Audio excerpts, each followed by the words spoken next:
money.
All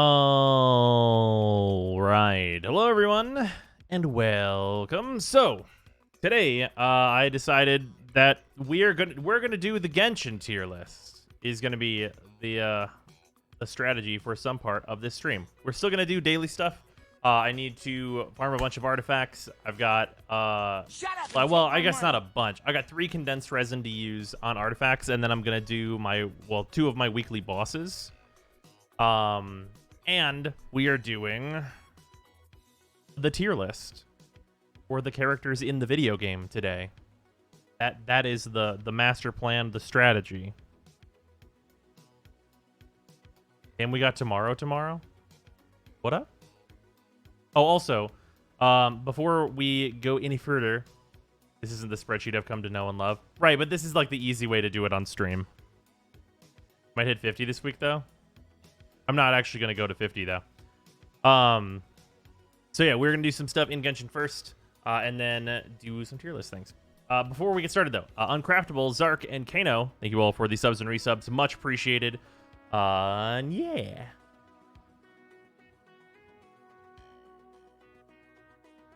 This is more important than the Warframe tier list. We're going to do the Warframe one, too. That's soon TM.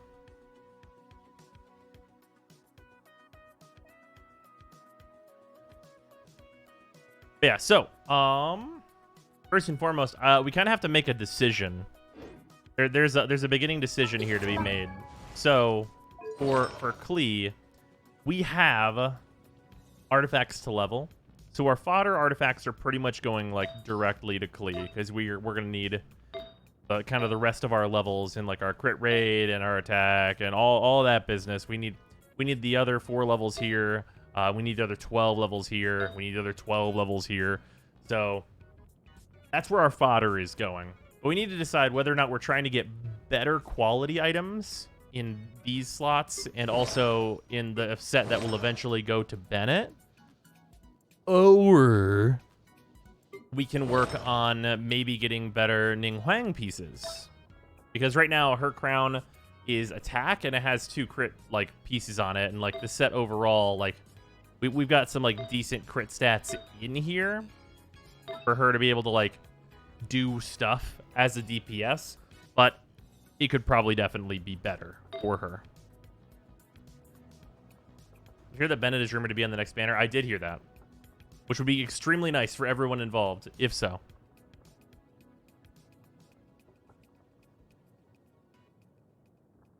I honestly hope he's not, because I'd probably get Ganyu.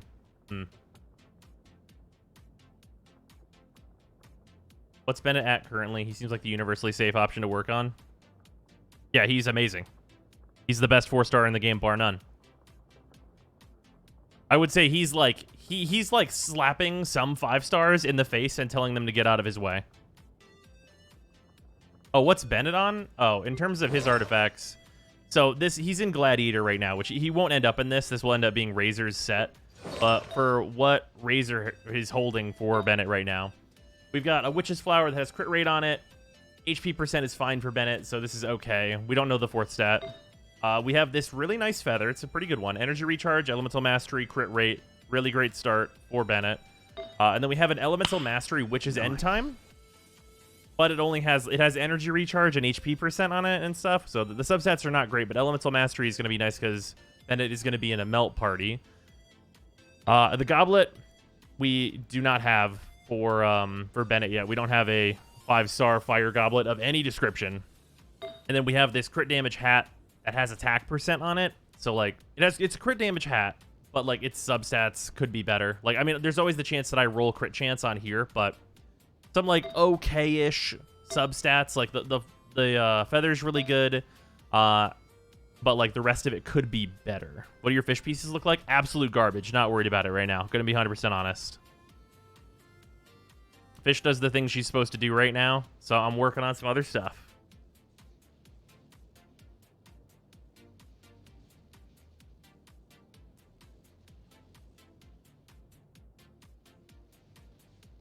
Only my Dillik and Fish are well equipped. Yeah. Is tier list going to be one general one or role specific, or will it be the tier list that actually matters, aka waifu husbando tier list? Okay, so it's going to be a general one. but we're gonna talk about where characters go because we're doing it this way. So we're gonna be able to argue about it, which is the most important part of a tier list. Also, Bad Bro, thank you for the resub, very much appreciated. Also, fucking 12 months, much appreciated, man. Oh, and Kano, thank you for gifting a sub to Merp, much appreciated as well.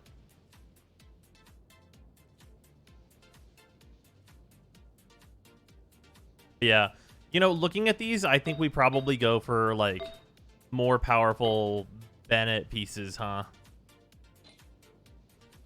And then maybe we'll like because we can do Bennett and Clee upgrades kind of at the same time.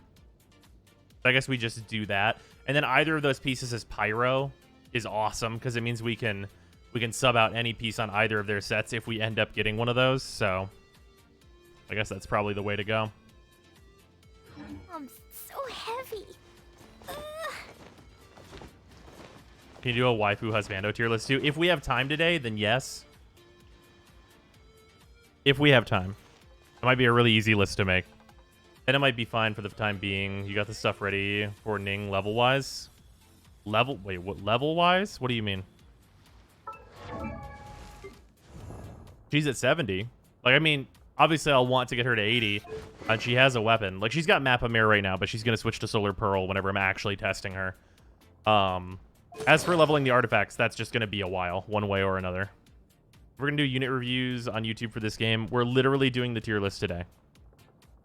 And then, like, separate, like, specific character talks can happen later.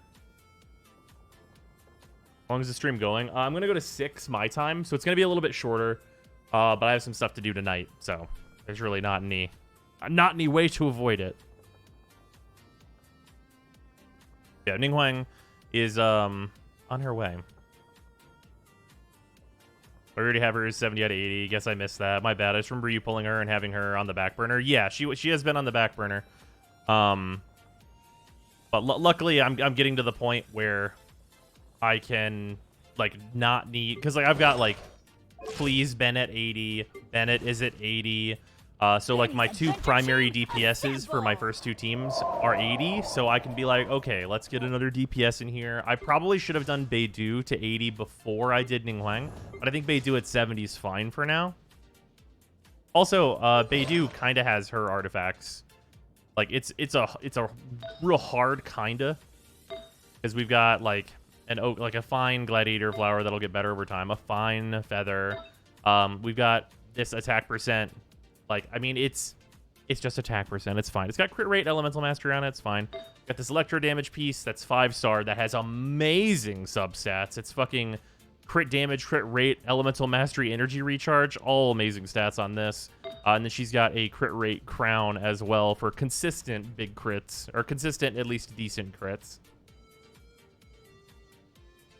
Yeah, Baidu is just gonna parry bot a bit. And like honestly, this right here has attack percent, energy recharge, elemental mastery. I'm pretty on board with what Baidu is gonna be doing. Nice, Bad Bro. Ning has an S on her forehead. Coincidence? If he posts non-Warframe content on YouTube, people will think he abandoned the game because content creators can't play more than one game at a time. Silly goose. Oh, I absolutely posted fucking Genshin stuff on there. I need a second main DPS for Abyss. My Dillik is the only thing that can kill Fatui boys.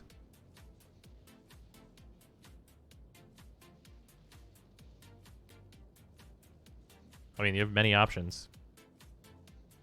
I switched to Baidu main DPS from child DPS. I don't think Baidu is great as a main DPS. As a support DPS, though, I think she's, like, insane. But a little situational. Hit AR-46 and got an Animo Constellation piece. So hyped to not use Aether. Nice.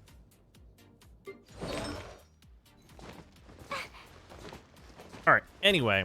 So, let's do Dvalin and Wolf real quick.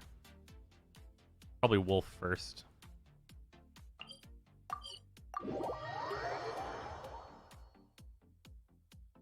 I enjoy Baidu as a support DPS alongside Geo Traveler. Yeah, that seems good for that.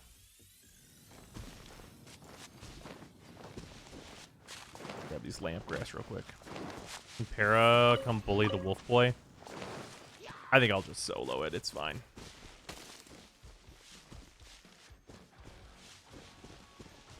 Wolf is a lot more predictable. whenever you're alone. It goes a lot faster usually.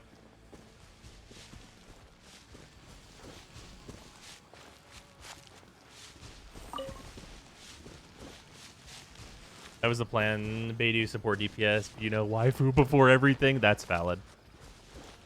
Luckily, you can do that in this game.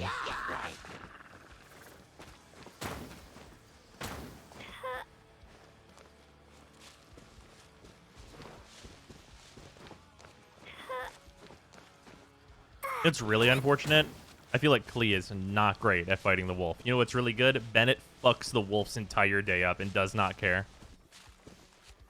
Any benefit from co-op in anything other than domains? Well, so you can group benefit from co-op as you can farm multiple like things together and essentially multiply how much you're able to get. It's especially useful for mining. So you kind of need like a dedicated group for it so that you can all like sync up your drops.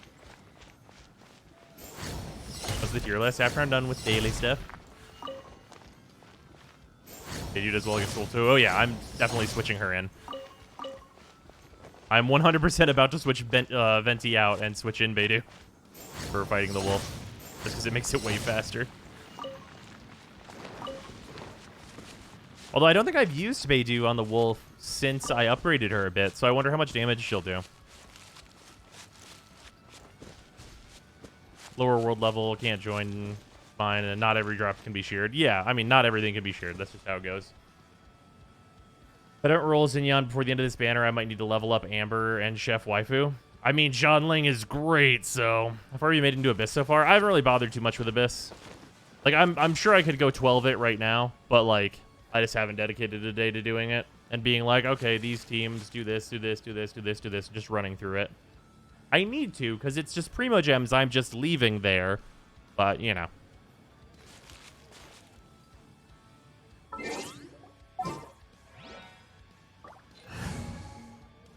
Alright. Venti, you are now... Where's Baidu? You are now Baidu. I trust you. And then, we'll leave Clee in here. It's not a big deal. I'm probably gonna fucking slap with Bennett more, but whatever.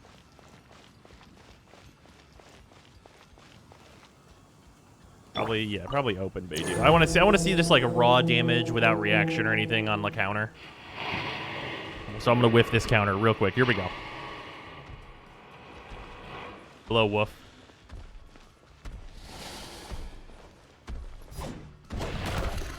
You have the wrong weapon. That's bad for me. You know what? Considering you're holding a level 20 weapon because Chong Yoon was using your weapon, that's pretty good.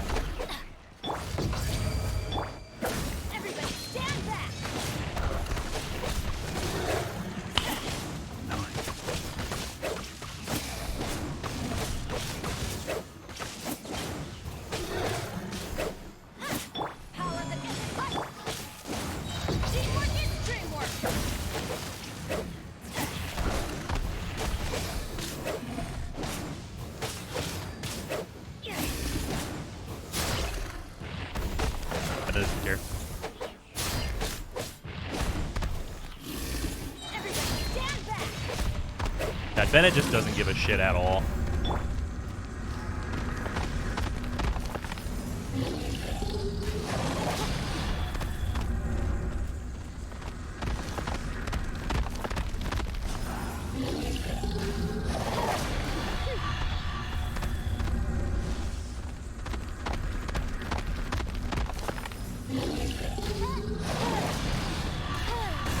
Ow. Alright.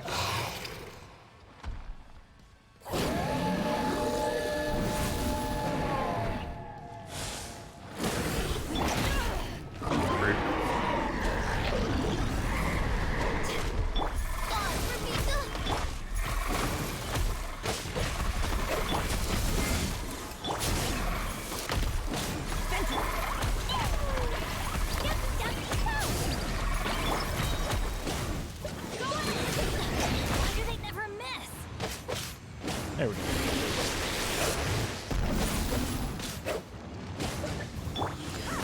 I didn't mean to do that.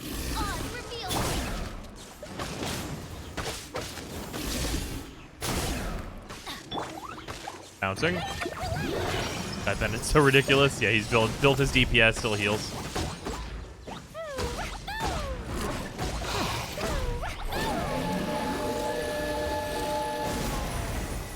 You can just face tank everything.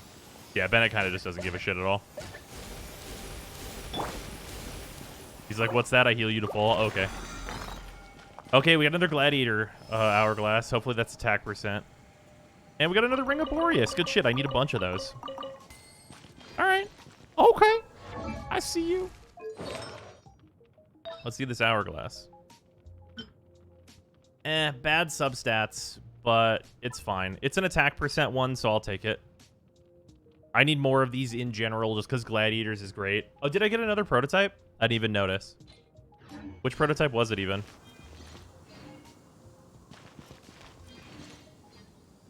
Sword? Sweet. Oh, wait, it was a Claymore? Even better. Hell yeah. Fucking sweet shit right there. Aminus. Although I might save that in case the new Claymore is the fucking sweetness. Hey, and we're done with the battle pass.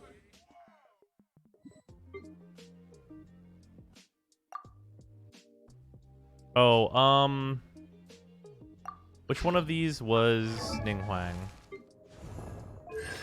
Not this. Prosperity.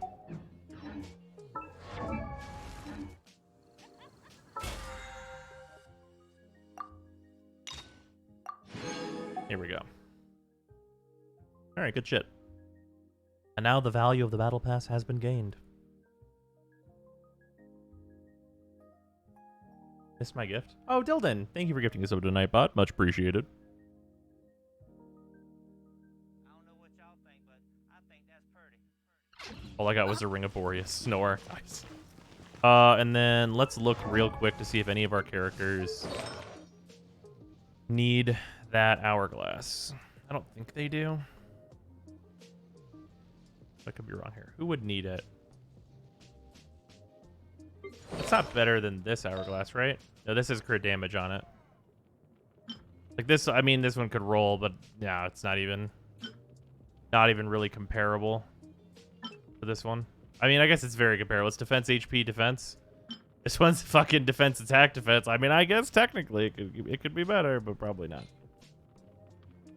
Are there any other characters that will, like, undoubtedly will need this that I should just throw this onto?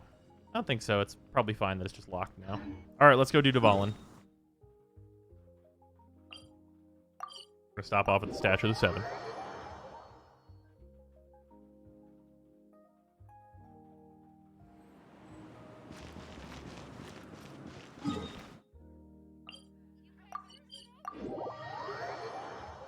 All right. I don't think I actually know what I need from Dvalin because I'm not like... Actually, wait here. Hold on. There might be a good way to know here. Let's just go ahead and look at Bennett's talents. I need Dvalin's Plume so that I can put this stupid-ass ability at fucking level 8 for just absolutely the most fucked up shit imaginable. Goddamn Fantastic Voyage is busted. Also, Baidu is, like, not super great here. So you want that 0% prototype drop? I mean, we just got a prototype, so I'm chill. What would actually be better in here? Anything that I want to throw on here? That I have, like, ready to go-ish? I guess I'll just throw Baidu in here, and it's fine. It's better than Venti. Well, no, Venti will kind of speed it up, and I can proc VV.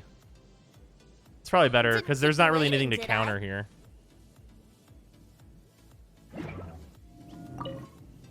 And I can use him to, like, boost up onto his back quickly, I guess. All right, here we go. Then is also perfectly reasonable. His ult is definitely totally not completely insanely good. Yep. He's definitely not absolutely insanely good. He is so cool, but there are an unfortunate number of really passive enemies that just sponge damage. Well, it's like either that or enemies that you make passive, right? If that makes sense. to Dargan.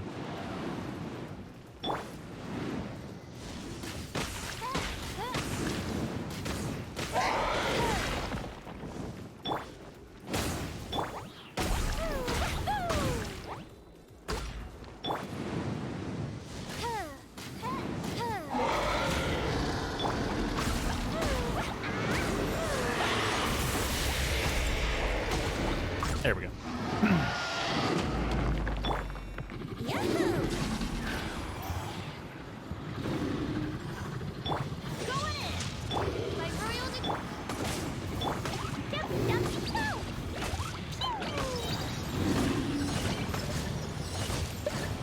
Oh. Didn't get as much of a setup. Okay, that's all right. We'll just ult with Clee next time and it'll be a-okay.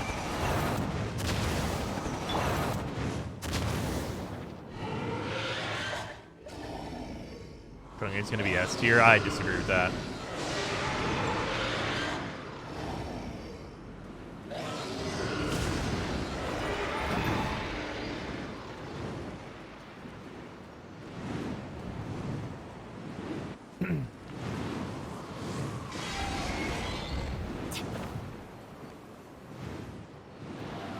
It doesn't fit into every comp like Bennett and Venti. Yeah.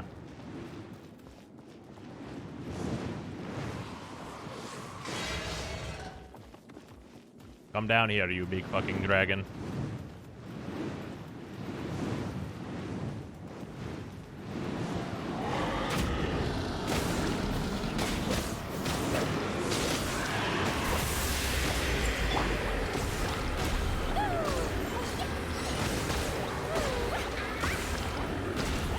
There we go. Here we go.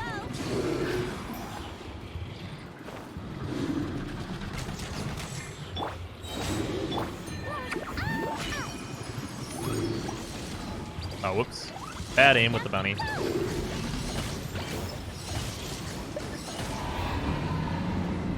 I forgot to official.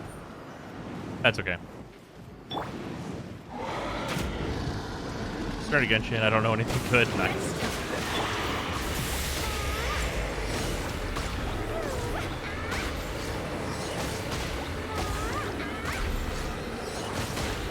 There we go.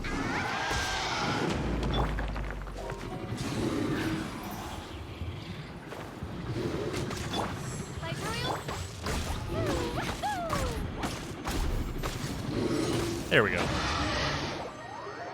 So started Genshin. I don't know anything good. Can't believe you go directly underneath him to avoid that swooping attack. Why not? He's got two arms, and they're far apart. You just go in the middle.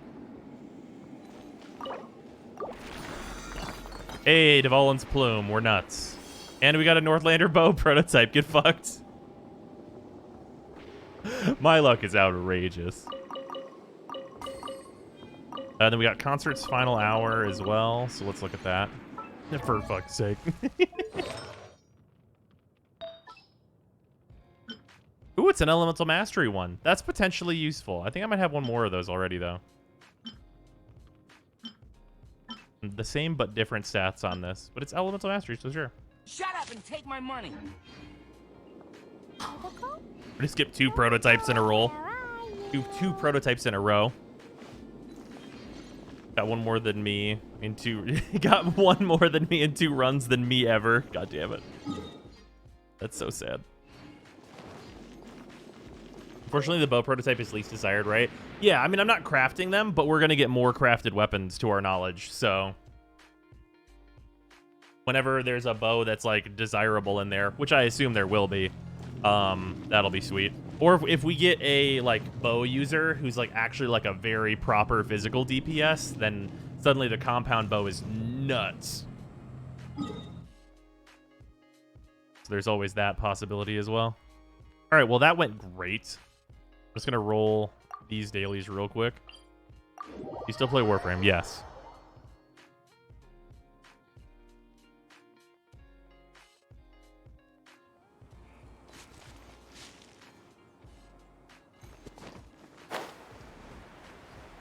Oh, this is just an Eye of the Storm? Okay.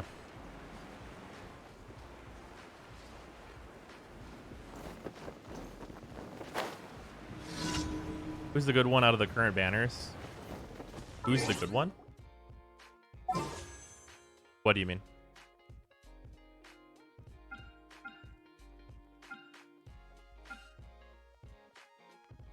Chong Yoon and Razor are extremely good. Xinyan has a cleanse, which is nice. But, like, I don't know. I don't value that Xinyan has the cleanse as much as other people. Because she seems like she's a little finicky. Like, just from what I've seen other people doing with Xinyan, it seems like... Oh, nice. Sarah has Zongli now. Congratulations.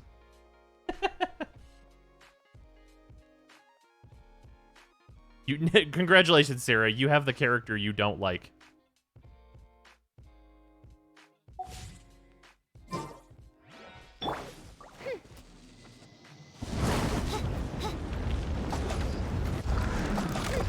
First roll, finally logged in and just did a roll. Alright, fair enough.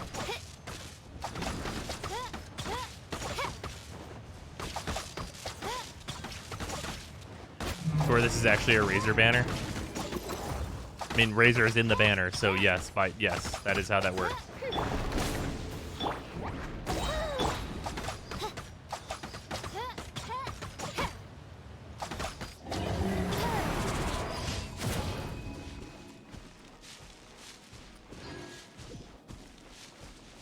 Got C5 with him from this banner. Fucking nice. I rolled a couple of Chongyun before getting Zongli. But, like, as much as I would like Razor's C1, I don't want to roll anymore on this banner. Because, like, I have Zongli. And, like, I could get Xinyan, but she doesn't, like, she doesn't seem super great. Like, if she seemed like a character that wasn't, like, pretty played out, and, like, I feel like I already understand her just from her, test run, I might go for it. But even though her design is cool, I think I'm gonna chill on it. Oh, sorry. You got the girl? Wait, who's the girl? Which one's the... Oh, you mean Xinyan. Oh, cool. Well, rad. I don't think you have any characters that cleanse, Sarah. So, boom, there you go.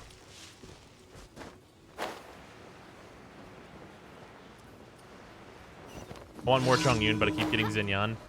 Yeah, I got a good amount of Chongyun. He's at C2 for me, which is, like, perfect. I might as well just ult. There's no real good reason not to.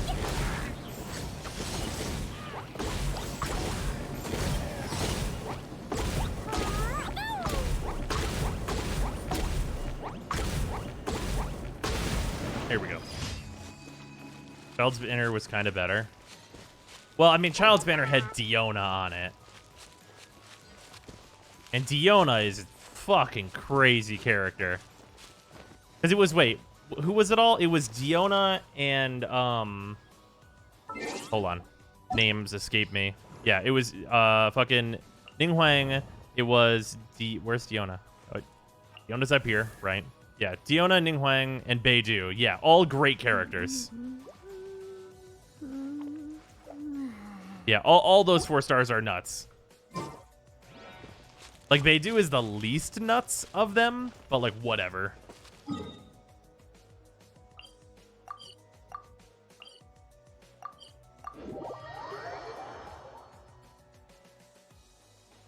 I have a C6 Dionna, but I just don't like her design, so I haven't invested in her at all. That's fair. Her abilities are so good, though.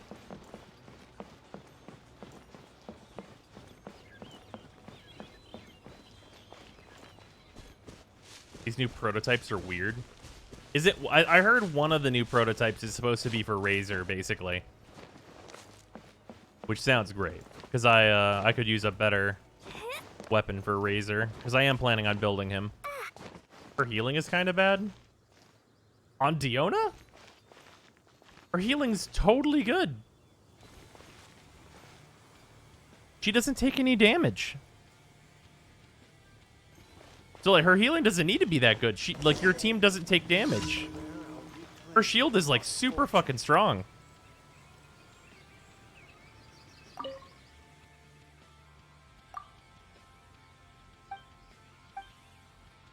edition. Need you to deliver the manuscript? Okay.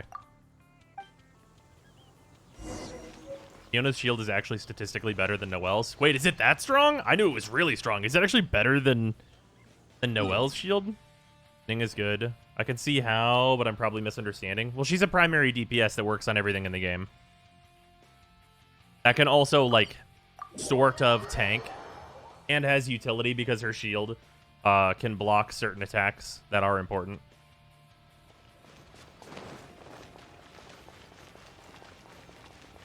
Also, the moment... okay, so here's a really important thing about Ning Hwang. The moment Ning Hwang is C1, she gets the explosion property on her primary attack that Clee has, but her auto attack homes in on enemies. It's like having a Clee bomb that chases them down, but does a little less damage.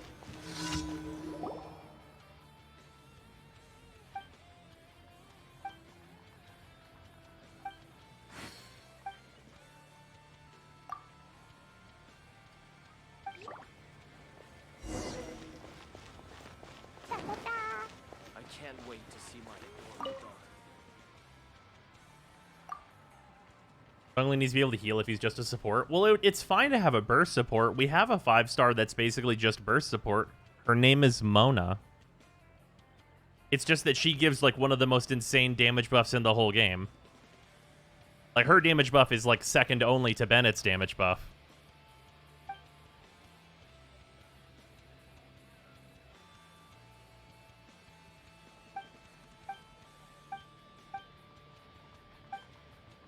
Since winning though, novel called The Legend of Sword. He just fades away.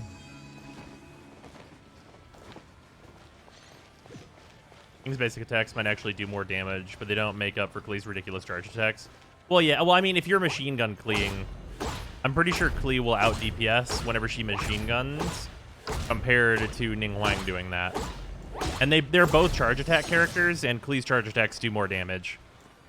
So, I mean, if you're not animation canceling with Clee, they might be equivalent. In terms of, like, just basicing. Dionna way better than Zongli. No, yeah, I agree with that.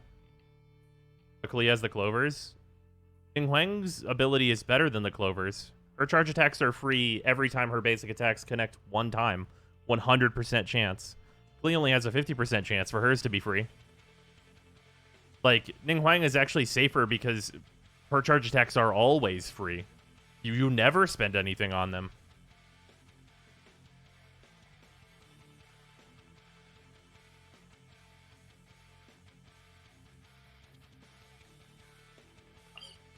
The house is free. Please gets a 50% damage buff if you have a clover, though. That's true. It is. I mean, like, it's like really like, what do you value? Like, if you have your stamina up all the time, it gives you more of an ability to dodge. But also, you can restrict your play with Clee to never charge attacking unless you have a flower. But hi, hello. Jesus Christ, babe, is that what you just pulled? Good lord. Sarah just pulled Chichi, Bennett, and Noelle. Look at this shit. This is what Sarah just pulled. Hold on, let it focus.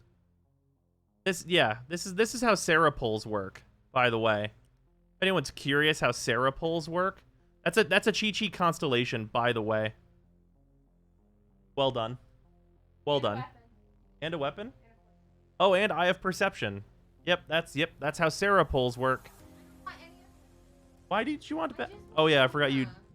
Wait, you just want Mona? Wait. All right. Whenever you're $1,500 into the hole trying to get an off-banner 5-star, you let me know. Mona is not on the banner. No, her picture is on the banner. Yes, please read the I have a whole video on how these rates work.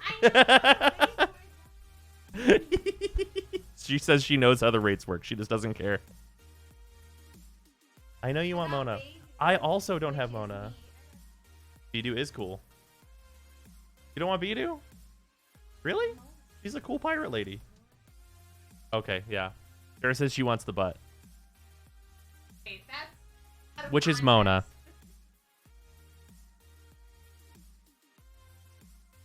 Yeah, I also do not have Mona, and I wish I had her, because she's very good.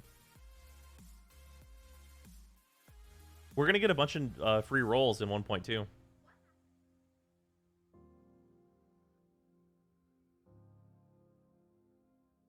You get a shitload of the star glimmers. Yeah, it's like the big ones, so you can like you get a ton. I think you get like fucking 15 or something. Yes. I got that. I had a C6 official, and they got official. Like the official in the event just gives you a bunch of like star glimmers whenever you're a C6 on her as well. Yeah. Free rolls for standard banner though. She wants Mona, and Mona's not gonna get a banner. Mona. So. Wait, have you seen Ganyu? She's gonna be a character. Well, she's in the story. Have you seen? I don't. Have you seen the light blue-haired demon girl? No. 1 second. I'm gonna here. Hold on. 1 second. 1 second, everybody. Ganyu Genshin. This girl.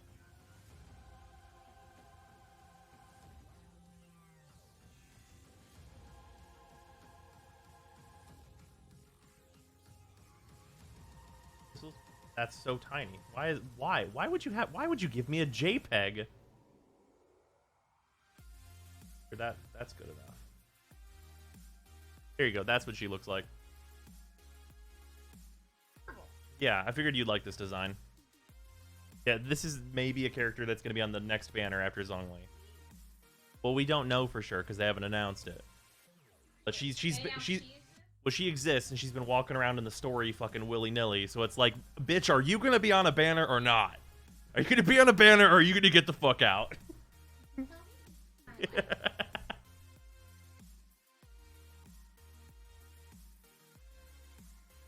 Oh yeah. Yeah, that pull's quite good.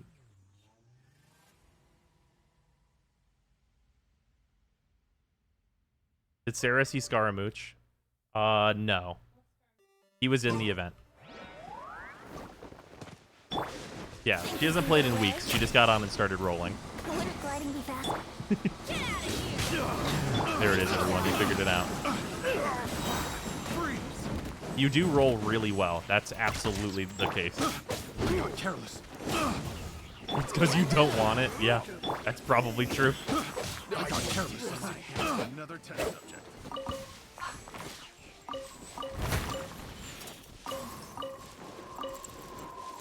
Here we go. Time for takeoff. Oh yeah, I forgot you did get Clee. Yeah, Clee's so good. Well, yeah. Still though, that is leveled.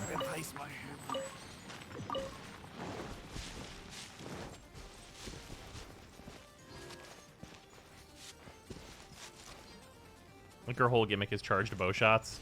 Yeah, I believe that's probably... I think that's what, like, random leak things have said.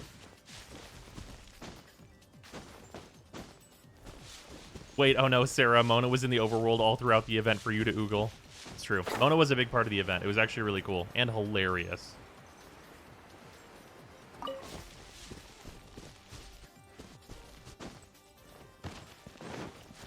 Man, it's weird playing a game where the events are, like, constant and really good.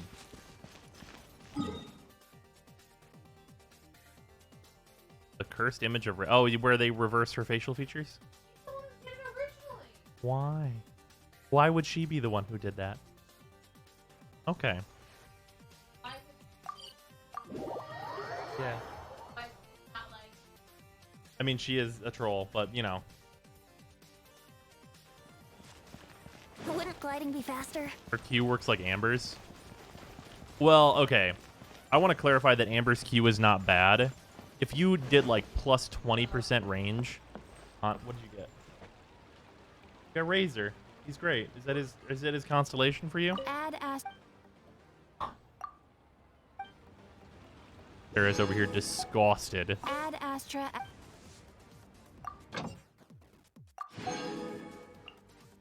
Anyway, as I was saying, fucking Amber's Q is good.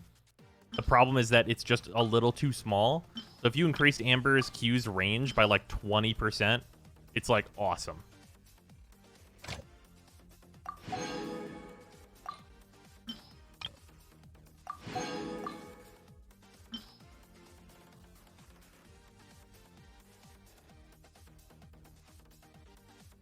Amber's E is the real problem with her kit? Yeah, absolutely.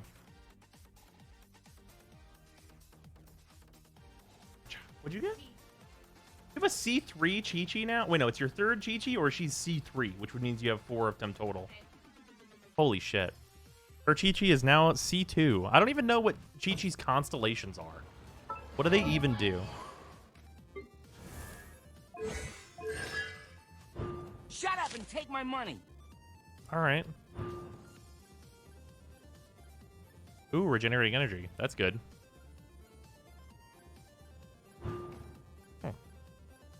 How was you and Saria's day? Pretty good.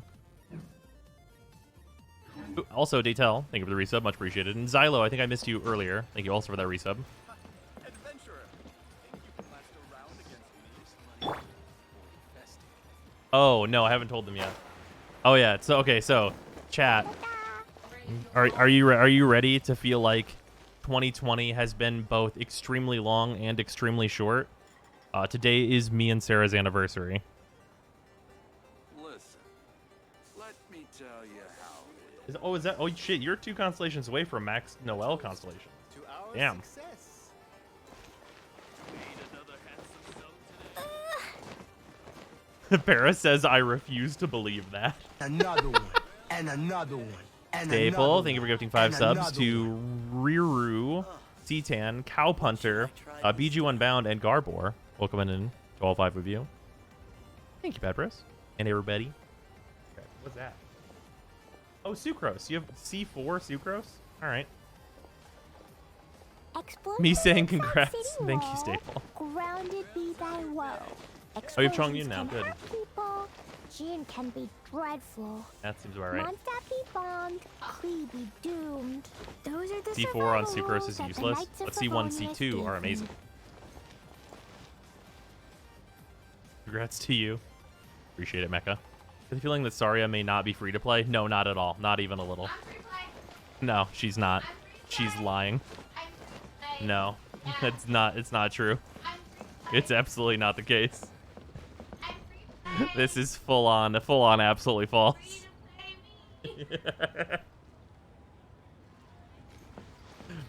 Whoa, Paris says that you've spent more than her, and I don't think that's true.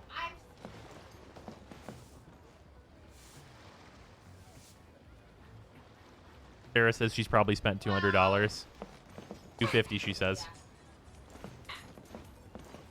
Yeah, she says max $250. Remember her pulls earlier, though. That's how all her pulls work. She gets 5 stars like every 15 pulls. It's actually bullshit. Pretty much. You have a C2 Chi-Chi. 15's a lot. You shush right now.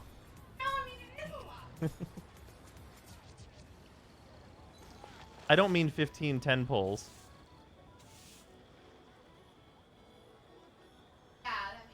Yeah, okay. She says now that may be right. Probably generous. 15 is a sixth of pity. Yeah, you're right. It's yeah. She says it's probably more like 20. If 15, I'm overselling it. Oh no, I know you've never hit pity. I'm 100% certain you've never hit pity or come close. I haven't hit pity either, but I've come close.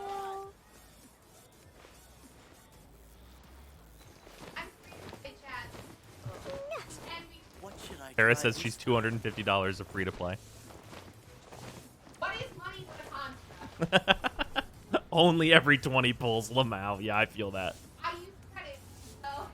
Oh, god damn it.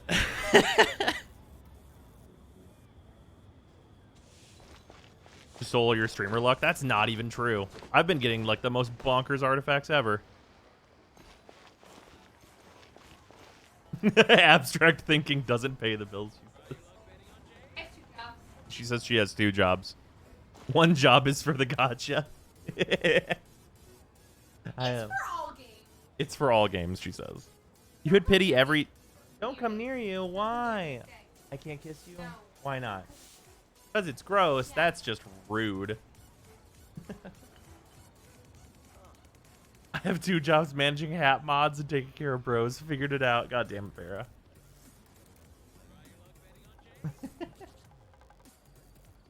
Do you want to come fish It's a sin. blasting with me? I'll get grounded for a whole day, but it's She stole your really streamer worth luck, it they 'cause say, the after fish Brosine taste rolls 2 so prototypes in a good. row. Sarah spent. Roughly 250. It doesn't matter. Yeah, it doesn't matter. We don't share money anyhow. We have separate banking and such, obviously. Totoko, where are you? I can't trust him near my game dollars. Oh yeah, yeah. She can't trust me near her game dev dollary dues. Yeah, well, yeah, I know, and I can't trust her with my big YouTube bucks. Clee was a Yeah, brave girl today. I found a Yeah. really weird. She can't get looking near my lizard. bits.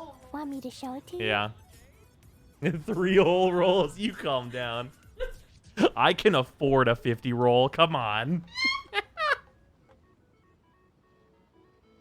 Oh, god damn it. Big YouTuber, 100k subs, by the way. Yeah. Oh, fuck. You're so cute. What should I try this Oh. Go stream, she says to me. What thing? I'm going to. Totoko, where are you? When's your meet? Well, tell me when your meeting ends. All right. Well, which tier list would you rather be around for? The technical one that you don't give a shit about, or Clee the was a waifu brave tier girl list? today. I found a really weird looking lizard. Want me I'm not show allowed it to call her out like that. Also the waifu.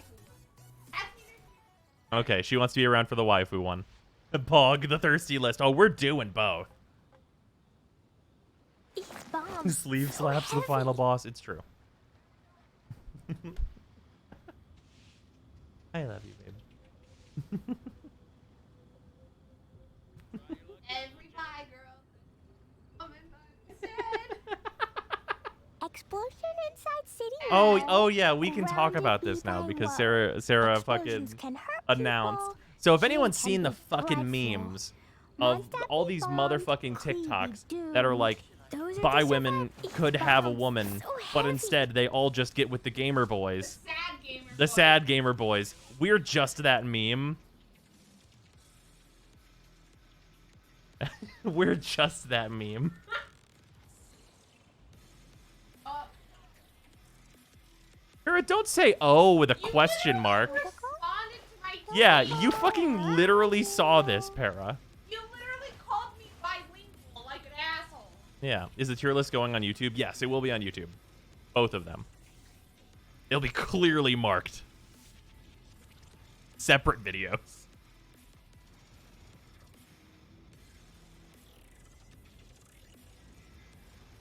Wait, who is he missing? The only characters I don't have are Child, Mona, Dillik, and I don't have Xinyan as well. Why do you call him? Well, okay, so his fucking Harbinger form is called Tartaglia, but his code name is Child. You can say Tartaglia. Tartaglia. Fucking. Alright. Sarah's just fucking sitting next to stream going tart, tart, tart, tart, ha, ha, ha. No. Tartaglia. Yeah, he fucking Pokemon name. Yeah, he does sound like a fucking Final Evolution, but he looks like a fucking Bulbasaur. Actually, wait, no, that's way too. That he looks like Chikorita. $400. Yeah. I was given fucking 200 specifically for rolling. Actually, 280 specifically for rolling. What? That's less than you've spent. My body on this. Like, give me money to roll. $1 million. Okay. Hey, that's pretty good. Funga, thank you for the resub. Much appreciated. Even $280 Yeah, roll? because I wasn't going to roll on the child banner, and I didn't have Ning Hwang yet. And someone who is a big fan of Ning Hwang was like, you roll for this character and get her C1. Oh, she's incredible. Yeah, she's great. I have her. Yeah, she's super. Do you have her with, like, Constellations? I don't have her with confidence. She's still super good. Yeah, I love her. Yeah. I love her. And now it's gone. Yeah. It's good. It's good stuff. I have 30 minutes of lunch. Can we get the waifu tier list? That's going to be later on. We're going to do that after the technical one. Roll for Zongli again for 1 bit. No thank you, Do Para, it. but thank you for the bit. Do Okay, hold on. We'll do a roll because I just got one roll from. No. We're gonna put one of these. We're gonna put a fucking gumdrop into the standard banner, and then out comes Mona. Watch it happen. Here we go. Nope, it's nothing. Can you imagine? You'd be furious. Oh, I snapped. If I just fucking dropped a gumdrop into this thing and was like, da, da, da, da. You would not. You would not do that. Absolutely not. You'd steal my account and feed it to the dog. T1 Ning is where the fun begins. That's what I've got. It's really nice. But I've been working on her. Why? It's our anniversary and you like the rolls is the reason. Where are you? But I have to be able to get, like, the new characters on the banners. I guess I could roll. Like, I don't have Xinyan, I guess. Okay, we're doing 110 roll. Yeah. All right, here comes C1 Zongli. Things I don't need for $100. God damn it. Fucking wasting my time. Motherfucker. I fucking called it.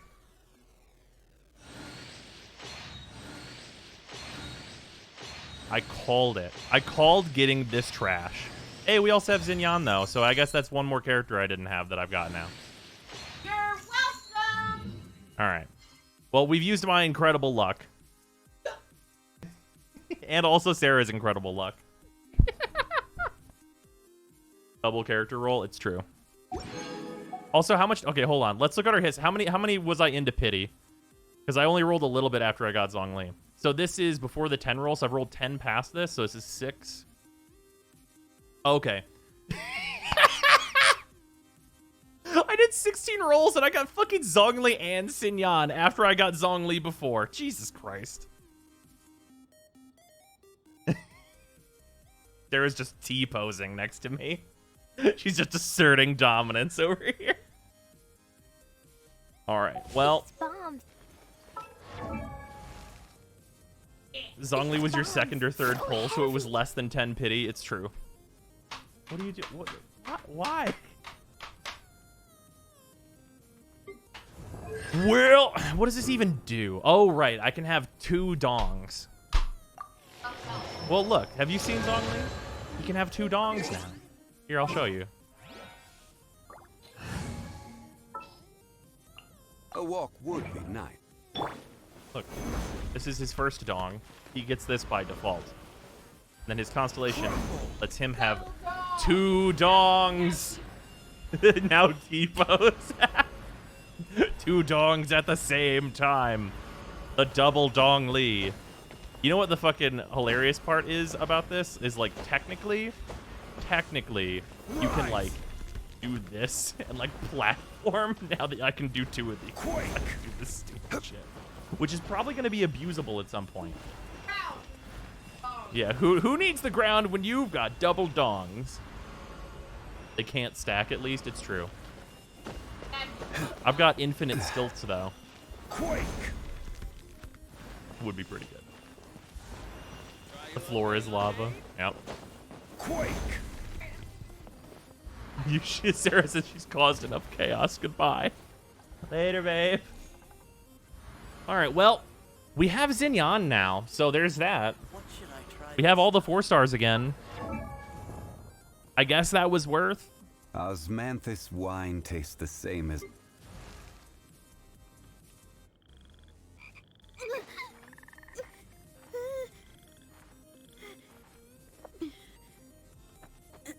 Is she a scaredy cat?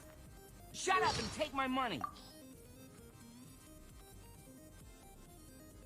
Not afraid of me, are you?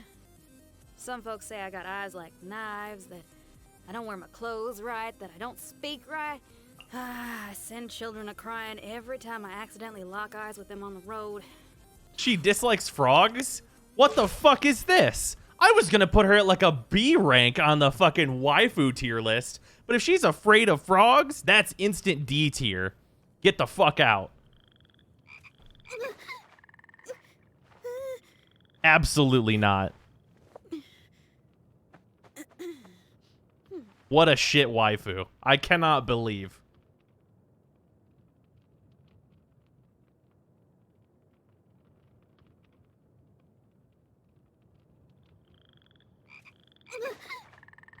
Is she Southern? She's country. She's Texas? D tier is the secret S tier for waifus, though? So you like frogs, bros? Absolutely. Frogs are great. But does she like toads, though? That's a great question. I bet she burns water, too. What?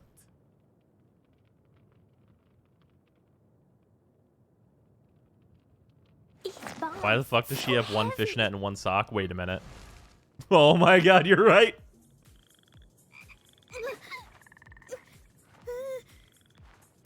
Dionna at S rank? I don't know about that, Para. If she's country, then I'm a little bit rock and roll. Put her in D tier.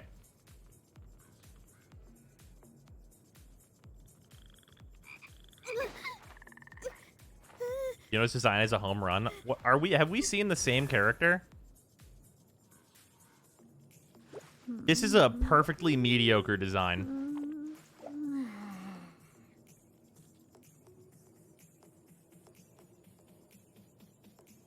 I don't understand. Explain it to me. Love her little calico tail. I mean, she's a calico cat. It's true. Shut up and take my money. Yo, Tris, thank you for the resub. Much appreciated. I appreciate the boots being like tabbies. Oh, yeah, her fucking, like, special, like, cat paw boots. That's fun. But, like, that's, like, the most fun part of this design. Every female has heels in the game, right? Well, Dionna has boots like that, except they're arched like cat legs. Yeah, like, the boots are the good touch on this character design, for sure. Yep. Actually, I've never checked. Heels? Yep. Binyan? Heels? Yes. Definitely heels. We already checked Chichi's. I know that she's got the fucking mega boot heels. Amber? Yep. I have never looked to see. These are boots. These don't count as heels. I think these are just straight up boots. Does this count as heels? I would call these boots.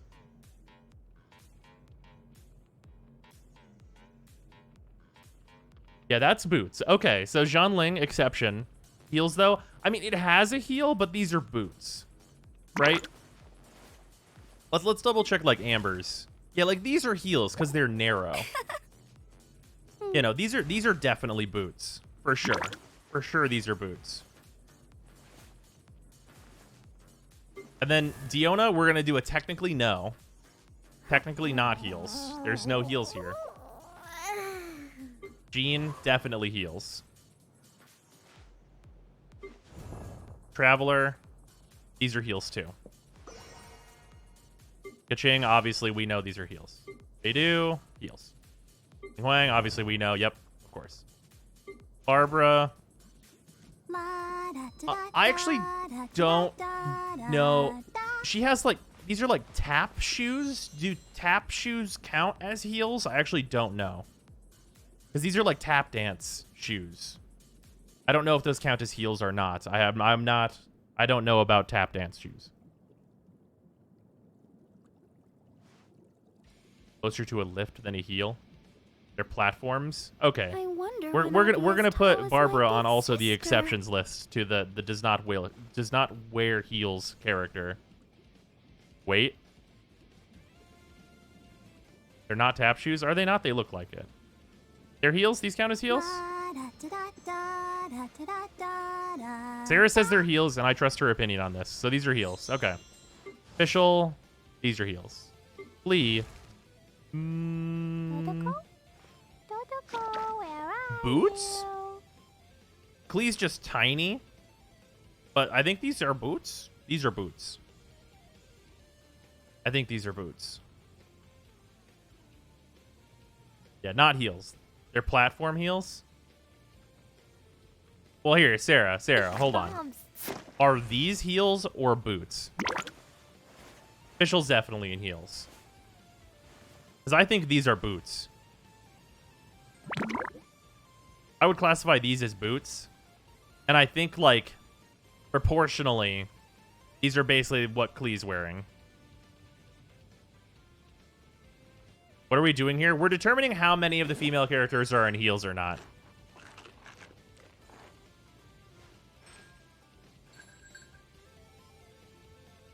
How many of the male characters are in heels?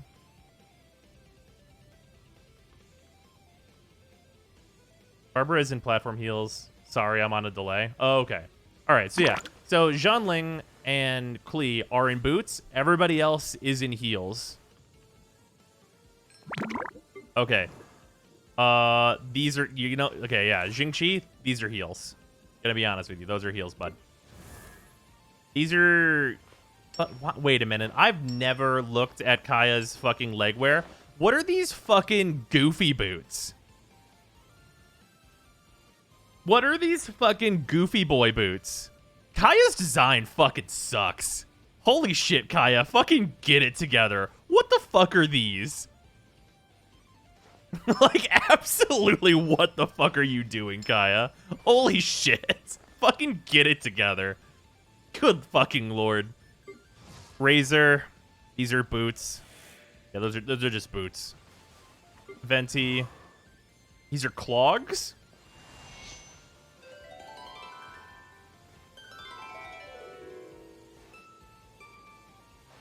Did you just water those, Kaya? Absolutely, I did. Absolutely. Then Chongyun, just regular shoes. Bennett, those are boots. Zongli, fucking dress shoes, because of course. And oh yeah, we have to. I don't have Dillick or Tartaglia, so we can go into here to look at that. Those are boots. Those are boots for sure.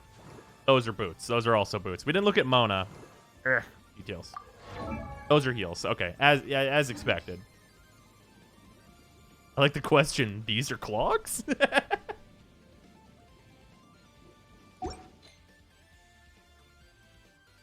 Not to mention he's a cavalry captain and I've never seen any mounts. It's true. Was there ever any question as to whether Mona was in heels? No, but I mean, we checked anyway.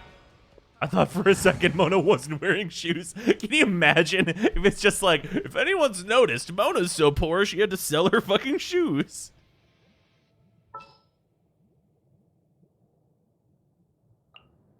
Ready for a rehearsal?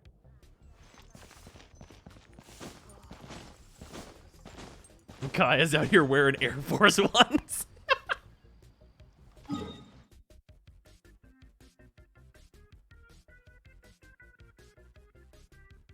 And about how Dionna had it in a creative way. Yeah. So, fucking Clee and Zhonling have boots, so that's different, at least a little. And then Dionna has the weird shoes where it's like they're heels, but they're heelless heels. At least Mona is rich in knowledge. Are we sure? All right. Anyway, it's time for Fire Dungeon. If anyone would like to join me, we're going to do Fire Dungeon, and then we're going to do Tier List. Honestly, though, why this game making waifus run around in heels? I mean, you know why. It's because that's the standard. These ladies are going to break an ankle. What's the best element, in your opinion? That's a great question. Oh, it's got to be Pyro.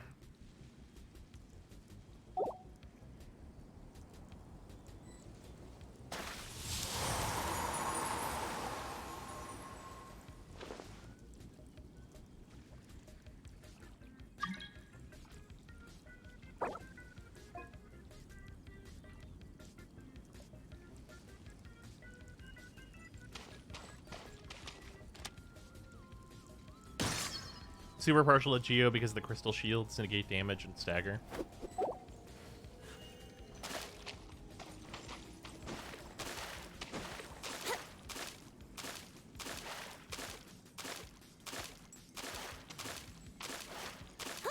Also so close to friendship 10 on Noelle. Yeah, my close ones to friendship 10 are Fischl, who's at 9. And then Clee's at like good. 8 and change. Clee's friendship 10 is the thing that I want, though. Has anyone seen her fucking name card thing? Thing is great. Oh, I have these now as well. Fucking look at Clee's. Look at this good rabbit. I've not even looked at Dionna's, I'll be honest with you. I'll play you another tune. But it'll cost you an apple. That follows. That makes sense. Growlings is the better one. This is pretty good. But look at this good rabbit. It's just an excellent rabbit. Never looked at Mona's. It's just a big hat. That makes sense. Right. Chichi's is cool. A lot of these are really good.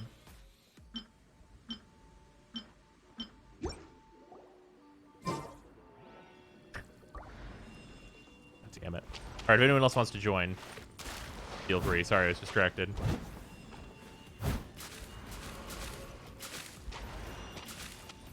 Bennett is really good too. Is Bennett's just the big thumbs up?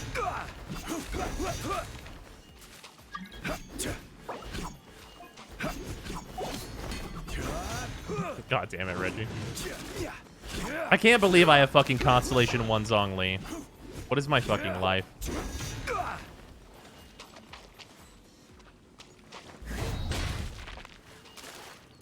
I mean, like, it's hard to complain about it. Because it was, like, on... It was, like, 110 pull after getting Zongli. So it's like, I guess I got it. But, like, still.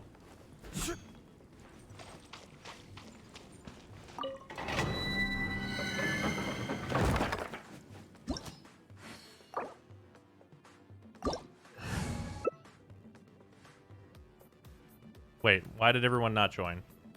Okay, good. Everyone's in.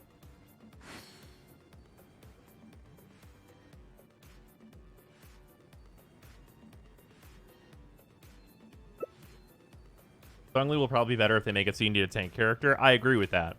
And I don't really dislike Zongli that much. Is Zong standardized with Ning well? Decently enough. Like, the whole idea is that you just spam ults back and forth forever. Isn't it like nearly 2 weeks till the next banner? I think so. The much nicer part is that I have Xinyan, which means I just have all the 4-star characters again. Which I would like to keep up with having the 4 stars, if at all possible. Without, like, spending a crazy amount. I would like to do that. Just so I have, like, a breadth of knowledge on at least the 4 stars.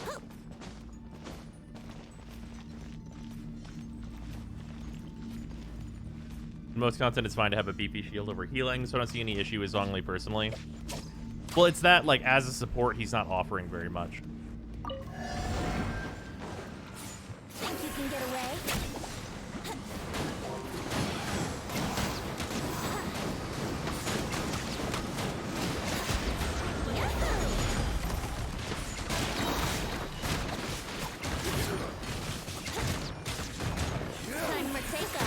Oh, Bennett's so bad. I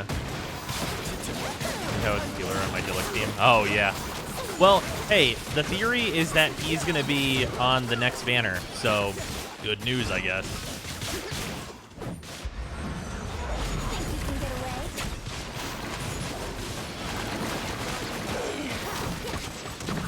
Yeah, he's the only one of the original characters that hasn't had a banner yet. Yeah. And I want to get Bennett C1, because that consistency boost is actually ridiculous.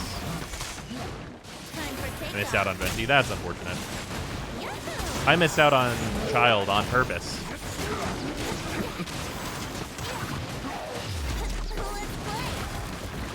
He's like the only 4-star outside the starters to not be there. Yeah. Time for takeoff. Here we go. Here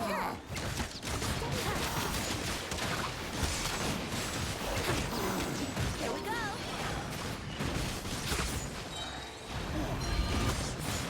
Think you can get away? Pop my Star Glitter on C1 for Benny. That's valid. I really wonder what the next set of shop characters are going to be. Because, like, there's a couple characters that I would think about it. Time for takeoff.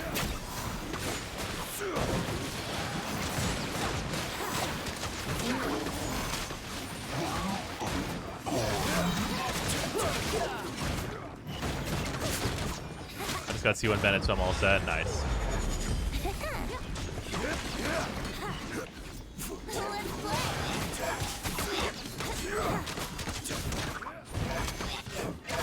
Pulling event banner for Razor. Got C1 Zong before I got any Razor. Not sure how I feel. Hey, same. Me and you both. According to leaks, established characters aren't getting banners anytime soon, if at all. Bennett is a 4-star character.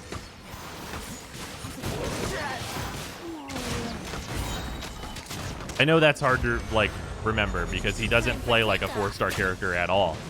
But he is a 4-star character.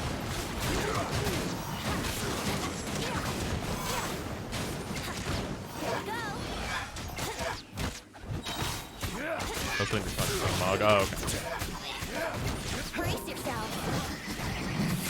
Rolling Skyward Atlas puts me over the amount of star litter to get a shop character, so there's a positive of that. Nice.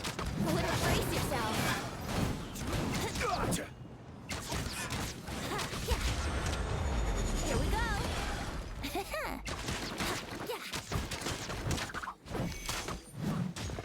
Brace yourself. Oh, all the damage happened. Is he dead yet? Oh, Para died. Para, how did you even manage that? Is it because you vaporized? Is that it? No, I wouldn't have done it. Para, how did you die? Is your flower not leveled on child? What happened?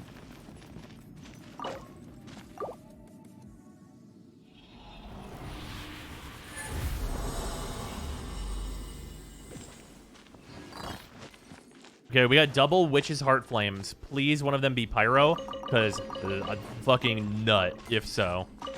If one of those is Pyro, that's the fucking turbo nut. Okay, attack percent, not great. Attack percent. Attack percent. Damn it. Unfortunate.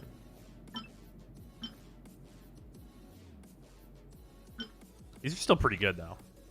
Unfortunate that they're in this slot.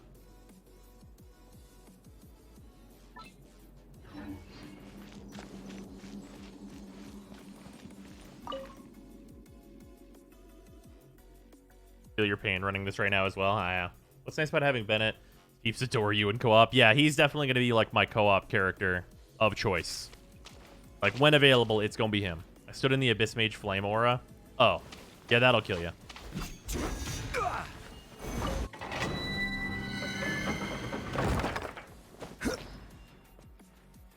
3 5-stars, unfortunate. I'll just be over here crying in sub AR-45. Yeah, man, before AR-45, grinding artifacts isn't even a thing, as far as I'm concerned. Doesn't even exist.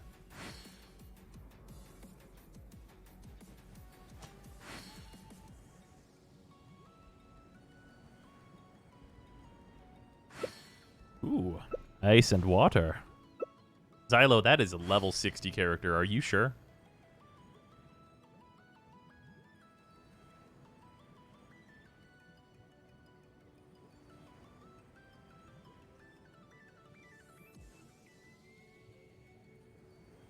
We got C1 Zong, Amona, C1 Xinyan, no Chong Yoon. That still sounds pretty good. Zong was 62, living the dream at level 60. I see. Well, Chongyun will convert Noelle and stuff a lot of the time, so that'll be good.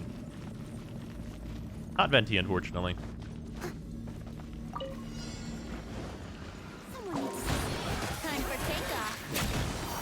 Anyone else having lag and buffering on this stream? Is anybody getting it? We got no drop frames, so that would be on Twitch's end. The next banner would have Bennett, fingers crossed, C5 Bennett, 6 TM. Damn. Is it bad that I would want C4 Bennett just for the style points of being able to use his charge attack effectively?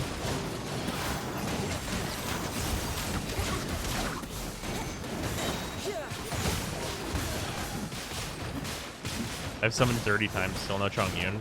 I mean, that's statistically unlikely for you to, like, guarantee to get Chongyun. It'd be very lucky for you to get Chongyun. I mathed it out, and, like, roughly 120 rolls is necessary to guarantee you get all of the 4 stars on a given banner. And by guarantee, I mean nearly guarantee, as there is no guarantee for 4 stars.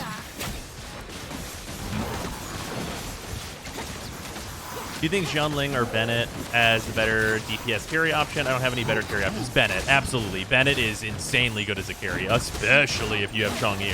If you have Chongyun, Bennett is, like, competitive against, like, the best carries in the game.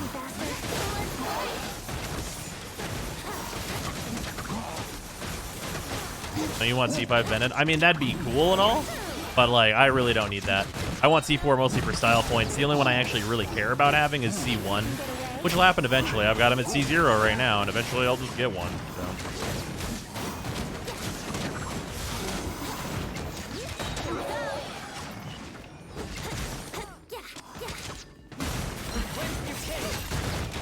Time for takeoff. Wouldn't gliding be faster?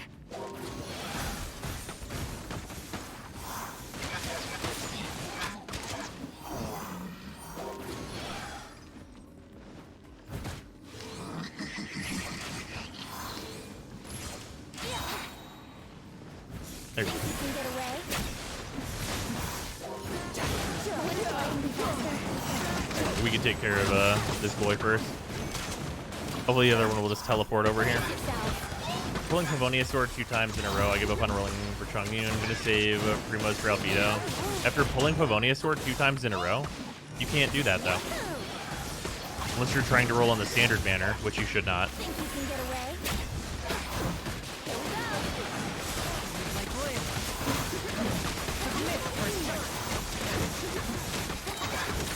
Brace yourself.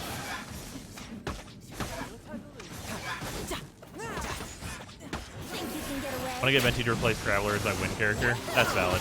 Probably won't be around again for a while, though. You should try Sucrose, if you have her.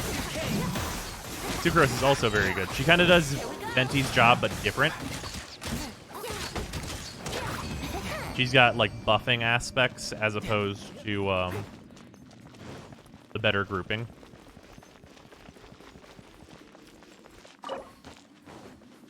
Got to see one Bennett, but can't really justify leveling him yet when I got a leveled Dillik and Zongli. Are you sure you can't justify leveling Bennett? He's literally the best support for Dillik. He's actually best in slot on a Dillik team. Like, by so much, it's not even funny. Okay, we got a Lava Walker Flower. Could be good. And a Lava Walker Epiphany, which could be really good.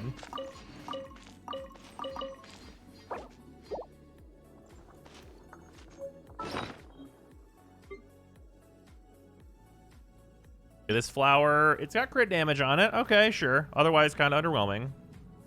And then this goblet is electro damage bonus, but it has crit rate on it. Yay. Fuck. God, if this was Pyro, it'd be insane. Is your world level? I'm world level 6.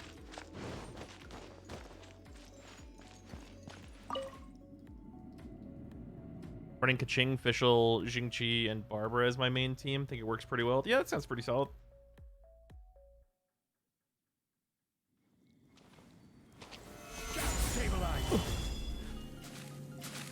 Steady as stone.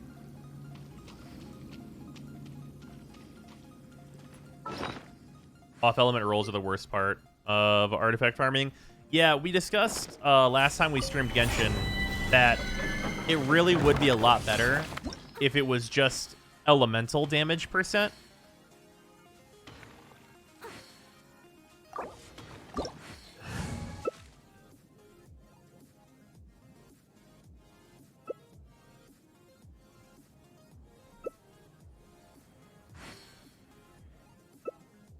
There's way too many things you can roll on Goblet. Yeah. It would be like a really nice pool if it was just elemental damage percent. And it wouldn't fuck people over that already have like their offset goblets or anything like that. So that'd be good too. Or if set pieces were forced to roll the element for their set, while Gladiator could roll any element. Yeah, I think that doesn't really fix it in an elegant way.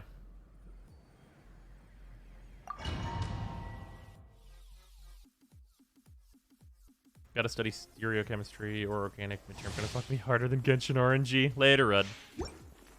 Also, Magus, I think I missed you earlier. Thank you very much for that resub. Here you can use wrong element cups for the elemental damage and have the other pieces for the set bonus. I mean, yes, but like, it's just like those pieces, like their set bonus is never going to be used. If you have like an electro cup and it's got like a pyro set, like set, then it's kind of, you know, like that's kind of needlessly rough, I think. Time for takeoff. Maybe I should switch Jiang off my main team with Bennett at some point. I don't have him leveled and Jiang is at 80. I mean, Jiang is still really good if you're running her as like primary DPS.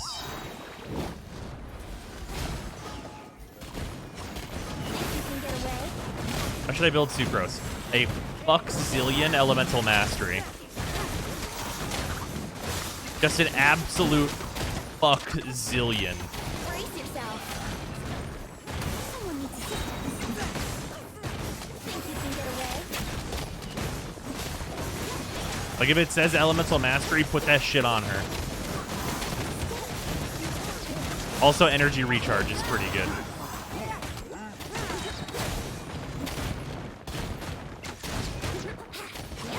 Oh, and it like her preferred set is VV, Viridescent Veneerer. There's a specific dungeon for it. It also makes it so that she debuffs like crazy. What'll it do for her? Well, she's a reaction-based character, and Elemental Mastery is the thing that makes reactions better. So... Think you can get away? Brace yourself.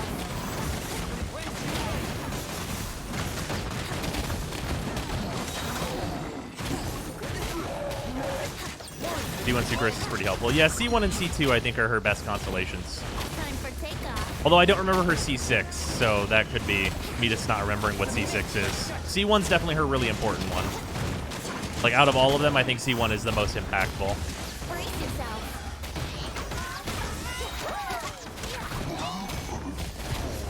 Time for takeoff. They are by far.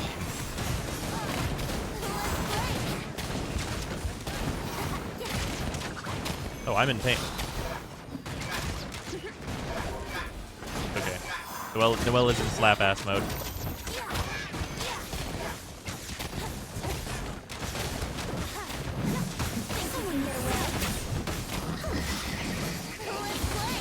Put ice in this to fuck this other guy up.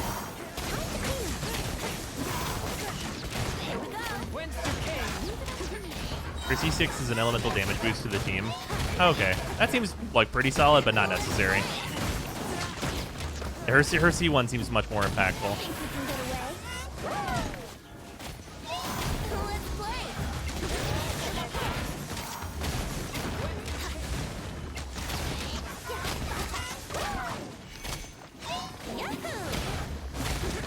can get away? Let's play. Brace yourself. Think you can get away? These are the Bonus characters for the shop. All that's left is the other Mondstadt characters. I hope that they put the sacrificial weapons into the shop, because I will get a sacrificial sword if it pops up in the shop, and anyone who has Ching Chi should also do that. Think you can get away? Didn't play for 3 months, now it's anime.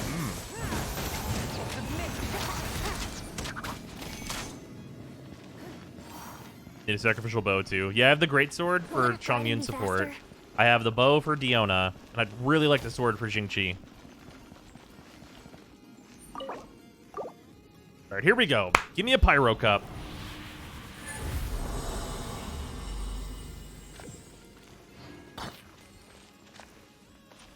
Okay, also possibly a good lava walker wisdom here. Witch's Heart Flame on pyro would be the nut. Motherfucker. God damn it.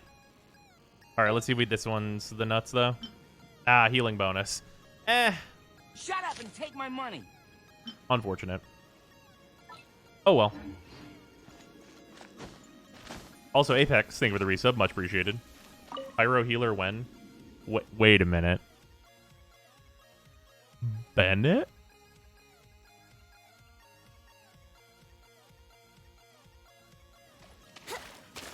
Okay, listen.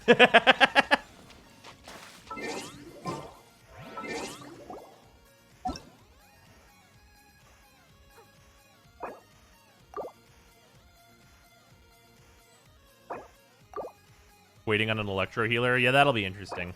All right, we're gonna go back to single player.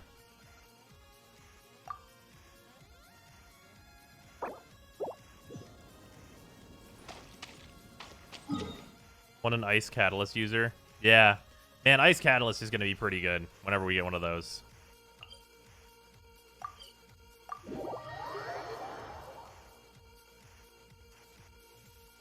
I keep hoping main character is our electro healer.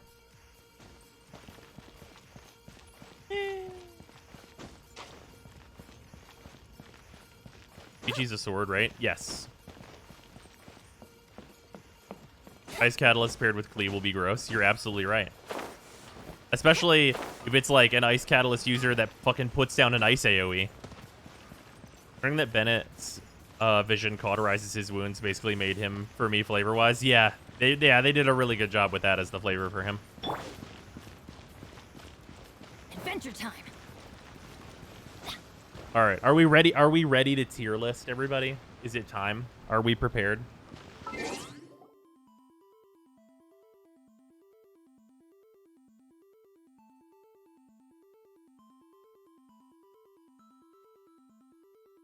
Yes, absolutely. Okay. All right.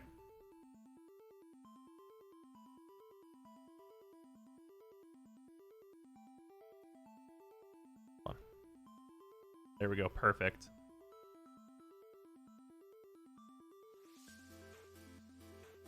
All right. Well, here, I should actually probably make this a little smaller so we can see it better and I can put my camera somewhere. Okay. Boom! Put me down here. Bottled it. Okay. All right. Bennett straight to S. Let me mess with music a little bit here. Change this station.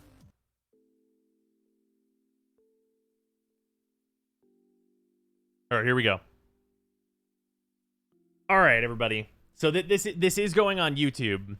We are doing the tier list for how good these characters are, and also afterwards, not included in this tier list, is going to be how much I like these characters as well, just kind of on a general quality of character building, and also if they are a waifu or not.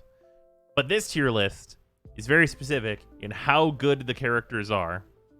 So everyone, please keep that in mind. And this is not a how good the character is like put into the story or anything like that. There's none of that stuff going on here. So we're just going to go alphabetically because that just makes sense. Also, they're in alphabetical order. Great. Works out perfectly. So first and foremost, we have Amber. Amber is one of the free characters that everybody's going to get, and she's going straight into D tier. Absolutely immediately. Wait, establish rules? What do you mean?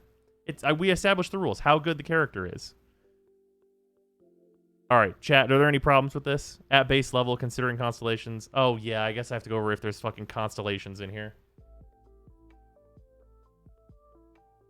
They still want, like, their preferred role or overall? I mean, it depends. That's, like, on a per-character basis, because some characters only do one thing. Constellations do matter. They don't matter for 5 stars. Factoring in weapon. 4-star weapons, not 5-star weapons.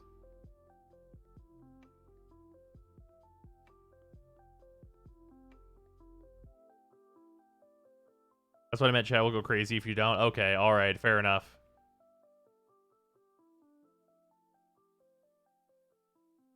I think we can assume 4 stars have C1. I mean, I think constellations are, like, we should just talk about the constellations that matter. Does Bennett beat Dillick because multi-roll? Having more uses is bonus points.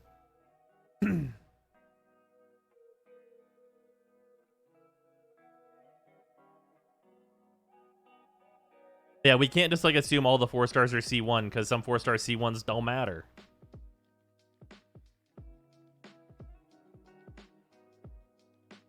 All right, anyway, I think we're good to get started. All right, okay. We can fucking outline these fucking rules. Make a good with constellations tier. No. Okay. All right. We're gonna restart. All right. So this is going on YouTube. That is the plan. Hello everyone. Welcome. We are doing a Genshin tier list, and this is exclusively how good I feel these characters are, and we're ignoring them being at like high constellations, especially for 5 stars. Some constellations will be discussed if they matter for the character in like large significant ways. So we're just going to go in alphabetical order, which is what these are already organized into anyway. So yeah, basically that. Also, characters are going to get bonus points if they do more than one role. So characters that are like healing, but also that's going to be better for them to be more versatile and to fit into more teams and be able to work with other characters better. And elements are also going to matter, of course, as well. And this is only within the context of the characters that we have right now. As more characters get added, that may make other characters better. They could add a character that makes Lisa S tier tomorrow. So this is only for 1.1. So starting with Amber, we're going to fucking put her directly where she belongs in D tier. Amber is one of the free-to-play characters, and her E is terrible, and her Q is almost good. I know Amber can technically be built around, but it is so outlandishly expensive and not worth it to do so that she's basically just for running around the world and doing the fire torch puzzles. Like, you can make her work, but you probably should not make her work. Barbara. So Barbara is also a very accessible character that the devs keep giving away, and it's likely that you have a few constellations on her just from them giving away a bunch of Barbaras. And also, I think Barbara is really, really good at healing, but she probably only makes it into B tier. It's pretty rough for Barbara in that there are just characters that can fill a healing role and also do one other thing or sometimes multiple other things. She's extremely good at healing, and her being water helps a lot because she can be a part of freeze teams, but that can also come as a negative because she puts water on you, which can get you frozen. But her ability to also take down fire shields and fill that role is really, really nice as well. So she's got a lot of good stuff going for her, but she just needs like one extra thing to do. It's a ton of healing, and then she's being kind of bolstered by her just being water elemental. On top of that, we coming up next, I suppose, actually, we have Baidu. So Baidu, I feel like, is an A tier. Baidu is a very, very solid character that can carry and also support DPS by just flashing her in for counter hits. I don't think she makes it into the S tier category because I think as a solo carry, she's not that great. But as a fully built out, kind of expensive support character, she does an absolute shit ton of damage. I do think that she would be better off not being Electro, so that also harms her a little bit, because on one-tap counters, I feel like Electro is like a little bit underpowered for that. If she was Pyro or something, she'd be able to hit like giant melt counter hits and stuff. But as a burst support, that is Electro, and with her really good Q to buff characters like Bennett or any other like fast auto attackers and such, she can do a lot of damage with that as well. And just provide safety for a lot of teams, especially in certain particular fights, like the Wolf fight, which he's very, very good at, and pretty much anywhere where you're going to be able to land solid counter hits, or in Pyro teams where you can light grass on fire and then use that to auto get perfect counter hits and do big swings of damage in a pretty respectably large area. Moving on, we have Bennett. Bennett is an S tier. Honestly, he might be the single best character in the entire game. Bennett does actually everything. There's not a single thing that Bennett doesn't do outside of generating shields, and that doesn't matter because his healing is absolutely outrageously high. He can DPS, he can support, he can heal, he runs the whole gambit. He's Pyro, he can help you get your Pyro resonance for that extra attack in a squad that's using another Pyro as a carry. He has the best buff in the entire game. He's very, very debatably the single best character in the entire game, and he's a 4-star to boot. It is worth noting, very minorly on Bennett, that there are two specific things to mention with his constellations that matter a ton. First and foremost, his Constellation 1 is really, really good, and it makes him hyper consistent, which is a nice thing to have. And 2 is do not get his C6. If you are going to like get constellations for a bunch of characters, if you're whaling, do not unlock Bennett's C6, as it heavily reduces the amount of parties he can be put in, and his versatility is overall just reduced drastically. So don't get him to C6, which is kind of a benefit for those of us that are not trying to get like whale constellations. But he's absolutely outlandishly good. One of the best characters in the game, especially when combined with Chong Yoon. So Chong Yoon, it's kind of hard for me on where to place him, I've settled on A tier for Chongyun, and it's for a couple of different reasons. So Chongyun has a couple of problems with certain characters that you'd think that he'd be paired with well normally, and that is that he doesn't work well with the electro characters. He doesn't work well with Kaching. He doesn't work well with Razor. He doesn't work well with physical DPSs in general, like Zhonling. There are certain characters that he's just got problems with, so I would put him at like a low A rank because his versatility is a little low. That being said, he is a very solid primary DPS in like cryo damage, which is valuable, and he has some versatility with being used well with characters that you can just flash in and use their E, such as, of course, Bennett. He's extremely, extremely powerful with Bennett.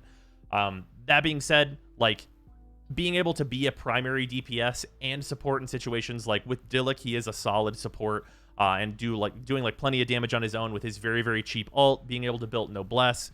Like those types of builds, I think, put him into a low A tier, which I think is solid for Chong Yoon. I think he will also get better, especially as a primary DPS, whenever we get some of the upcoming cryo sets that we currently don't have access to. So there's that. Also, we have Dillik coming up next. This is very unsurprising. I will say that he is a character I don't have. He is one of the 3 characters that I currently do not have, but just mathematically and based on seeing him be used with everyone else, I think it's very, very obvious that Dillik should go into S tier. He's an incredibly strong pyro carry. I would personally rate him lower than Bennett because he's only a hyper carry. Now, being a Claymore hyper carry is really, really good. He's in the best element. Everything is great for Dillik, but just Bennett's overall versatility and ability to be put on literally any team, I think, puts him just barely above Dillik. Even though Dillik's DPS output is higher, Bennett just has an overall larger variety of things that he can do, which is really nice. That being said, Dillik's super strong. His ult is amazing. It's hyper spammable. You get into a point where he's constantly got his like pyro conversion because he's spamming his ult off cooldown every single time. Very, very good character. If you have him, excellent. Next, we have Dionna. So Dionna is a character that is relatively new, and I'm going to put her actually above both Baidu and Chong Yoon in the A category. Dionna has a lot going for her. Dionna is a great character on multiple teams. She's excellent on any physical team because she can both fill an ice and healer slot on physical teams for the purpose of proccing Superconduct. So on teams that are using like Razor, she is absolutely excellent because she can give you 2 slots at once of what Razor needs, which is both ice and a healing slot. And her shield is extremely powerful, super hard to break. Like it's like having, spoilers, a much better Zongli that also heals without needing $2,000 worth of constellations, and is also in a better element. Plus, on top of that, she has the versatility of having a bow, which is really useful and fills yet another slot in a team, which is for hitting weak points, which, while it doesn't come up a lot, I think we're going to be getting more ruin enemies in the future, so I'm going to factor it in just a little bit here. So yeah, Dionna, absolutely excellent. She can also be built in a way for some minor DPS, which I don't feel like is super worth it, but if you're going to invest heavily into Dionna as kind of a like supporting DPS / healer / support, she'll be fine for that, it seems like, just based on the numbers.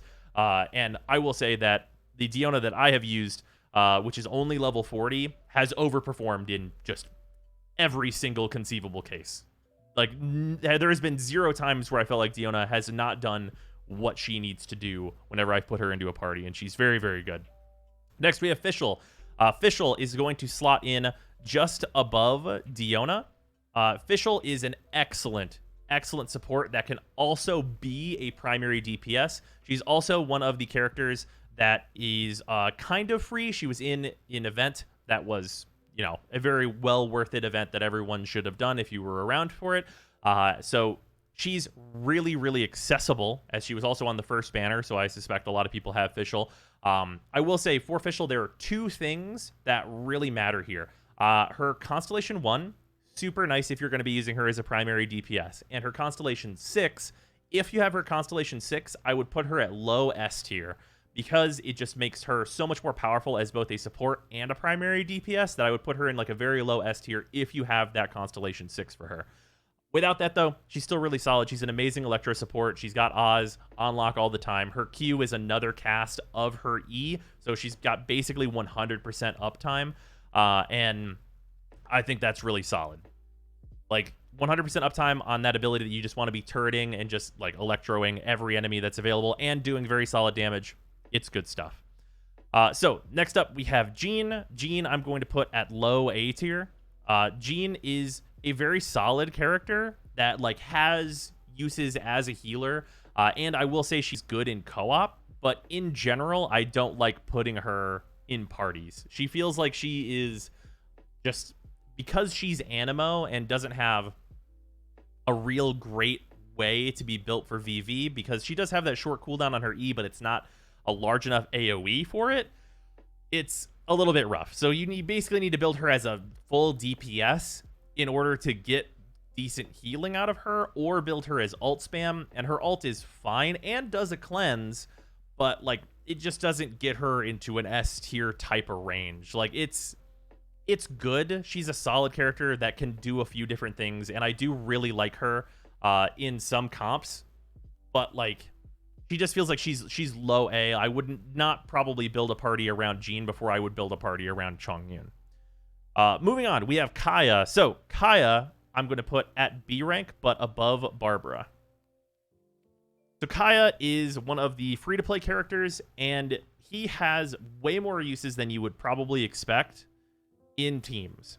He is able to be used in physical parties because he is ice, and he can be built for physical damage as well, and kind of be a physical carry if you're going like full free to play and you just need a lead for a second team. He can do those things, and that's nice. His ult is a little underwhelming, and his DPS is obviously not going to be super great going for that. But he can do solid stuff. He can be a good ice character to throw on a couple different teams. And in a lot of cases, he doesn't need to be leveled to do what you need him to do, which is a bonus for him being able to just be thrown at teams and be pretty effective. Next, we have Kaching. So Kaching, I'm going to put her below Dillik, but I actually think they're like very, very, very close. Kaching is an excellent character, and I am going to put her below Bennett as well, kind of for the same reasons that I put Dillik below Bennett. She's an incredible carry, absolutely fantastic. Her damage is absolutely ridiculously insane. It is very, very hard to beat. Her ult is very good. Her E is great. Her E is also bonus, great for exploration, which I'm not super considering here. But Kaching is just super powerful. There's tons of great parties to build around her. She can be built as an electro DPS or as a physical DPS because she can just do so many things. So she's a pretty versatile character in terms of how you're able to build her, and she's got a lot of different teams that you can put her in that she's going to really appreciate. So she's got a lot of different ways where she can be effective, mostly on the back of her just being so strong by herself. And that's just really excellent for her. Next, we have Clee. So Clee, I'm going to put it out there. Clee is my favorite character, and she is the primary DPS that I use. I am going to put Clee kind of alongside. I'm going to put her in the middle of Kaching and Dillik. So I would say Clee is slightly better than Kaching, mostly on the back of her being pyro. If these elements were reversed, I would put Clee definitely below these two. But I think Clee is on par with Dillik damage in most cases. But the reason for that is that Clee has a really high skill cap in terms of using her. She has a lot of animation cancels and stuff that can bring her above Dillik, but I just don't think that that's reasonable to consider in a lot of cases, because the absolute optimal frame perfect damage output of Clee, it's really, really good. She's an excellent character. She can do jaw-dropping amounts of damage. She's got her charge attack passive. Her ult is really solid, but has a downside in that you have to have her out on the field while her ult is going on to get the entire thing out of it. Dillik is just a much easier character to use, so he's gonna like just barely slightly edge out Clee, even though Clee has a higher damage ceiling, I feel. So that's where this comes out. These characters are all absolutely excellent. They're amazing. Best characters in the game. That's why they're an S rank. But like I think the usage between Dillik and Clee is pretty at odds, where Clee is much harder to use and Dillik is much easier to use. And I'm gonna value the ease of use on Dillik a little bit more than the overall higher damage potential on Clee. So next up we have Lisa. Lisa I'm gonna put into C rank. Lisa is one of the other characters that you start out with, and she's absolutely okay if you need to use her. Like, if you have to use Lisa, she seems fine. If you've got a bunch of constellations on her, if you're really unlucky, then that's probably a reason to use her, I guess. But in general, you're going to want to use basically any other Catalyst user. Unless you really have nothing else that can do like some of the fights that you're going to want to do, like Oceanid maybe, if you're trying to level up Child, if you have no other Electro characters or no Pyro characters somehow, then you could use her for that, but I probably wouldn't bother. It's going to be probably a waste for you to level her if you kind of have anything else that can do those jobs, but she is available for those things. I just think her moveset is pretty clunky. Not as clunky as Amber's moveset, but pretty clunky overall. Next, we have Mona. So, Mona, I am going to put right below Dionna. Actually, no, sorry. Right above Dionna in terms of A rank. So, Mona is one of the characters that I don't have. I don't have her, so I don't have a ton of experience with Mona other than secondhand experience with Mona. So, I want to clarify that immediately. However, Mona has an incredibly powerful damage buff that is super, super solid as a burst support on a party for increasing damage. There are combinations where you can get extremely large damage numbers in terms of, like, you know, hitting for 100,000 damage with Bennett, with Dillik, with Clee, all the fire characters combining for Vaporize and doing stuff like that. You can do really, really large amounts of damage with her, and that's great. But, like, those big bursts, I think they're a little clunky to set up. Obviously not having done it myself, but just from watching people do it, it seems a little clunky to set up. And while she does seem very good, and she is water, which helps out a lot because there's not a ton of water characters to choose from, she's got, like, good stuff, but not, like, amazing stuff. I would probably choose Fischl over her, but, like, it's more of a how easy is this to do for the payoff that you get in terms of Mona being an A rank.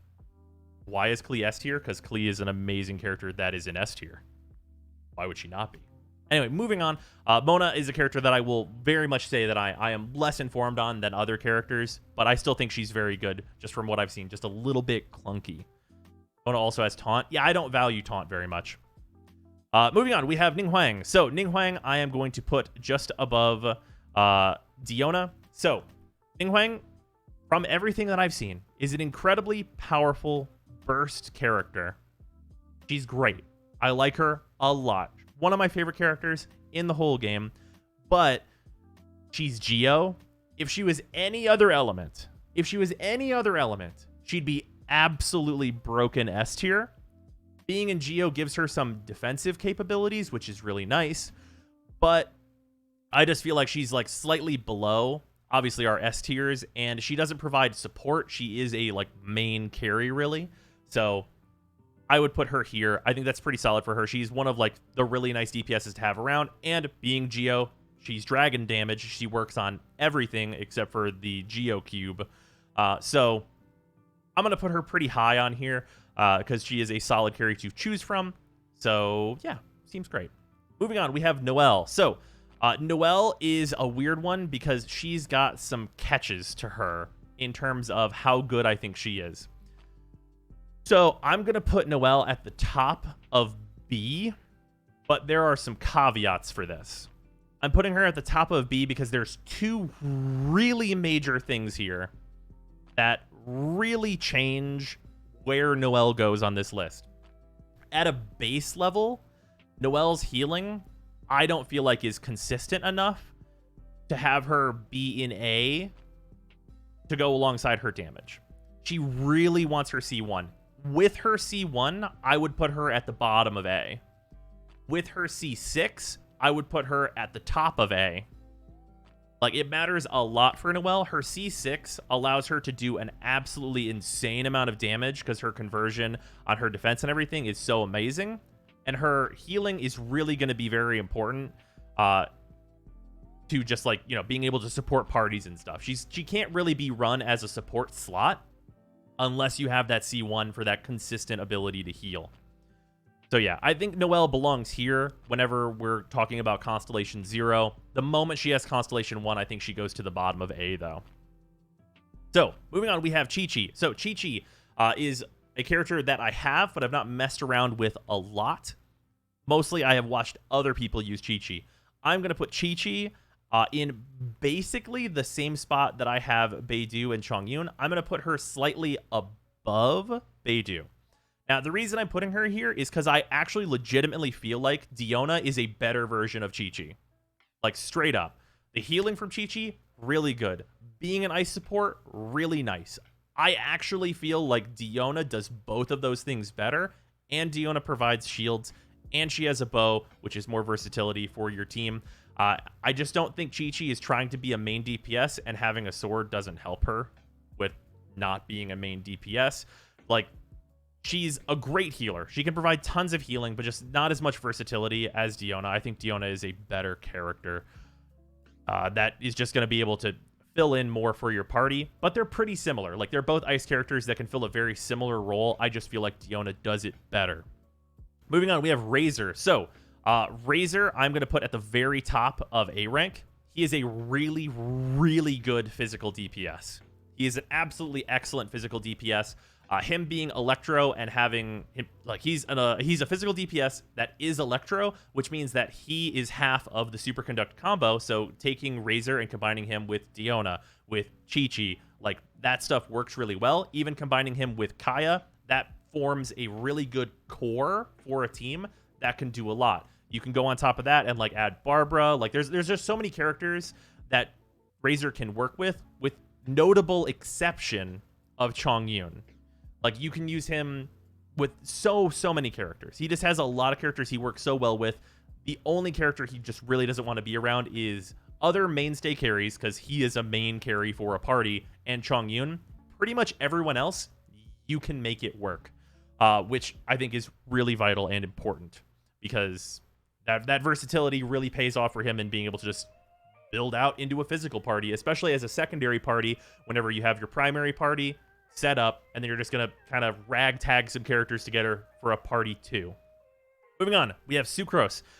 So Sucrose is kind of a hard one because I feel like she's just above Jean, but Sucrose is one of those characters that I have mostly seen other people use. And for that, I have seen her be quite good.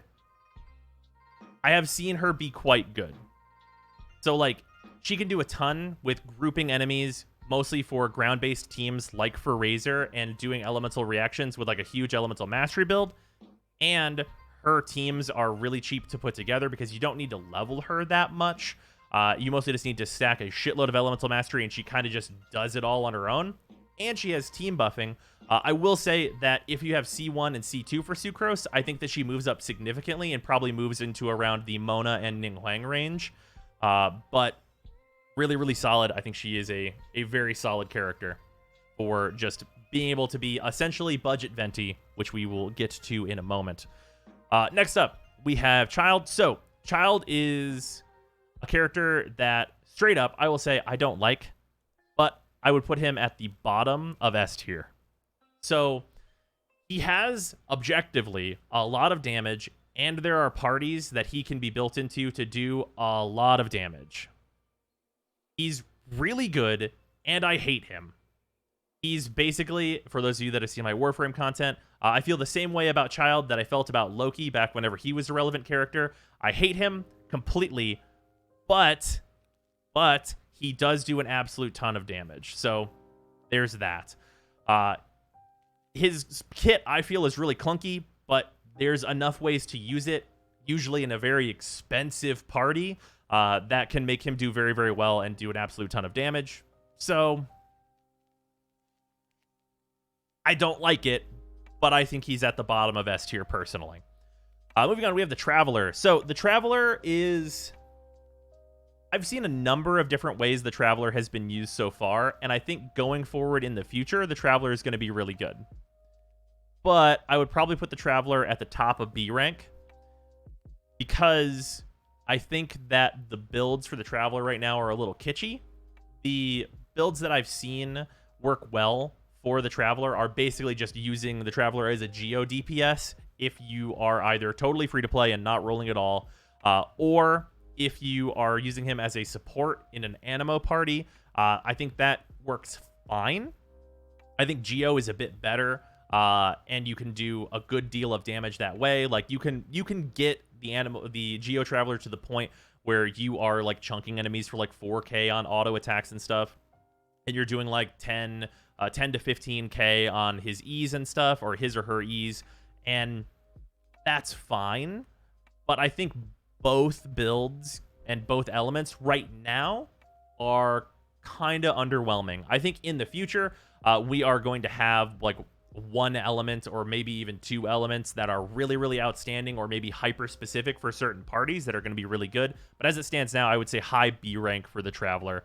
It's just a little bit like the numbers are just slightly low. And then for Venti, we're just going to put Venti above Child in S rank. This character's fucking busted. Absolutely busted. Venti is great. Venti does so much. He does extremely, extremely good grouping, both in Abyss and high-level domains.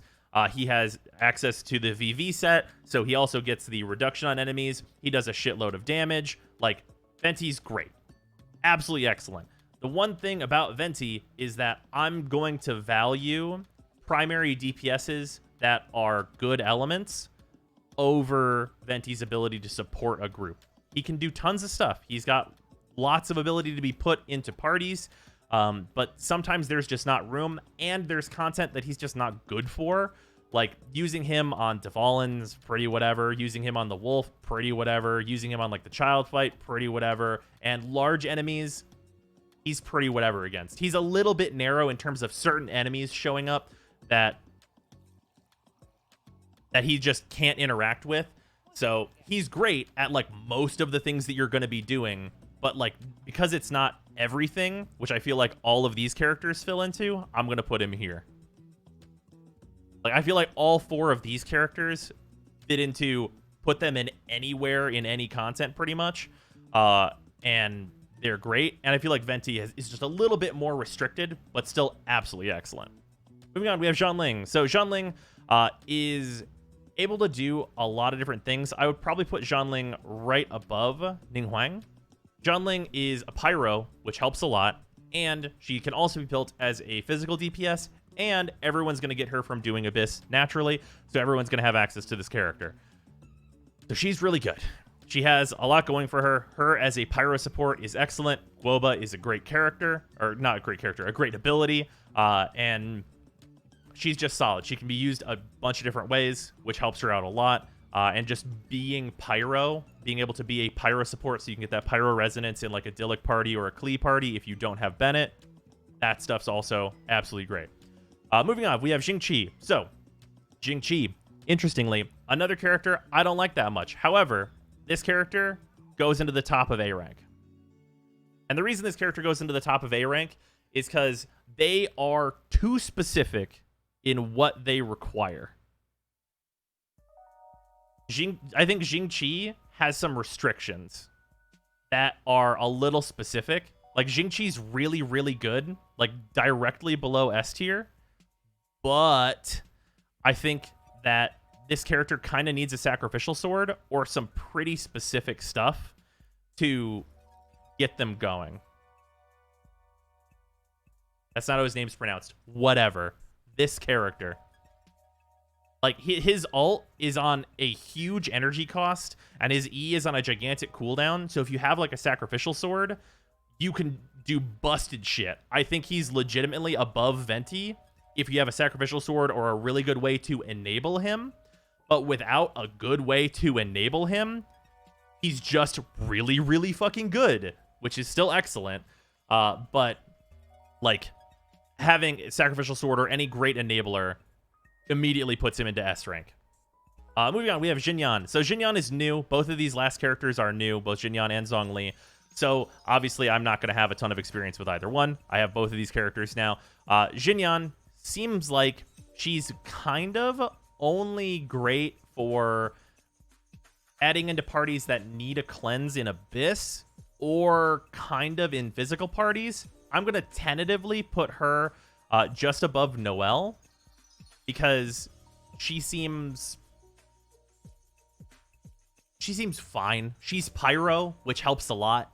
Like, she's a pyro physical support, so that can help you get to resonance if you're using like her and Bennett inside of a like Razor party where you're also using like Kaya. Like, that's like there's some comps that can come up, like using her with Ling to get that pyro, and then like she's got stuff that she can do.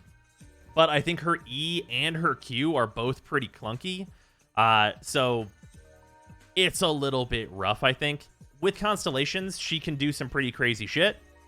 But I don't think it's nearly as crazy as a lot of other characters get whenever they have their Constellations. So I think she is like high B. I think her Constellations are a little bit less important for her than Noelle, though, which I will say. But yeah, like, she's a solid character. Like, she seems like she's going to be useful for different areas, especially because of the cleanse that she can provide. But still very good. And then we have Zongli. So Zongli, obviously the new and controversial character for the game at large. I think that Zongli is probably right above Jinyan. Probably right above Jinyan. I think based on just like the numbers and math that I've seen from other people and using him a little bit myself, I would probably put him below Geo Traveler just from what I have seen in their output, just in general. Like, he's fine, and like, he can petrify enemies, and his Q does fine damage, but his E doesn't do as much as it feels like it should be doing on its tap, and its hold is a nice strong shield, but the need for a nice strong shield just kind of isn't there right now. If we get to a point where having strong shields becomes very, very important, he will suddenly be way better. Who knew? But right now, like, having strong shields isn't really there, and most people are just trying to get big DPS and worry about more survivability later, and what he provides is more survivability and more crowd control type aspects. I will say that, like, if you have Zongli, it's not going to be, like, a bad time. There are definitely, like, reasons to put him together where, like, you're having him support a Ning Hwang party to generate more energy and, like, bounce ults back and forth. Like, that's definitely a valid thing that you can do. But I don't think his numbers are quite high enough. And I realize that he is about as good a DPS as Ling, but I Think Ling does way more, and also she gets a huge benefit from just being pyro. I will say, out and out, much like Ning Hwang, Zongli suffers from being Geo. If you made Ning Hwang or Zongli pyro, suddenly Ning Hwang's in S tier, and I think Zongli would be at high A if their elements were literally just different. And that's kind of the cost of being a Geo character, is that you're useful against everything because you do damage to everything, but not having the reactions hurts. Also, I will say that Zongli does have worse shields, as some people are pointing out in chat, than Dionna. Dionna literally has better shields, and she's ice, and she's a bow character, and she heals. Like I said before, Dionna is basically a C6 Zongli, but with C0. So there's that, which is pretty rough for Zongli, considering Dionna's a 4-star. But yeah, you guys will notice that this list here is pretty heavily weighted towards S and A. And the reason for that is because I feel like overall, there's not that much difference between how useful a lot of the characters are. There are some standouts that are pretty obviously less good than the majority of the cast. But I feel like these characters can all be combined and used in a lot of interesting ways. And they're all like totally fine to build around. If you want to take Barbara and make her a DPS, absolutely possible for you to do. Technically, if you want to take Amber and build her DPS, absolutely possible for you to do. But I think there is an ease of use and also just general effectiveness, especially at lower costs, that are going to put characters at these higher ranks. And like I said, some of these characters are going to be based on if they have certain things, it can change their rank drastically. Like Sucrose moves up if she has higher constellations, like her first one and her second one are very good. Like I said, Ching Chi, or however you say this character's name, would be an S tier if you add just like a sacrificial sword if you happen to have one of those. There's a lot of ways that these characters can move around, especially if you've got the perfect weapon for one of the characters. Obviously, that's going to matter. But yeah, overall, I think the character balance in Genshin, at least so far, looking forward to the next banner, has been pretty good, with the obvious kind of community concern about Zongli maybe not being as strong as a lot of the other 5-star characters that we've had so far. Because obviously, looking at this list, if we just want to talk about the 5 stars, there are 3 5 stars, or there are 5 stars in S tier, and then the rest of them are in A tier, except for Zongli. Unless we're counting the Geo Traveler, which personally I wouldn't, because they're just a character that everyone has. If any, like, we're just going to count like the rolled 4 5 stars, which is, you know, that's why people are talking about the discrepancy with Zongli's output. Animo Traveler, I would put Animo Traveler just at like a slightly lower B, but overall I think Traveler's at the top of B whenever we're talking about Geo and some of the versatility with Animo if you want to build him or her that way as well. So yeah, looking forward to new characters coming out. This is the tier list for the current characters in Genshin. Obviously, like I said, I have not used all of the characters. I don't have Dillik, I don't have Mona, and I don't have Child. But everyone else I have. Not everyone I have used extensively, but I have seen all of the characters extensively and seen a lot of them used in their different party comps and stuff, as I pay attention to that stuff, as it turns out. So yeah, now we're going to do the waifu tier list.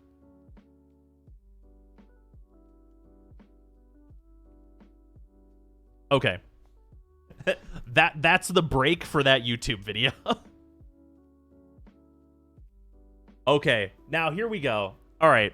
So some changes need to be made. Some changes need to be made in this tier list. Some changes need to be made. There's a specific thing here. Because this is a waifu / husbando tier list, there has to be an added rank. Add a row below. We'll make it purple. Oh, no, this one's not purple. It's that color. Make it purple. This is protect tier. This is protect. They are not a waifu or a husbando, but we must protect. We must protect these characters' smiles. That is what this tier is. So, right off the bat, we're going to get everyone who's in Protect tier out of the way. Bennett is in Protect tier. Dionna is in Protect tier. Clee is the top of Protect tier. Chichi is tier 2 in Protect tier. Zhonling is in Protect tier. Probably at like the bottom of Protect tier, though. Right? And then we've got Official, who's just above Zhonling at the bottom in Protect tier. And then we've got... Is there anyone else that needs to go in here? That might be everybody.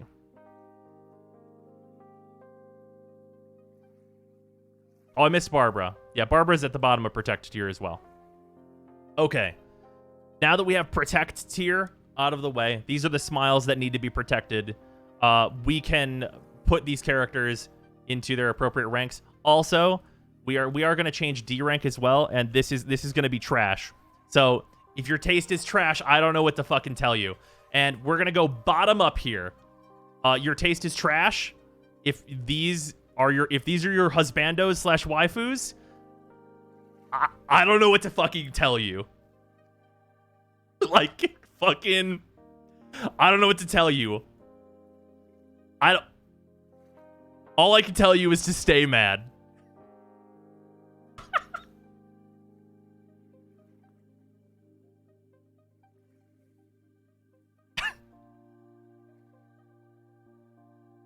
The streamer's bad opinion tier. God damn it. Okay. This one's difficult because we only have one icon for the traveler, so we're gonna go over this one last, I think. Para, thank you for the 1,000 bits and your message of fuck you. Okay. So, we're gonna go ahead and do Baidu. Here, hold on. Okay, guys, bottom up or top down? That's the question here.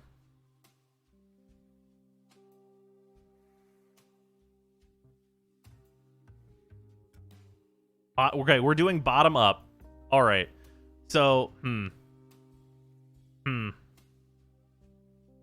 Para, thank you for the 420 bits. You put Ching Chi in S tier right this instant, Mr. Streamer. Nice. Okay. All right. Man, this has become suddenly very difficult now that we've gotten the really easy stuff out of the way. All right. Okay, we're just going to go in order. Wait, no. Should Amber go into Protect tier? Amber might be in Protect. I'm not sure. She might be in C tier. I think Amber's a C tier. Yeah, Amber's a C tier. Also, as much as I like this character, I hate to burst your bubbles. This is a waifu/husbando tier list. Razor is below Amber. I like Razor a lot in terms of his playstyle and stuff. But if you like the wolf boy, I don't know what to tell you.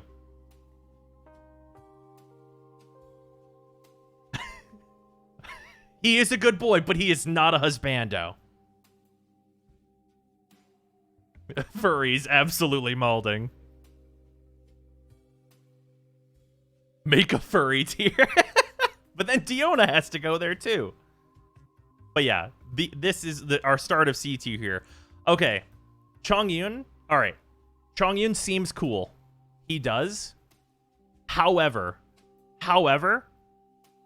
we don't know we don't know enough about Chongyun. We don't. We really don't. We know that he eats ice cream and that he's an exorcist. He needs a quest or something. He can't be higher than B without like some more characterization. He's got a good baseline. But I don't know. Also, at the top of C tier, we have Dillik. Actually, no. He's not at the top of C tier. He's above Chongyun because he's basic. He's in B tier because he's basic. Yeah, B for basic. B also for Batman. Like, I understand that he is your cold-hearted step-on-me husbando, but he's basic. He's really basic. He's just fire Batman. Moving on. Let's see here. Who else is in these tiers? Oh, okay, hold on. Wait. Venti actually goes below Razor. No one should want to husbando Venti. Why would anyone want to husbando Venti? He's just an absolutely wasted god. He's just fucking drunk all the time, irresponsible, just absolutely fucking wasted.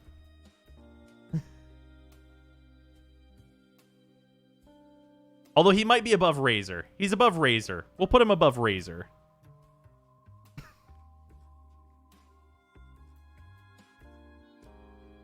Burn the Serpera seething.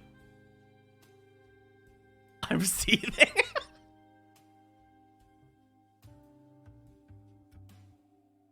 The more drunk, the better. Venti's higher than Amber.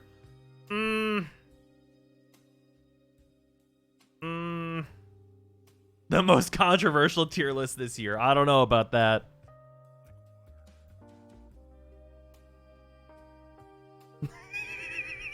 I think our bro's gonna lose all credibility due to his shit taste in waifus, but he struck gold with Sarah. And he's absolutely S tier. That man would rock a maid dress. No. The drunk god is in C tier. The drunk god goes in C tier. All right, let's see here. Oh, yeah. Okay, by default, Jinyan, she's cool, but she doesn't like frogs. And for me, that's a deal breaker. That's an absolute deal breaker. Xinyan can go to the top of C, but no higher. She doesn't like frogs. Like, that's a red flag. For me, absolutely instant red flag. Yeah, the absolute most red flag. Okay. All right, all right. Let's see here. Does Sarah like frogs? Sarah does like frogs. What if she did like frogs? If Xinyan liked frogs, she might. There's a chance that she could get into A tier if she liked frogs. Traveler? We're gonna get to Traveler. All right. I might have to make a new tier because I just realized that I have to rank Lisa. There might be an Ara tier.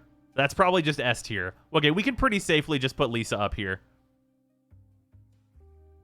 I mean, like, all right, guys, let's just be honest here. We're just gonna do an honesty. We're just gonna do an honesty. We can just do honesty here.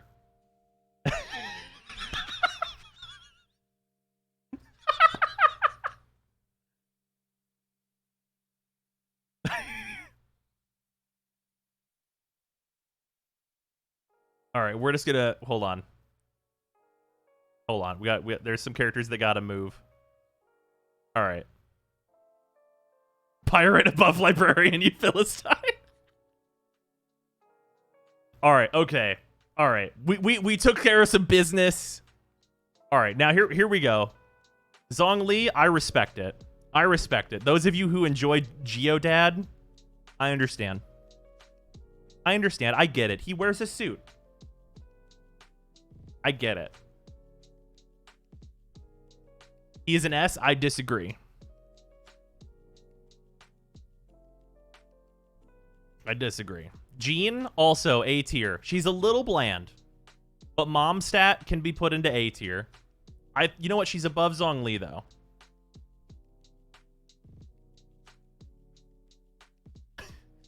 White bread tier.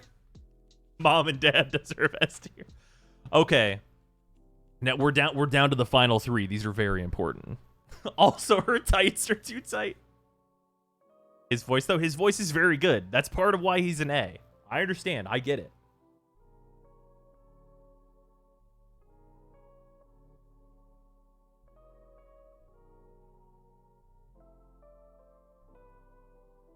All right. And then we've got Traveler, Noelle, and Sucrose.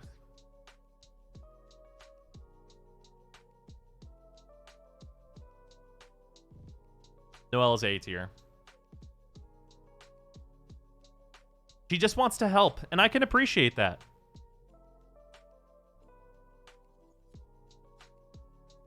And her voice actor is great.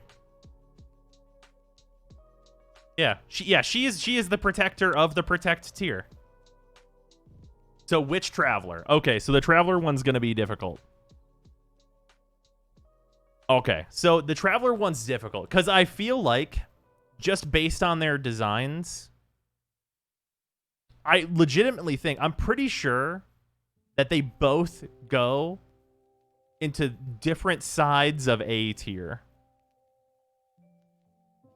Like, they have no personality because they can't have personality. They're literally not allowed to have personality. So, Traveler goes into both sides of A tier. Like, with male Traveler at the bottom. Actually, no. Female Traveler is actually probably just above Zongli. So, yeah. Just imagine the Travelers are on either side of Zongli.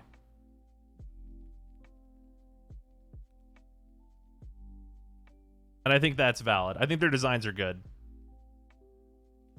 Especially for main characters. There is some main character consideration here, because they have to be a little generic because they're the main character. Traveler's trash. What is wrong with you? What do you mean? B for bland? I could see it.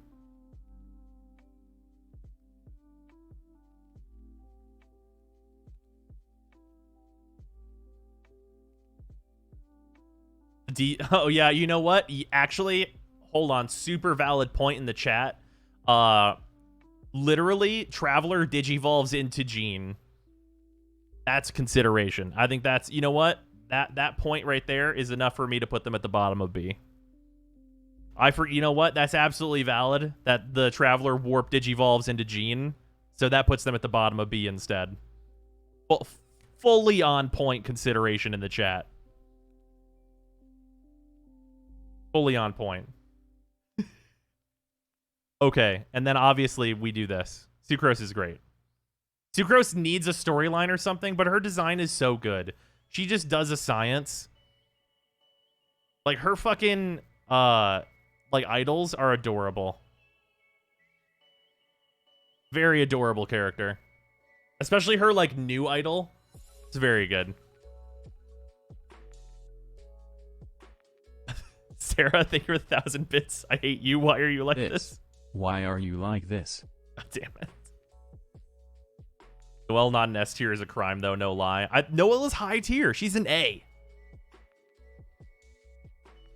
But yeah, I think this is pretty balanced overall. There may be some characters that need to shift around in their ranking, but I think this is pretty close. Actually, hold on. There we go. That's better. That's more correct.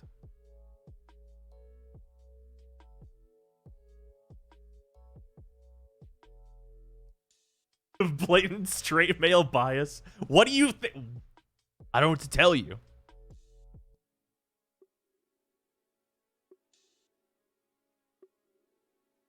You just want to tilt the whole chat. What do you mean? This is the only accurate tier list. Sarah's here. What's up? This is the only accurate tier list. Ah! What's up? For fucking who?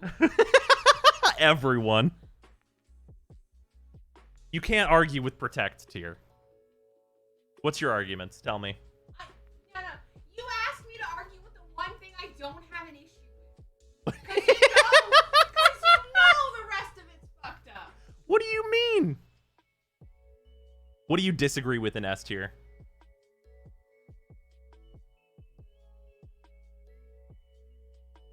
What do you disagree with in S tier?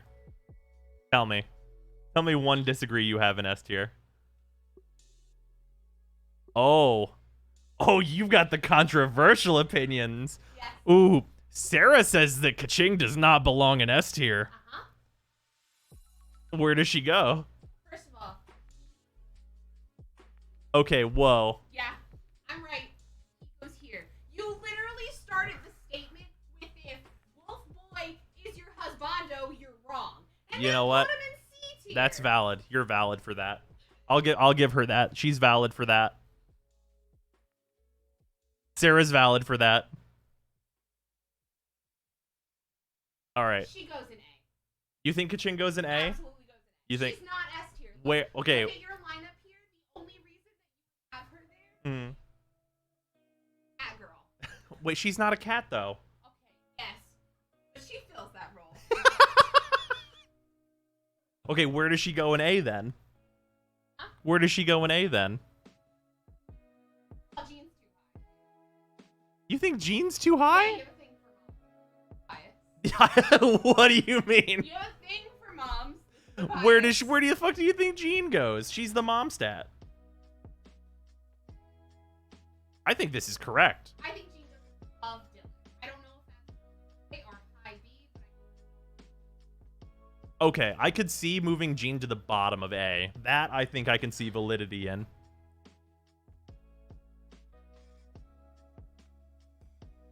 but S is. Also, I just want to point out, Yeah, what's up? Venti Yeah. deserves Venti, why? What? He's wasted. And He's fun. is he fun though? He Is he fun, or when he shows up, do you just go, Jesus Christ, Venti? He's just having a good time. I know he's having a good time. Because you got shit to do, he just wants to hang out. Oh, motherfucker. No, I would not put Venti lower. Venti either, Hmm. and here, controversial opinion. Okay. Venti is either Okay. S tier or trash. Oh, Whoa, Sarah says he's either S or trash. Okay, hold on. Here's the real question. Does Venti like frogs? What is your opinion on does Venti... loves frogs. Venti like... Wait, does... Venti likes nature. Hmm... Venti does like nature. Venti goes to the tree. I mean, Venti does go to the tree. Okay. All right. We're going to say he likes frogs. We're going to take that, and we're going to put him above Xinyan at least. If you like frogs, you've got to be above Xinyan. Why is she above? Who? Why is Southern Rock Girl above fucking Amber?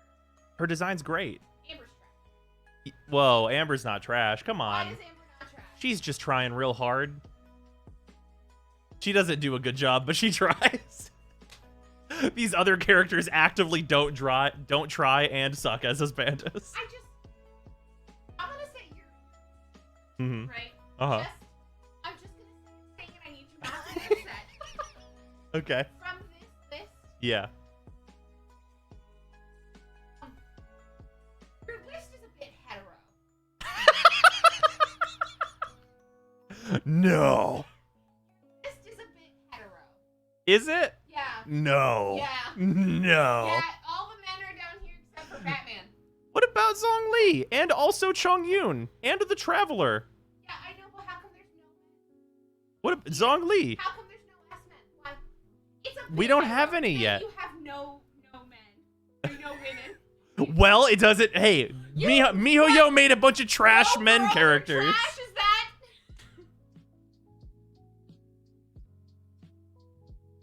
He hated her for she spoke the truth.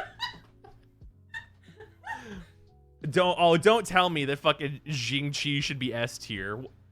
He's trash. No, I disagree. Yeah, he's trash. Alright, but you hate him for his personality. Like, I don't like his design either. He looks like a fucking off the rack fucking Dynasty Warriors character. just because there's more men in video games doesn't make ones that look like him for trash. What? He looks like off-brand Dynasty Warriors. I'm just saying. Oh no. He's a bit You think hetero. so? I do think so.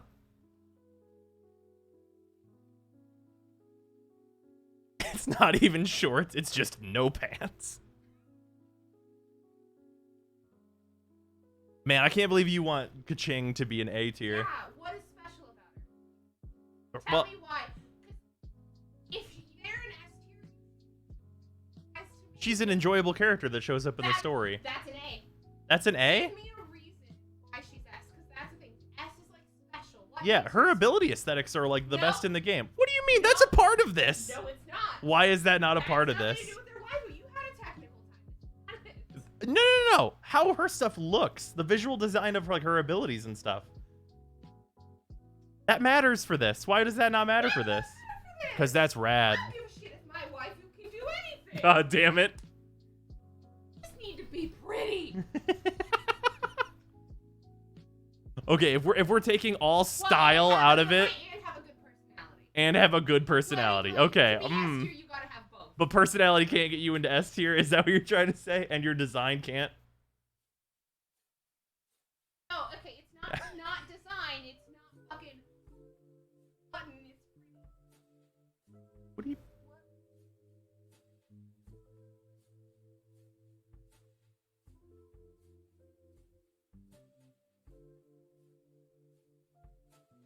Let Sarah make her tier list.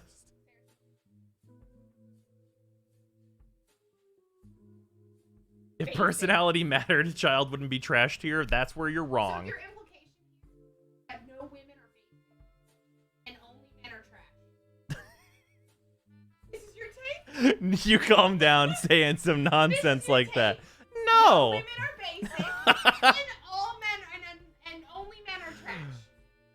That's not explicitly what these tiers That is mean. what that is what your list Dillik says. is in B tier because he's basic. Chongyun's not basic. You put him in the B tier. Yeah, he's like a B rank. We don't know enough about Chongyun.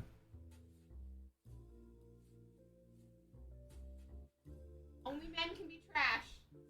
Only men are basic. Okay, which of these females go in the trash? Tell me how many girls are trash. Amber is trash. Why is Amber trash? Why Amber is on the doesn't matter. Amber's on the level of Traveler. Razor and Kaya. Traveler is trash. Why is Traveler trash? Why is Traveler not trash? You've not even... Give me redeeming qualities of Traveler, because what you said to me earlier Uh-huh. was that the only times they open their mouth is to say something stupid as fuck. The main time. So, you want to explain to me how they're not trash and you put them in fucking Well, hold on. They're getting, like, main character discount, because they're not allowed to have much of a personality. They've got basically just a character design. Main characters can have personality. In a gacha? Yes, they can. No. Have a what? Put everyone in the trash, honestly. Ooh, it's true. If you, okay, let me give you another reason why Traveler's trash. Okay. Look at these Yeah. You're gonna tell me comparatively the one with no personality and a basic bitch design is not trash? What do you mean? What I mean, what I said. Fuck. Amber has boring personality and look. She's just trying. No. She's at the bottom of C. How? Yep. Okay, is what you're trying to tell me is that Amber should go into, like, trash and Traveler should be where Amber is? That's not what she's saying. I mean, okay, you can make a justification that Traveler could be standing at Traveler's standing at the trash chute, Yeah. throwing people in. Sparta kicked her down,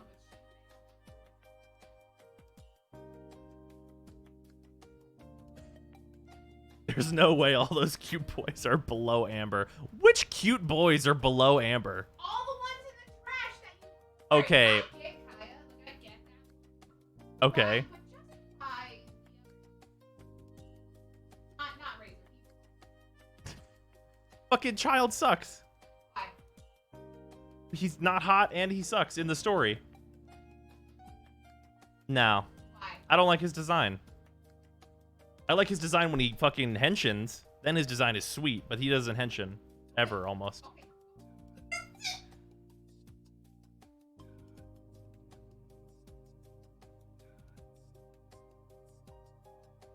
What? What's up? He's not. Eh. He is! Eh. I feel you. I feel threatened? How? He's some random ginger character. You're a random. He's just like a normal looking dude in a fatui outfit. Oh, you're arguing right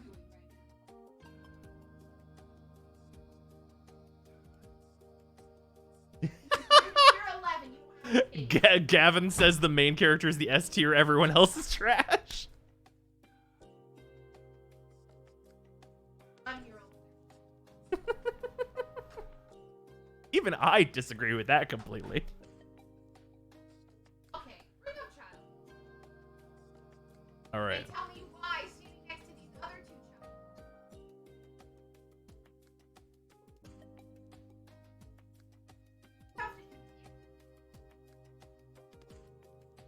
What? I guess this one. There you go. Yeah. I said What? what?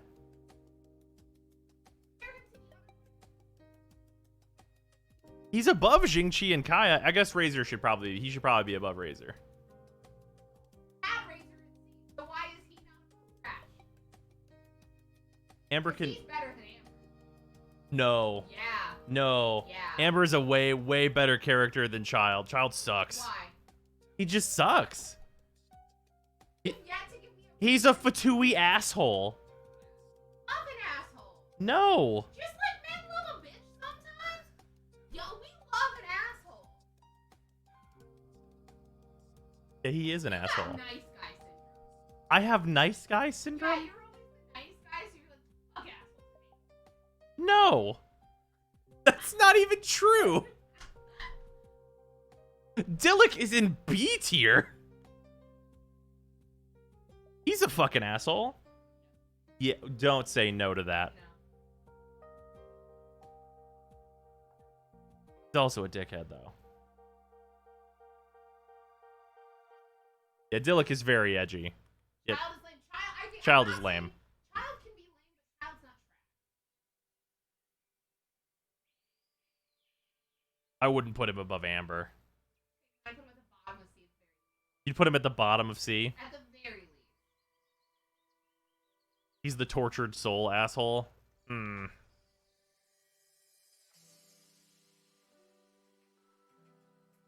Child is a genocidal monster. Like, he legitimately was fine with destroying Liyue Harbor in a fit of pique.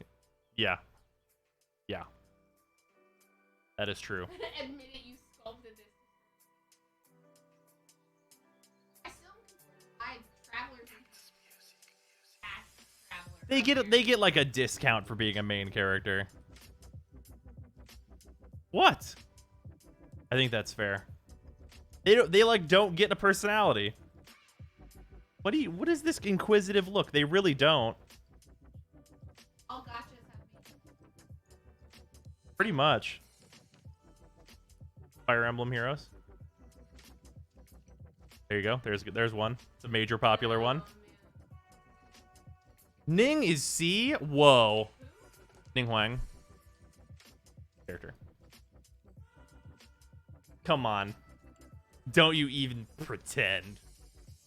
Yeah, what's the thing? You know what I mean? Yeah. And they said. H? Okay. H. Okay. Suck all the air out. You know what I mean? Okay. She wears a flowy dress, but all right. Yeah, I think you're thinking of the wrong character. Okay, hold on. I gotta pop up. I gotta pop Ning up.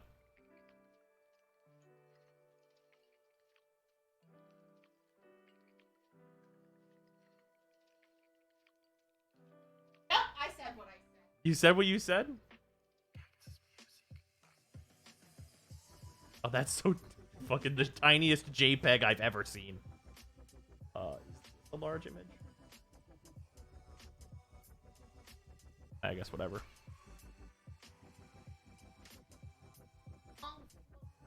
Yes, she is. This is all dress. Sure. Yeah, you're right. I'm not telling you it's not a high cut dress, but it is a long flowy dress. The look that Sarah is giving me right now.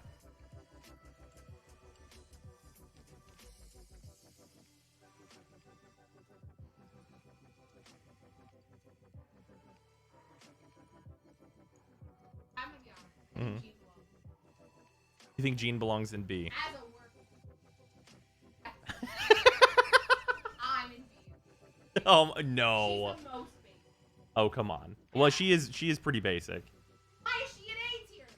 I'm But an A tier. B doesn't explicitly mean You have a basic. thing for me. Girlfriend in this one, Chad, that's why. Pros right now, absolute clownery. Para, did you go sub to some random person that has a fucking clown emote just to do this? What's the reason behind this tier list? Just a fucking stupid waifus and husbandos tier list. Love an edgy boy. Who? What? Where? Who? Who's one? Who? Oh. Him? He's... Yeah. I mean, he's not really edgy at all. Love an edgy boy. This is the edgy boy. Kind of. He's like the fucking suit and tie boy. Yeah. But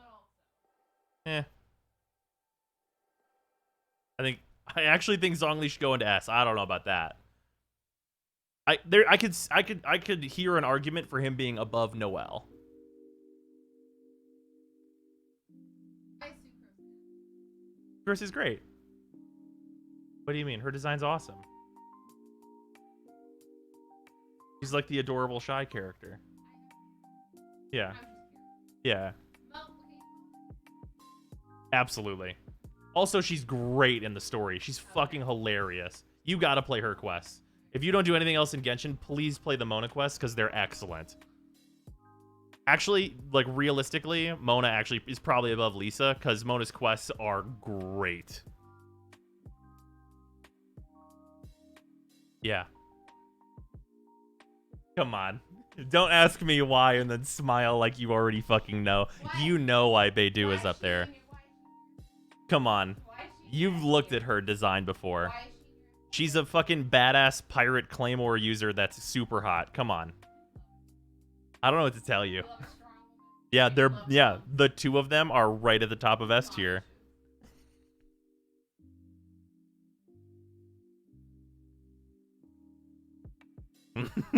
Jean is still there. You're right. Okay, I can field a suggestion for Zongli and Jean to flip spaces. Okay, here's a good question. Is Kaching above or below Zongli?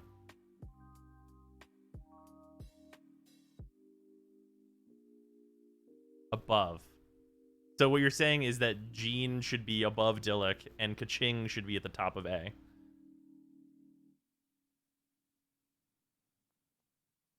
You think Noelle should be the top of A, above Kaching. That's kind of valid. I can see that. That's an argument.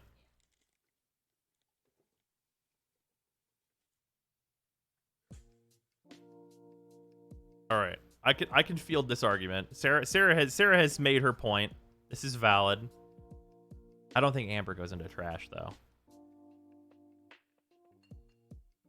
I think Traveler could go to low C. Yeah. Okay, are we taking away their like main character coupon on a personality a little bit? Yes. Okay, then they're gonna be bottom of C. Yeah, I know. They've got their main character coupon revoked. It's fucking expired.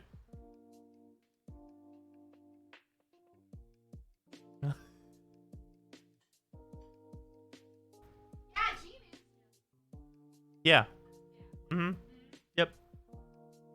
Well, Saber's not like fucking overworked, like helpful, is she?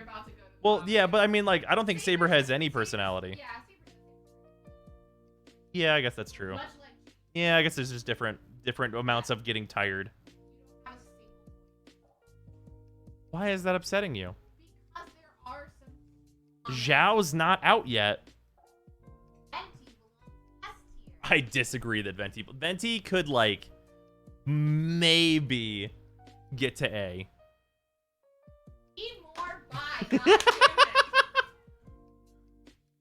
Zhao was in a quest, though. That's true. Zhao would be an S tier if he was on this list. But he's not out yet.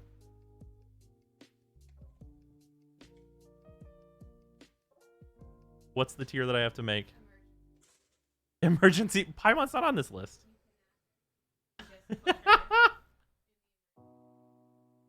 Oh, man.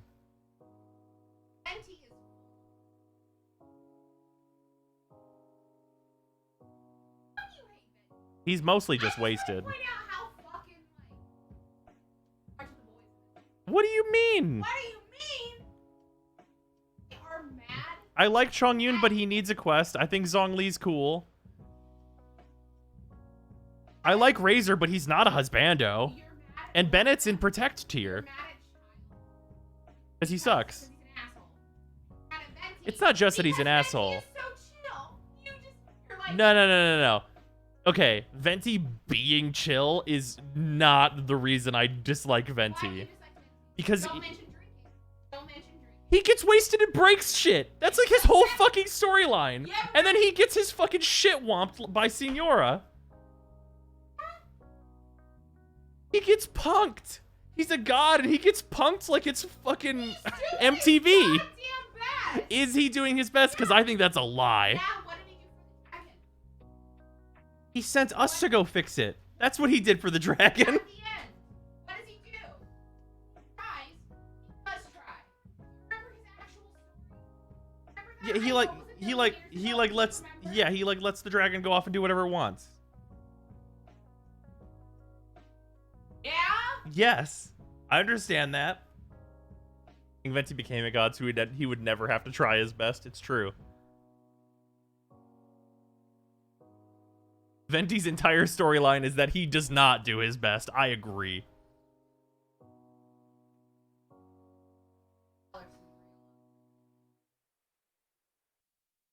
What do you mean? Venti is the absent parent of Mondstadt. That's true. I love a I mean, like, I love that. You just quoted a Hearthstone card. I want to let you know. That is a fuck. That came from Hearthstone. I mean, it came from WoW, but I don't know where it is in WoW. Think it came from WoW? Did it not? I don't know where that originated. I really don't. You are sleeping on the couch till you do a What do you fucking mean? What do you mean? Holy shit.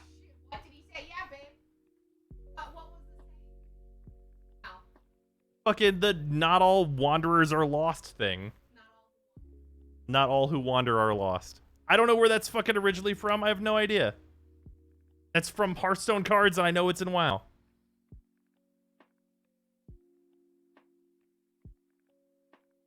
Was it in Lord of the Rings somewhere? Don't even remember.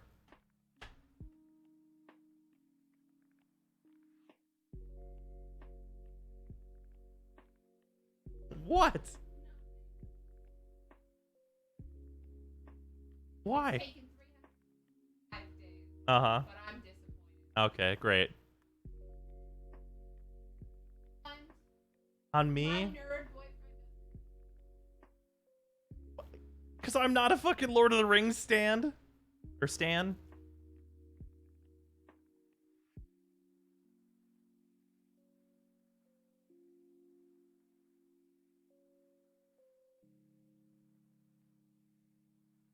Punished from the poem, all that glitters is not gold in Lord of the Rings, according to Google. Huh. In Hearthstone, I think it's Velen. Razor Probably. is trash. Yeah, in a Husbando tier list, Razor's trash.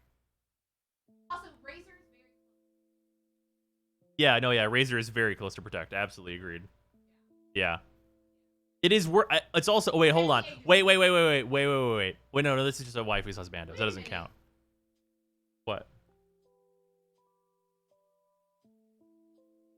No, get out of here with that. I agree with you. Okay. All right. Okay. Should we do the non-waifu husbando version of this list? Just how good the characters are.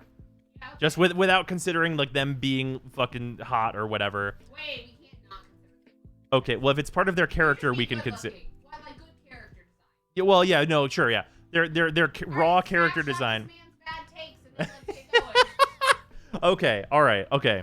We're gonna do not waifu husbando, just raw characterization and visual design. And well, characterization is personality. Those are together. That goes into that. You what? We ate them all together. It was me. I ate all the cookies. Okay. Do an aesthetic one just to see how trash your taste is. Okay. All right. We're reset. We're reset. And then all the men are gonna be in here. No, definitely not. Definitely not. No. No. Razor does not go in S tier for characterization. Let's just go in order. Okay. Characterization and design. Amber's like a C. I think she's like a C. You think, really, comparatively, you think she's in D? She's like the basic introduction to the. I don't think she has.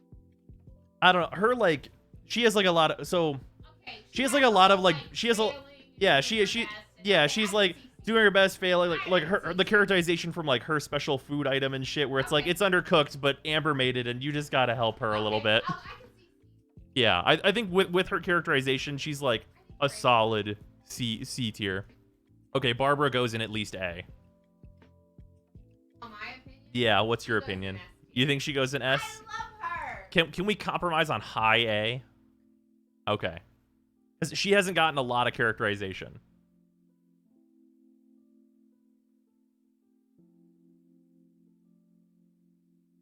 Barbara's hype as fuck. B, A, C. No, B at most. I think Barbara's fun. Her being like the fun idol character is enjoyable, and her design is really cute. Yeah. She wants to be as tall as her big sister. Yeah. Also, the quest with Barbara, where she's like just trying to take care of Jean and stuff, like that's fun. Like she also is kind of just wants to help. Can't take assets into account. Yeah, no, we're not taking a character being hot or anything into account. Just like good visual design, personality, characterization. That's what we're at here. Because we're ranking the children. Yeah. So no. Right. Yeah, we're not ranking booty quality. Wholesome list only. Yeah, wholesome list only. Only wholesome things here. Okay. Baidu right now has very little characterization. I think her visual design is like... Okay, so you don't know some of her characterization, which I think is good and will help her a little bit. So her characterization is that the way that she got her lightning is that she like defeated a sea monster god with her pirate crew, which is pretty cool. I think she gets a little bit of credit for that for like a low B. Yeah, I think it's a low B. Her characterization is really cool. Okay, Bennett goes an S. He gets a lot. Okay, all right. So Bennett's like backstory is that he's just extremely unlucky. Like he's the least lucky motherfucker, not friends with anybody. His vision activates whenever he's like bleeding out and dying in battle, and it cauterizes all of his wounds and gets him back to town, which is really badass. God, if that ain't the most It's really anime, but it's badass though. His design's not that great though, so I could see him being an A. Yeah. Come on.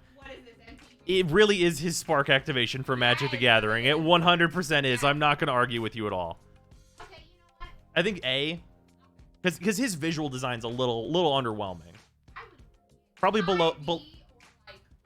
Yeah, I think below Barbara. Yeah, because his background stuff is really rad, but his actual visual design not as good as it could be. Okay. Yeah. Okay, Chongyun. Bennett has gay dads. Yes, that's I true. love that. for him. Yeah, it's great. His scars tie it all together. Yeah, it's really cool that his like backstory and stuff is there, and like it also like explains why his ult only heals to 70%, which is also neat. It heals you to 70% of your life because it's not actually healing you; it's just cauterizing your wounds. It's really good. It's a great ability. It's the best ability in the game, basically. What's up? Okay. Are we continuing on? All right, Chongyun. See? Come on. Come on. Come on. Have you seen his popsicle animation where he makes a popsicle? Oh, I love that anime. And it also his like pretty dope like exorcism animation. That one's new. You probably haven't seen that one. Like I think he goes low B. Because his visual design's really nice. He's got like a nice sleek design. Would you like me to open that for you, ma'am? She's trying to open popcorn. Here we go. Oh, he has new animations? Yeah. I haven't seen the new animation. Okay, well, I can show them to you. No. Okay. Okay, I think low B is correct for Chongyun. All right, Dillik. Yeah. All right. Where would you put Dillik from his visual design only? Yeah, we're gonna start with just visual only. Where does he go? You would put him in A, visuals only. No personality, that's A rank for you? Oh, what? Yeah, no, yeah, just visuals. Oh, is he gonna lose points for personality? Is that what you're saying? Okay. All right. I mean, I think he's like kind of even keel for characterization. Like, I don't like him as a character, but he does the exact thing that he needs to do, which is be Batman, and also be wine dad. He kind of is exactly that.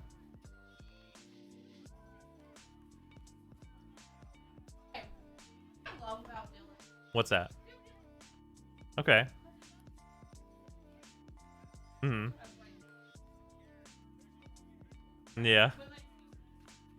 Yeah. Like he hates being here. He hates the Knights of Favonius, but he'll do anything to help the Knights of Favonius. He's that motherfucker.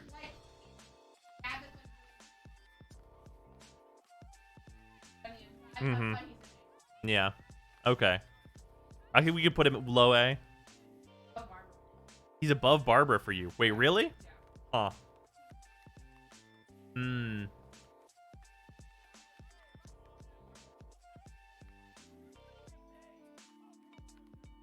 Because I think his visual design is the tiebreaker on that, because I think that he has a better visual design than Bennett, but I like his characterization less. But I guess above Barbara is fair.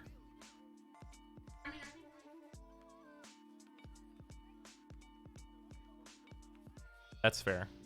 Okay. Yeah, this seems fair. All right, Dionna. Okay, she's the small calico cat girl. Okay, so design things that she has in her favor. Her boots are cat paws and they have little cat ears. That's like, yeah, exactly. So points for the cat theme. Her cool boots are a thing here. Yeah, and they're shaped like cat legs. Exactly. Negative points here. Her story is like good and bad. So her whole thing is that her dad's a drunk and she hates alcohol, but she's a bartender that's just attempting to make shitty drinks for people. Yeah, so that they stop drinking. That's yeah. It's like a really weird characterization. You think C? Yeah, I personally don't like her hair, and I think her visual design's like pretty whatever. C? Yeah. I can see C rank. Yeah, she's cursed to always make good drinks as well. Like she's trying to make bad drinks. You think D? After that, okay, yeah. Okay, wait, on the plus side, her E is a bubble shield of ice that's got cat ears. Back to C. Okay, all right. All right, Fischl. S. Yep, yep. There we are. We're fully, yep. You didn't even do the event. So good. She like breaks character and it's really, really sweet. It's cool. Yeah. Uh-huh. It's very good. You should watch a clip of that and you'll be like, yeah, definitely S. Yeah, we both love, yeah, me and Sarah both love Chunibyo as like a show, and she's like literally that as a character. And her design's cool. Also, Oz is like part of her character. I would put them together. So like, that is also good bonus points. Like, just in terms of characterization, like super high quality characterization. Like her writing is on point. Yeah, definitely high effort writing. For sure good. Okay, Jean. What do we got to do right away? Oh, yeah, Clee goes into S. Yeah. Does she go above or below Fischl? Above? Yeah, I agree. Okay. So me and Sarah have had a prior conversation about why Clee is, like, awesome. Clee, by proxy of existing, makes other characters better. Like, her design... Yeah, Clee literally makes Jean better. She makes Razor better. She makes Lisa better. She makes Kaya better.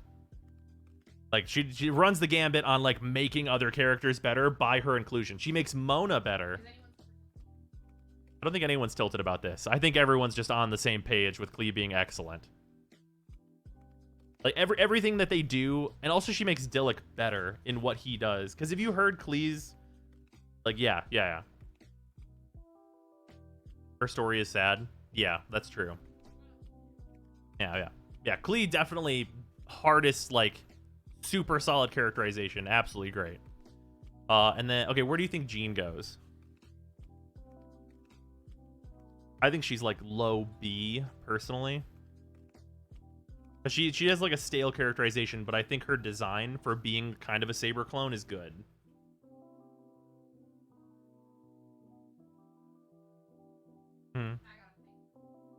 Okay. Well, that was the other tier list. Yeah.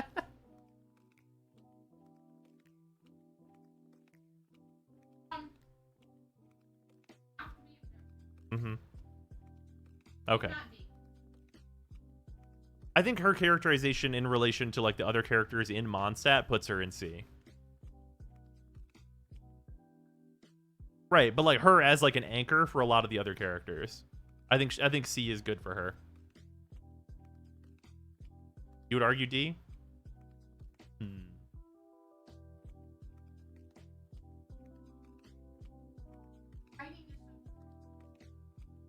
Oh, that's true. Yeah, her writing is a little milk toast. It's literally, yeah, she's yeah, she's generic anime knight character. Jean is required to go above Barbara because Barb has an inferiority complex towards her big sister. Dissing the only hardworking character. Oh my! Whoa, that's not true. Yeah, yeah, we're saying she's boring.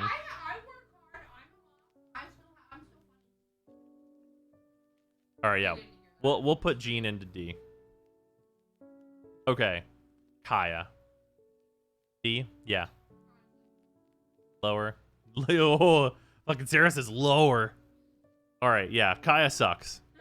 His design sucks. His clown shoe looking ass motherfucker. Like, we're not even sure if his eye patch is like a thing that he just wears or if he's like actually needs it. Like, yeah, this Kingdom Hearts looking ass motherfucker.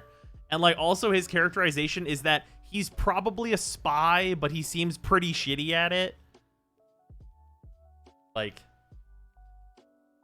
maybe he could turn it around in the future, but like, yeah.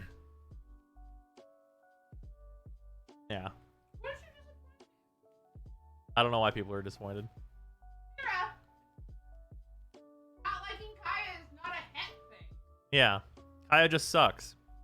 I literally have the thing. I should vote in fire if I'm doing het stuff.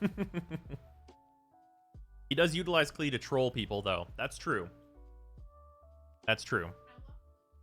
Yeah, it's more of the it's more of we love Clee for that. I guess that's true. All right, Ka-ching. This is the one that has the fake cat ears. Her characterization is pretty short, but I think her design's great.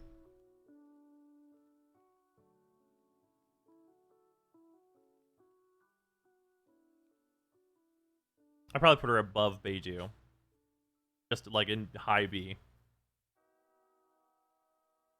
What's your opinion on this, ma'am? Huh? Why don't you like her? I don't get it. Find her dull? I don't understand. You haven't even encountered her in the story yet. You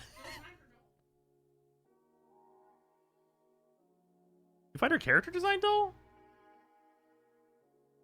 I don't know. She does like badass teleporting sword shit. Come on now. You gotta give her some credit. Alright. Sarah doesn't like Ka-ching.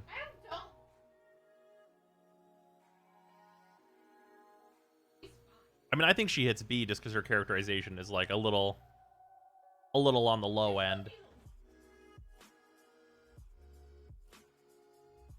Fair. I mean, I could see an argument for Baidu being. Why are you throwing popcorn at me? For Baidu being above Ka-ching. I could see it.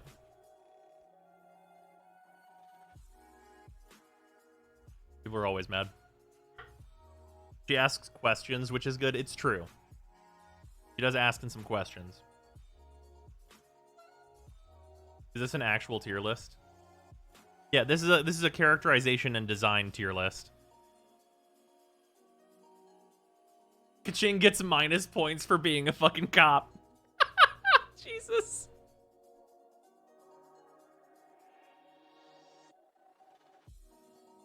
Jean should definitely go above Amber. Nah, I mean, Amber's fun. Yeah, Amber's also funny. That's true.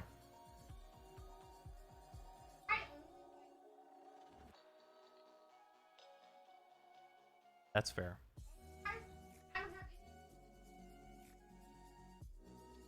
True. Okay, Lisa. Okay, YS.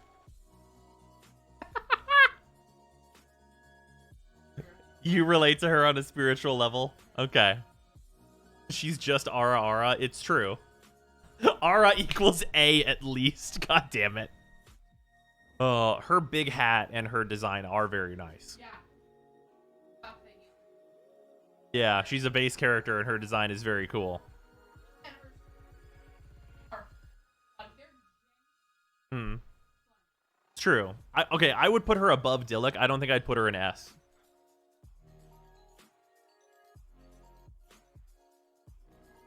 So my reasoning for like putting her only at like very high A is that she kind of exits the story and doesn't come back. I mean, yeah.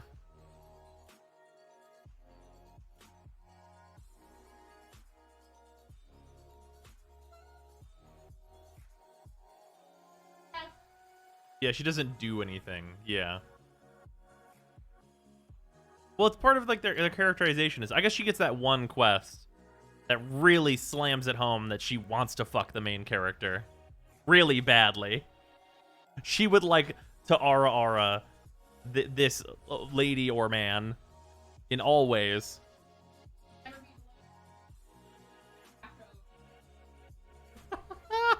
I think she goes high A. No?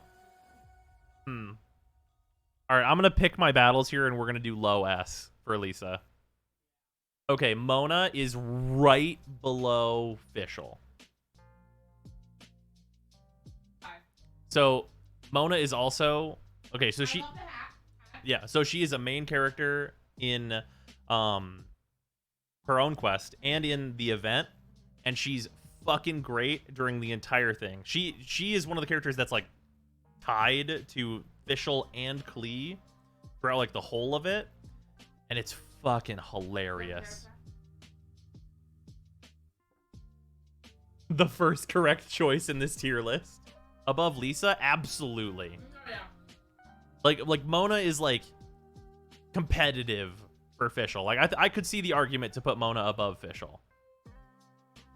Like there's a lot of good, like she gets to do stuff like in a big way. Yeah, this is not waifus. Yeah, no, we already did the waifus tier list. This is not waifus and husbandos. This is design and characterization and personality. Yeah. Is the reasoning for Fischl, is this going on YouTube? Yes, I'm gonna put this on YouTube. It'll be fun. Yeah, this one. Oh yeah, all of them. Clee is A, clearly not waifus. Yeah, Clee's an S. Yeah, clearly not waifus. Okay, we've got Ning Hwang. Okay, so, alright. You literally need to do the story so bad. You did the Ning Hwang stuff? You finished it? You'd know. You'd know. She goes in S, and I think she's above Lisa. Well, A, her design's incredible. I think she looks awesome. And yeah, well, okay, yeah, I know. I think her design is legit great. Why? What do you mean? The whole thing. You shush. I'm right, you're blushing. I don't know what you mean. Her design's great.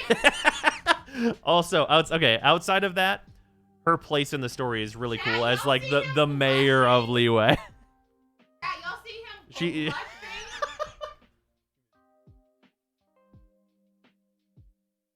Jesus Christ, this is As like the ruler of, not really ruler, I guess. This is not a waifu list. I know that. Even still, where would you put her, knowing nothing about the character as you do almost? Low A. I could see above Dillik. She does some badass shit though. Can I just spoil this for you because it's really important? Okay. Have you been to her big floating palace? No. Okay. She has like the big floating palace above Liyue, and they use it as like a giant battle station as like the climax of the story, and then she just sacrifices it to like fucking destroy this giant monster you're fighting. It's really badass. She does the big sacrifice for the greater good. Okay, Sarah couldn't give a shit about the greater good. That's not why you're here. Okay, we'll do high A. Okay, Hmm? can you put my wife on it? Which one's yours? She's there. I'm ready if you want. Action. I mean, I understand that you just don't care. I get it. But you care. She's a fucking cool character. I know. She does a lot. Yeah. Okay. All right, where's Noelle go?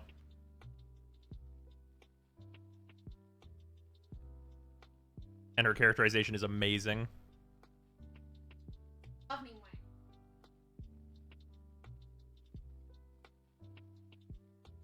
I could see that. That's valid.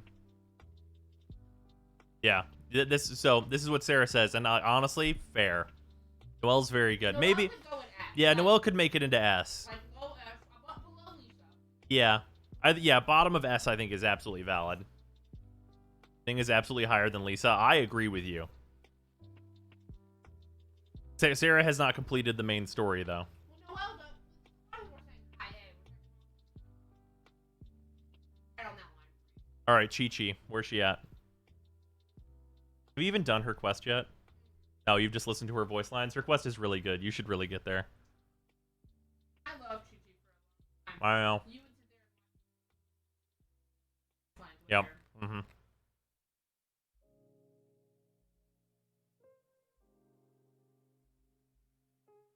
Man, I can't wait until you get to the Coco Goat quest. Yeah, everyone's just saying Coco Goat. You really got to play that. You're going to enjoy that a lot. Yeah, so Sarah is sight unseen A tier for Chichi of her quest. And she says below Barbara. I'm going to say just above Barbara. Her quest is good. It's solid. God. Oh yeah, her new idols. Have you seen her new one? She does like fucking calisthenics to make her blood flow. Okay, Razor. By proximity to Clee, and because his design is fucking cool, I think he goes in B. You just hate Razor. Yeah, yeah, yeah. Sarah's just gonna agree with me. I think it's like above Kaching. Above Chongyun. Yeah, he has a fucking stand. It's really cool. High B, low A possible. I don't think he's above Baidu. He might be above Kaching. Yeah. We'll do above Kaching. Yeah, also he makes the puppy paw hash browns. I do love JoJo. You're right. That's a large part of this. I'm not going to pretend it's not. All right, Sucrose. You're eating food.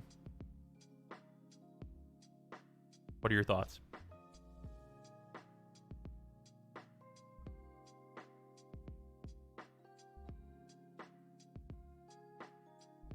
She has magical girl energy. It's true. Yep, I agree. Uh-huh. Yep, she audibly gasped when she saw Sucrose's butterfly animation for the first time.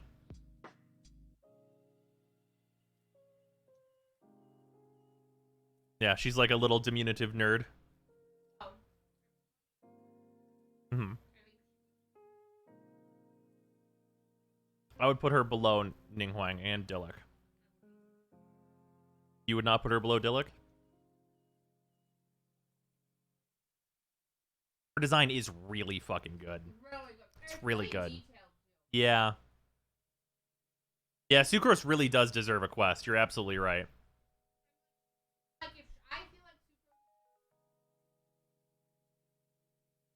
Yeah, you're right. I think, yeah, you know what? That's fair. Yeah, Sucrose, yeah. She needs a quest really bad. She deserves it, too. Okay, Child.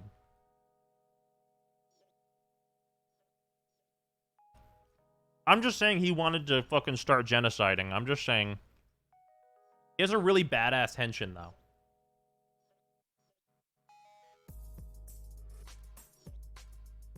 F tier I fuck don't know liars. his story. Oh. His story is that he's a fatui fuckboy that like tries to get on your good side and then tries to genocide Liu.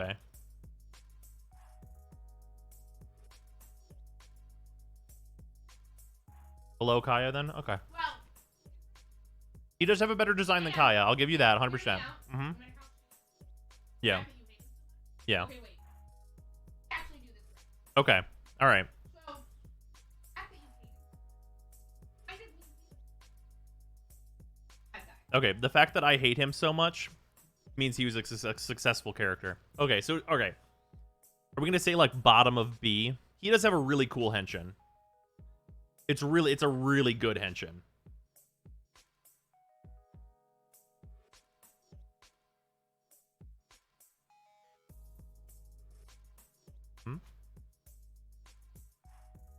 I mean, here's the thing. I don't know if we can.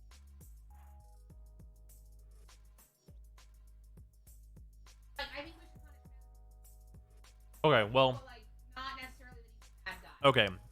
Here's the reason I hold it against him is that he's not just like an evil character. Like Signora is an evil character. Yeah. She's just a bad guy. Yeah. They try and frame him as this like cares about his family character though, while he's also trying to just genocide and But kill that's what everyone. makes the best bad character. But like the framing like doesn't work.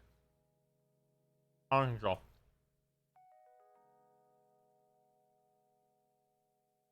I would say bottom.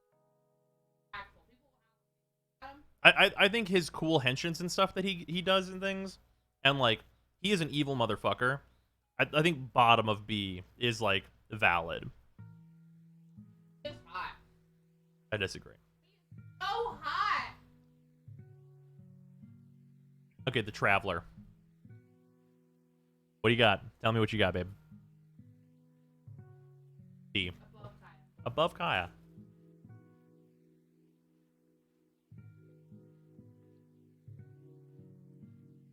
I agree with you. Can I spoil something for you? Yeah. So after that big epic battle I told you about, Yeah. they're having like this big we did it because obviously you don't lose. This is an ongoing video game. Yeah. They have like this big celebration, and then you get told that you can ask for anything. And your character goes, "Can you guys help me put up missing person posters for my brother?" That's what they want. Yeah, that specific thing is why I agree. Yeah, it's her brother. Okay, Venti.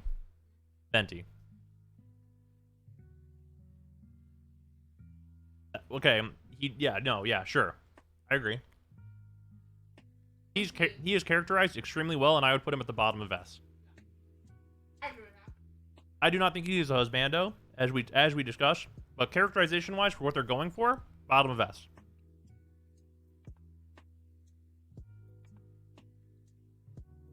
Okay, John Ling. You have done John Ling's quest.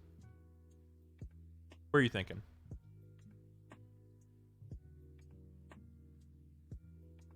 Mm-hmm.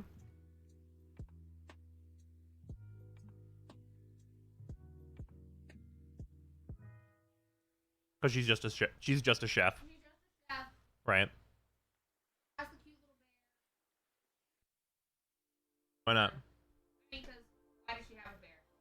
It's her part of her vision. Mine is like I don't know. She's a little bear. I just, She like Kaching has like the cat ears. She's got the little bear ears. I know, That's I her. just don't. That's like her aesthetic. I mean, yeah, I would put her in C. I'd probably put her above Dionna. Because I think she was fun in her quest. I don't even.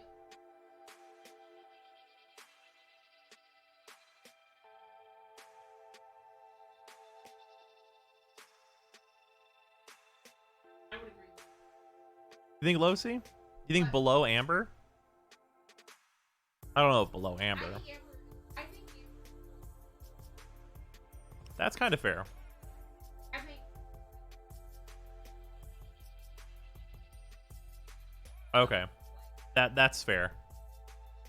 You're right. Her quest is basically just Top Chef and it's not like particularly exciting. Stakes aren't high, Yeah, the stakes like- are very low. The stakes are rare. Okay, Ching Chi, or however you say this character's name.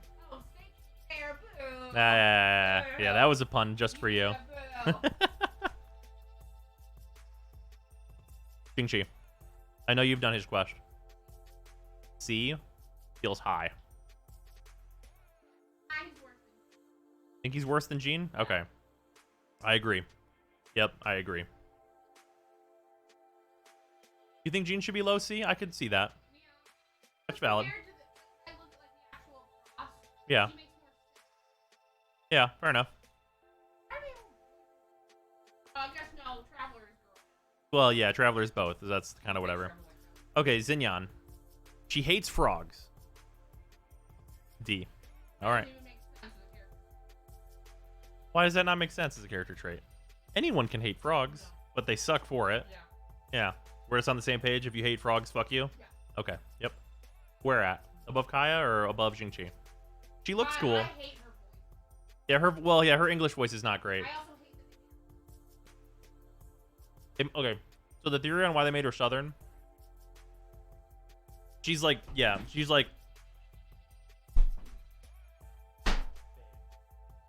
can you not make, come on. All right. Frogs are overrated? Absolutely not true. Okay, let's actually look at it. Her deal? She's a rock and roll lady with a like Southern accent that she does not like frogs. I think it's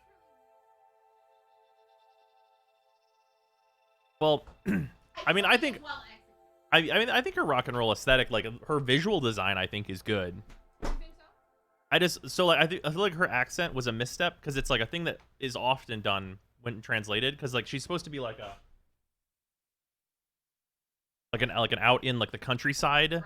of like an Asia territory, Right, which is like obviously an accent is involved and like they just translate that as a Southern But accent. that's not what the But that's not really. I feel like that's not the correct way to go. For Well, she's more interesting she is. than Jean. you think she's more interesting than Jean? Well, Character from design-wise. from her visual design, that's true. Yeah, I don't know enough about her. yeah. I think she could. Yeah, no, yeah. If she gets like a cool quest, she definitely has the potential to move up. Yeah. But yeah, like from her like release trailer, Yeah, oh my god. I saw her yeah. in this trailer. So for me, I saw her visual design. I was like, that's really cool. I saw her release trailer, and I was like, I don't love this accent, but like, that's fair. Not just the accent, I wasn't really by her. Oh yeah, no, her moveset as well. Yeah, no, that was the other part that I was gonna say is that I don't think her moveset is like very cool. Yeah. Yeah. Last one. Also, it's weird that she's a Claymore user. Yeah, that's bizarre. It's very. It seems. Like Yeah. it's an axe. Like yeah. I mean, She if plays the axe. yeah, her It's like an axe. yeah, like her guitar is an axe, but like eh. But yeah. Okay, and then we have Zongli. He's deep voice, slow talking man, as you've described. Mhm. Honestly, I know you have like a hard. Definitely B or A tier, leaning on A, considering who he is. I He's don't really know- important. I don't know Yeah. I lean on you. I don't know enough about him other than like. So his talking is boring, but like the stuff that he says is like really informative and like yeah, well he's the lore machine because he's 5,000 years old and he's been here for it. So his whole kind of, do you care if I spoil it for you? Okay, his whole kind of deal is that he's made a deal with the Fatui that he's gonna not be the god of contracts and he wants leeway to do their own Okay, you're thing. gonna have to put a- Okay, yeah, I know. Well, sorry. Well, okay, yeah. If we just said like, do you want me to spoil? So I'll put a spoiler warning in there as well whenever I do it. So like he's wants leeway to do their own thing, and he doesn't want to like be their god anymore, essentially, and just like let them do their stuff. And he gives up his gnosis to the Fatui for like helping him facilitate the situation where like they can do their own thing.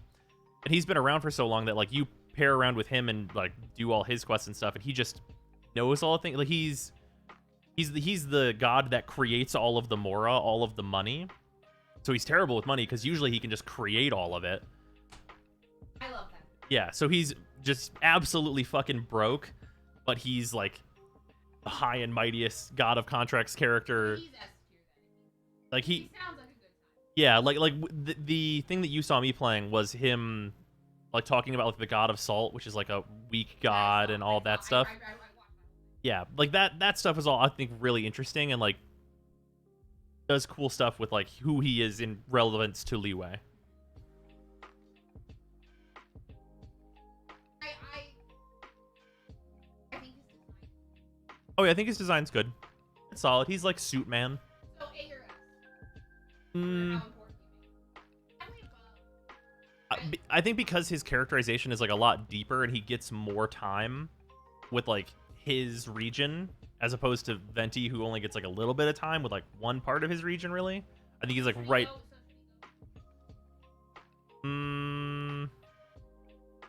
No, well, I don't think his design is that he great. gets more. I think he's right below Venti.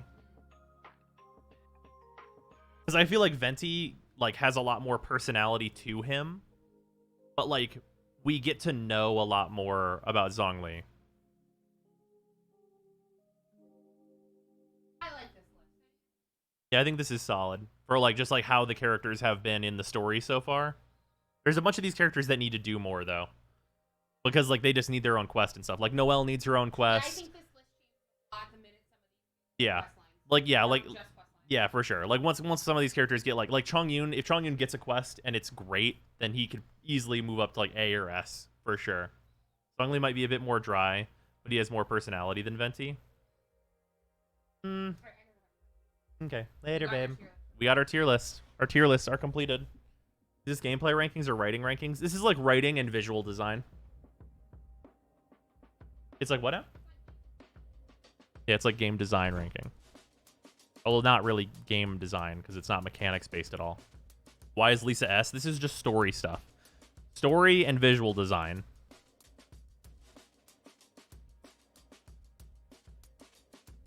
Yes, that was fun. If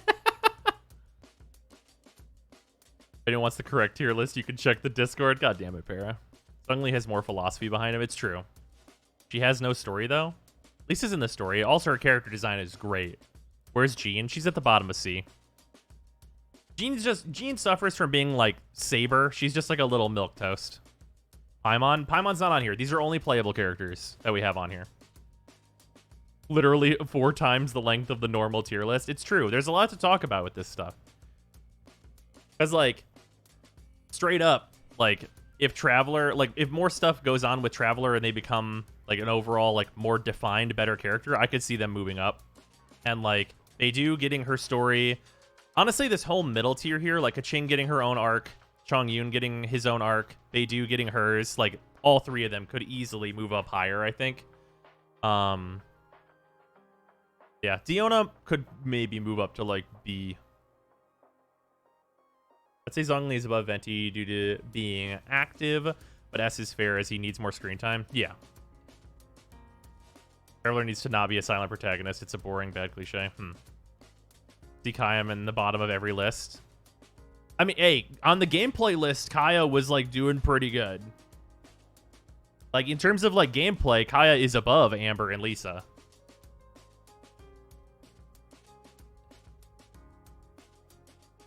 Think about when Traveler was sassy with Paimon. Wasn't that awesome? I agree that main characters should have a voice. Yeah. Find it amusing that although Jean is strict, she's still a good mom to Clee, considering the child's biological mother, Alice, being fucking insane. Future-proof and Signora to her S spot. I don't know about that. Traveler's not silent. His lines aren't voiced. The stuff for the Traveler is voiced. At least for the female Traveler. MC talks in the story quests a little bit. Very, very little. Like Saints Row 1 tier talking. Heard the Traveler's fully voiced in the Chinese language. Is that true? I mean, they're voiced in English as well. Male Traveler also talks every once in a blue moon. Okay, I thought that English Male Traveler wasn't in yet. I mean, dialogue options. Yeah, the dialogue options don't have a whole lot. There's a little.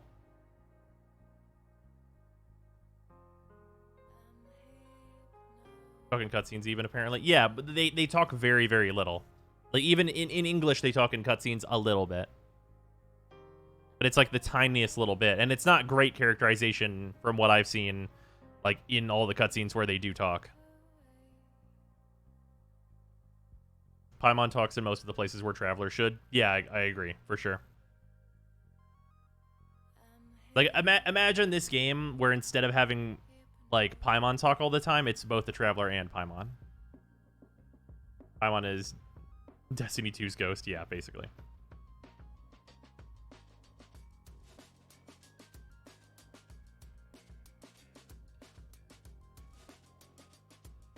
Would have been much more interesting for main character and Paimon to bounce off each other in the story rather than everything just being Paimon. Yeah.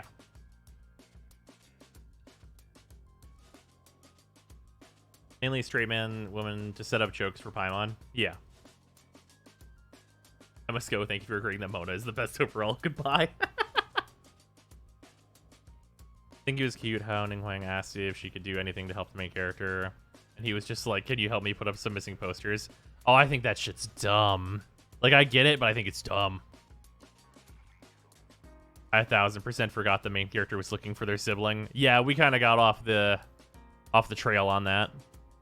But, like, your character's not, like, really looking for their sibling right now. They're just trying to collect all the god Pokemon.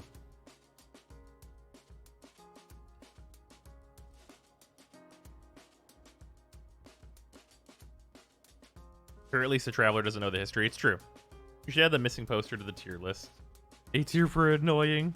We get into Tillich's bar already. Looking for the god that took our sister. Yeah.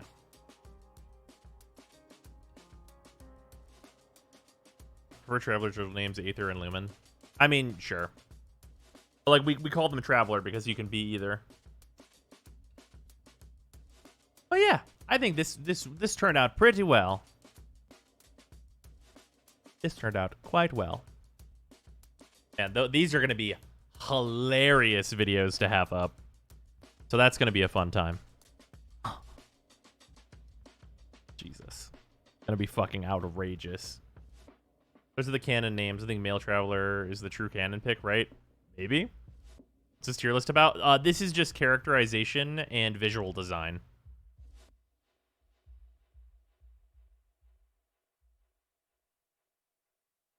Looking forward to seeing how long each video is. It's true. All right.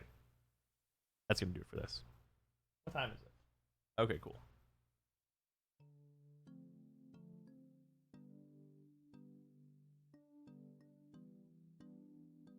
All right.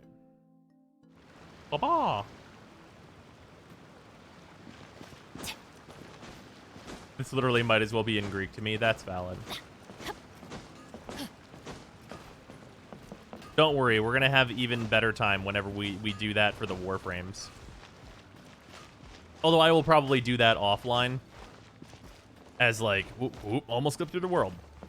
I will probably do that one offline so I can explain more.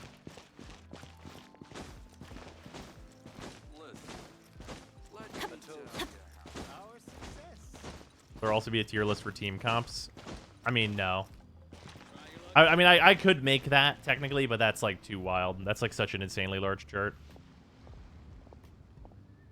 Warframe characterization design? No, we're not doing those. What should I try this time?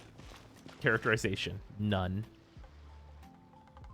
Fucking so many points on that chart would just be not applicable. Rhino personality. Smash. Rhino's design. Smash. Oh, look at that. Who knew? Ooh, I got 40 again. I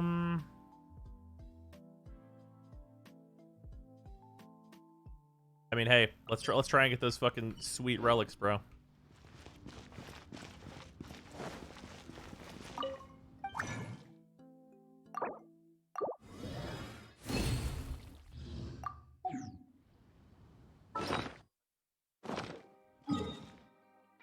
All right, if anyone wants to join for one more run of the zoo formula, let me know. Is there really that much to do in this game asking for a friend? Yes. There's a shitload to do. I'm trying to get my artifacts together. for my team comps.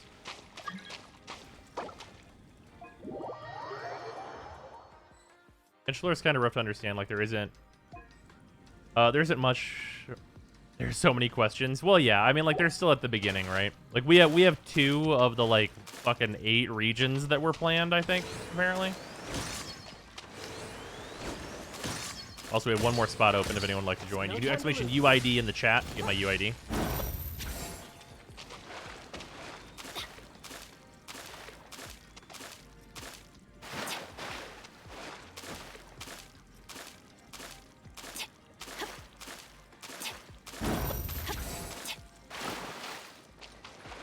There is multiplayer in this game? Yeah. Is this the no electric dungeon? This is the no electricity, no pyro dungeon. I'm not going to be going as Bennett. I'll probably be going as Venti. I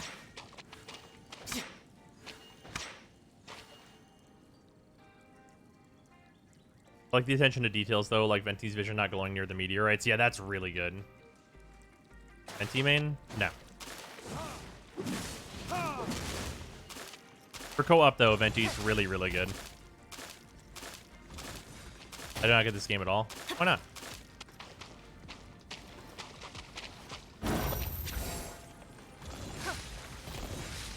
I think Tamer's jumping on. Multiplayer is open world, not story progression, though. Yeah, it's not story progression. It's open world and domains, currently.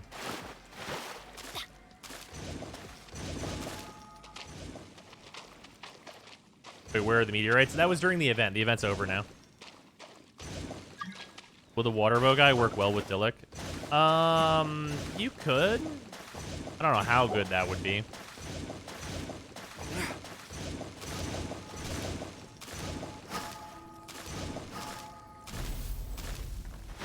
Ning only summons her catalyst when she uses skills. Oh yeah, that's same for Clee. That's true of like most of the characters actually. They're both main DPS. Yeah, but Child has a lot of downtime, and he works well with Pyro. Just use Child Bennett instead. It's true. That would be much better.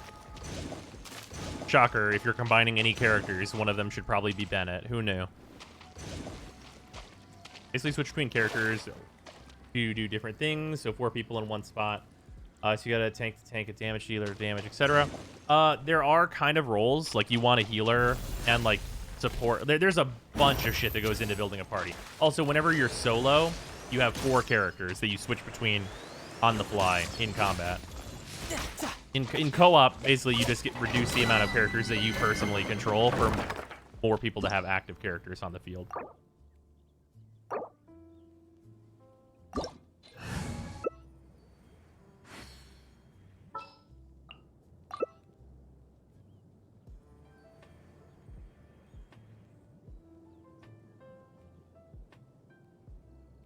What I was talking about time from a solo standpoint. Yeah, you build like an adventuring group, essentially. Imagine 16 characters in dungeons. That would be really wild.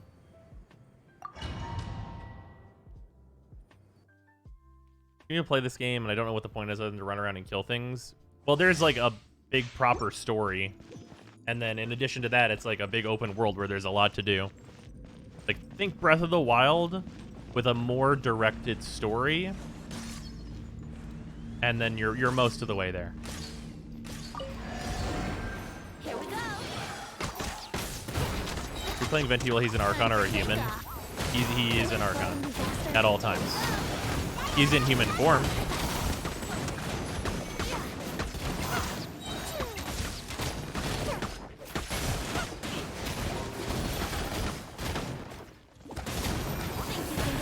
Why do we split up on these? I'm always confused about that. Like, you could just come over here and the slime will come over here, and then we can vortex them.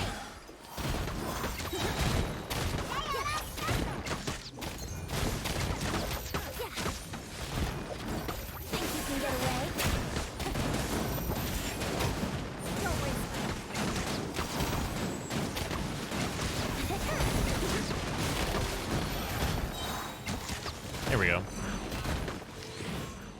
As I'm less Zelda game, I play with Link to the Past. Is there another example you can give me? Open world game.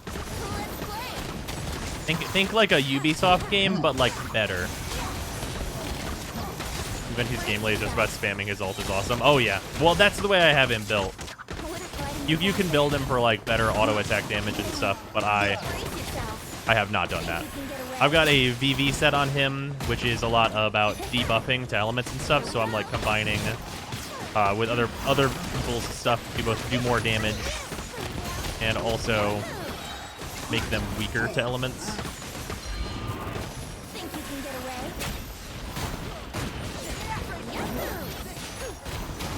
VV still makes his own damage pretty crazy, to be honest. Oh yeah, it's still pretty good. Ow.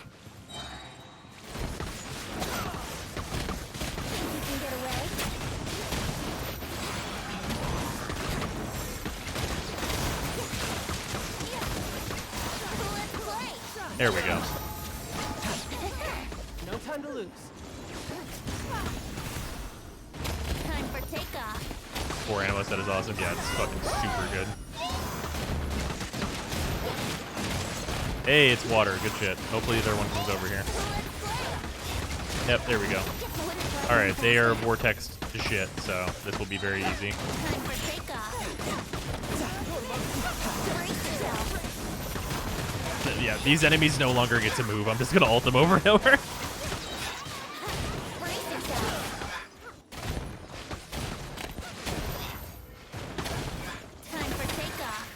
And they're gonna get juggled by Ning Hwang as well.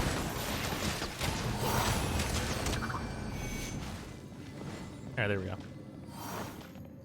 The Watch Dogs Legion, but fantasy, way better in terms of like open world, like doing stuff quality.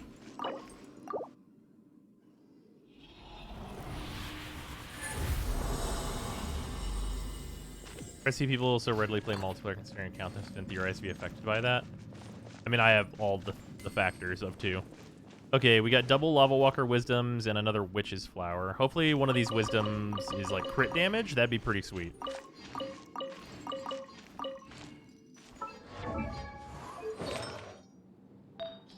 Check the plume first. Crit damage on it. Not bad. And then we got this one. HP %. Wah. Is this the other new one? Oh. It's got elemental mastery and crit rate on it. That's really not bad.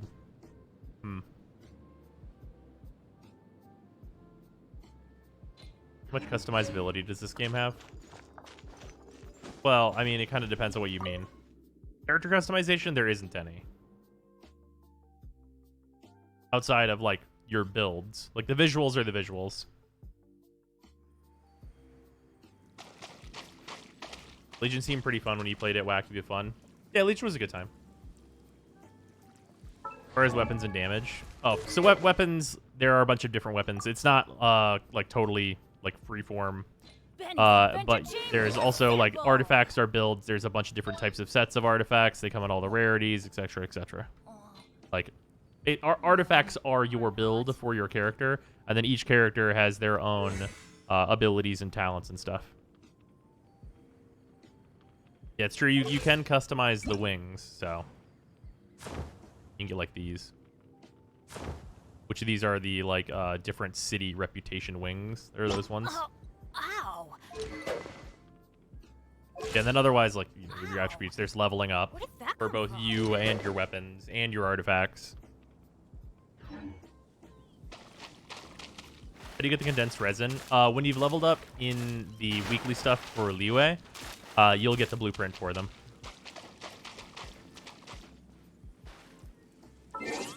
All right. Jump out of co-op.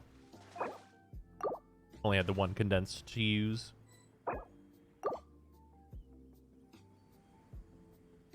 Benny's adventure team, assemble!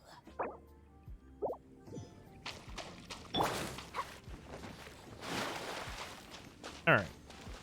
So we have a lot of fodder that we can throw into stuff. Probably.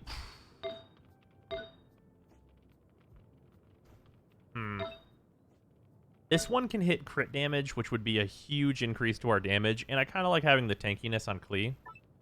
Make sure I've locked all these ones that I need to. Be good. Let's enhance our flower.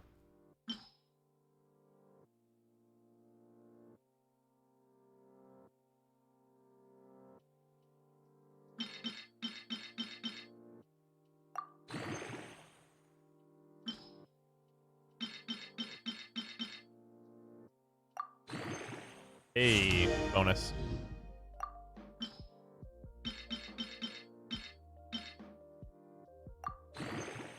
Okay, all right. We'll take the double times 2. All right. Give me crit damage.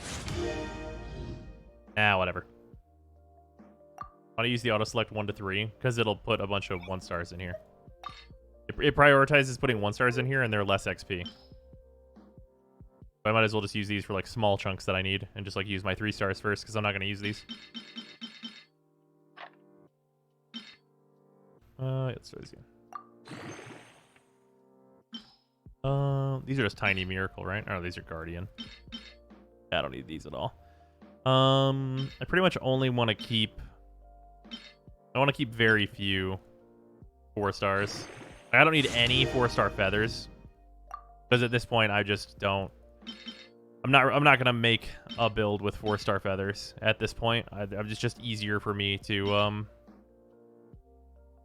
I guess if the set bonus is really good, but not for like a gladiator set, I wouldn't do that.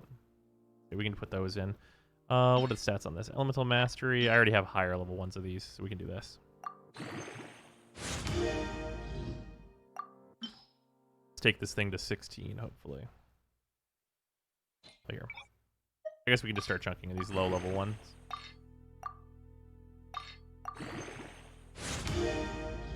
Just to get it to 16.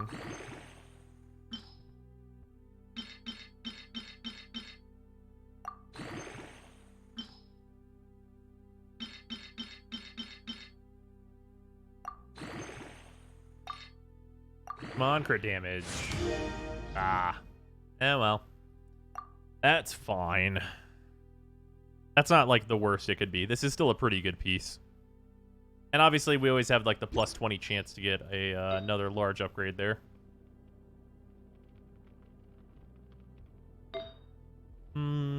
Let's get this to plus 12. Getting this to 12 should be easy enough.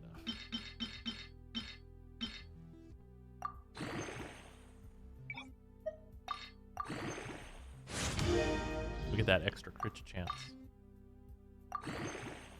Kia, Favonia, good for Bennett or Ching. That's the. It has its main stat is crit rate, right? Because if so, it's great for both of them.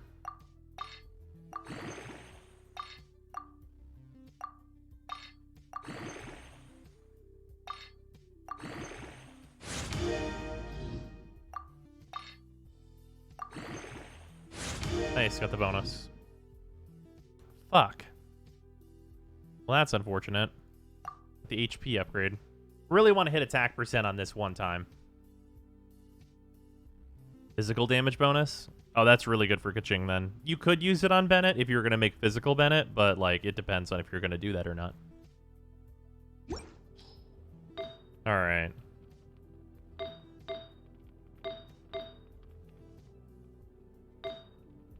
Just me, or do day shift and night shift obey inherently different rules of time? It's true. Can't roll 5-star weapons because I'm a poor person, needs rent and food. Nice. Alright. Alright, let's go through some of these 5 stars that I have that are just extra. Energy recharge. This one has crit damage and elemental mastery on it. We'll lock that one. Crit rate, attack percent, HP percent. I kind of like that as well because it's a shield piece. It's HP and defense on a feather. Yeah, that one's not great either. This is Hydro. This is just attack percent on a goblet, which we don't need. Animo damage on a goblet, which we might need. Elemental mastery on a goblet, we don't need. Physical damage. And it's got crit rate on it. That's a lock. Cryo damage with element mastery. That's a lock as well.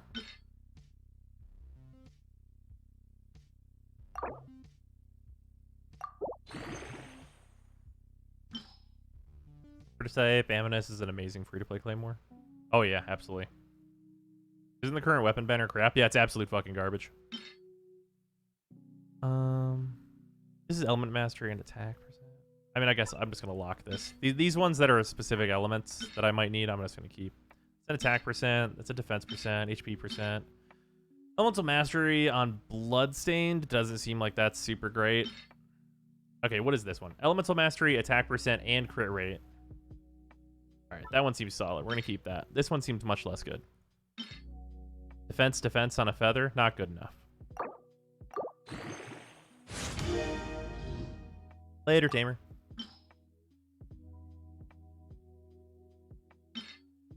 HP, attack percent on a feather. Crit damage and HP, attack percent, it's a goblet. Energy recharge on a noblesse seems solid enough. Crit damage, attack, elemental mastery. This one's really good. I'm gonna lock that one. It's an HP percent mask, which we don't need. Energy recharge, attack, and HP. Defense. Nope. Nah, I don't need this one either.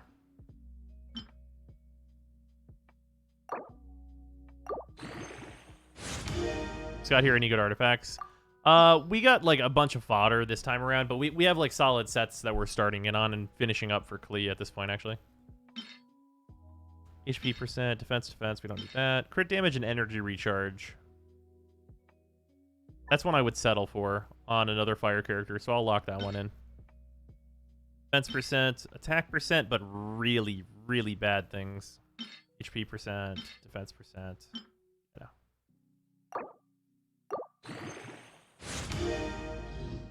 Gotta pump these numbers up. HP percent.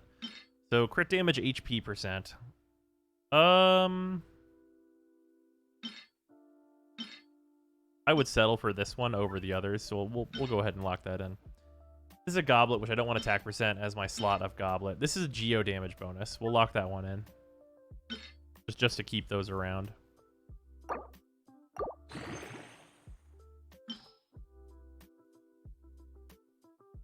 Oh, shit. Oh, and I have some 4-stars that are locked. Oh, yeah, because these are like the crit pieces. This flower is unlikely to ever be used. We'll use one of these.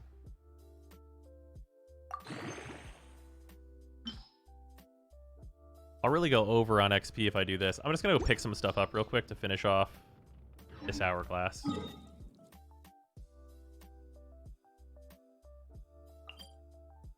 Gonna run over here and grab some fodder artifacts of a low quality.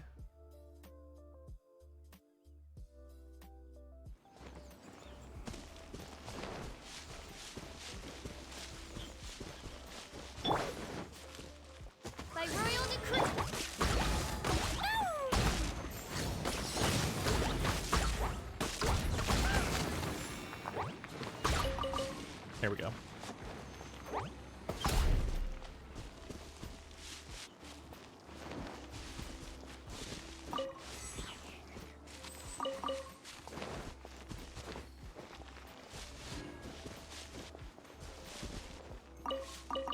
Alright, that should be enough to finish off this. So the ideal here is that we roll crit damage. If we get elemental mastery though, I'm pretty happy.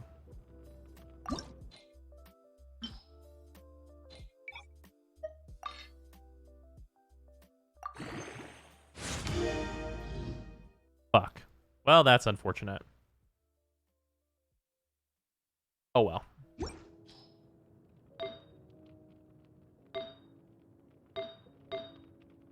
Then this one would ideally roll crit damage, but that's going to be... I mean, if it rolls attack percent, I'm still very happy with it. This one, I really just want it to roll attack percent at least once.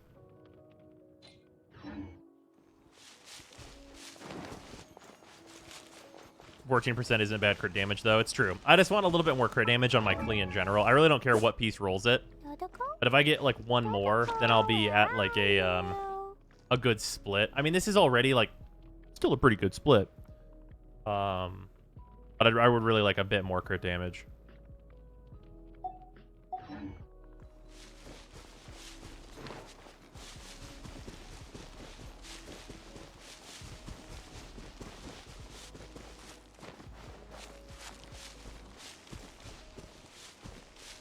Clee knows how to perfectly recover from being blown backwards from her explosions. Yeah, it's really good.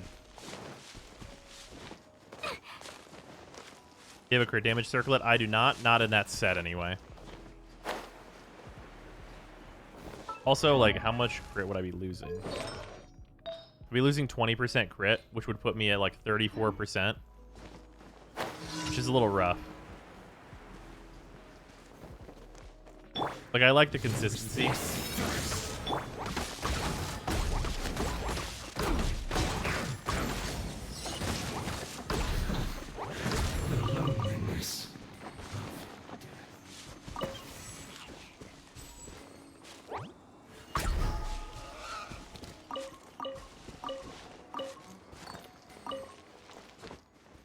Yeah, no, in Lava Walker, I do not have the crit to damage piece. And if I did get a Lava Walker crit damage piece, I would need either that piece or eventually my 5-star Pyro Cup, which I've seen 0 of so far, to also have crit rate on it. Like, there's a chance that I hunt for a crit damage Lava Walker circlet. It's certainly possible, but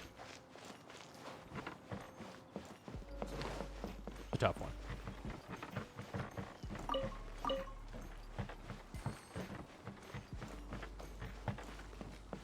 At this point, 5-star can't roll elemental percent. Oh no, it certainly can. I have Solar Pearl with C1 Clee. It procs her Q on her autos and buffs both at the same time. Nice.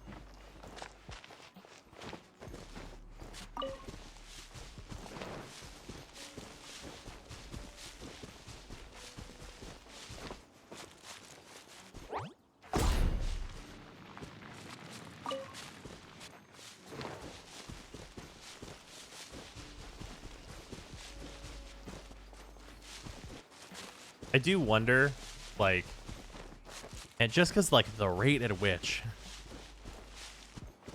feels like Pyro Element just doesn't exist, but it's probably just variance.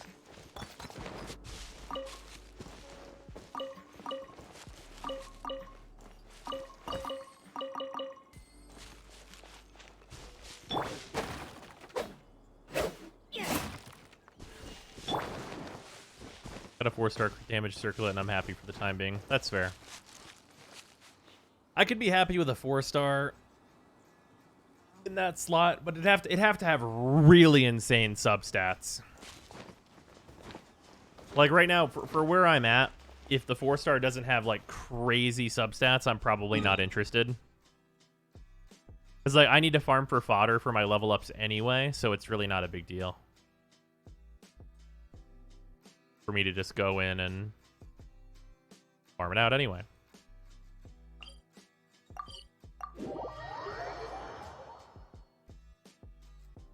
Pyro damage exists, just not in the Witch Hunter set. Yeah, or Lava Walker, apparently. Seeing Clee gameplay makes me really regret skipping her banner and rolling for Zongli. Yeah, she's really good.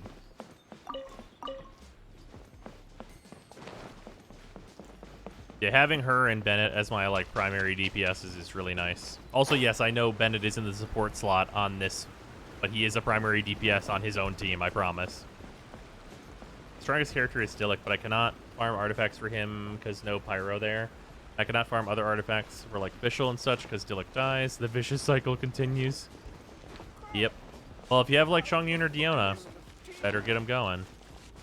Ideally, you'd have Chongyun. Chongyun is what I use to farm that pyro dungeon when I have to do it solo. I do Chongyun, Dionna, Venti, and Barbara.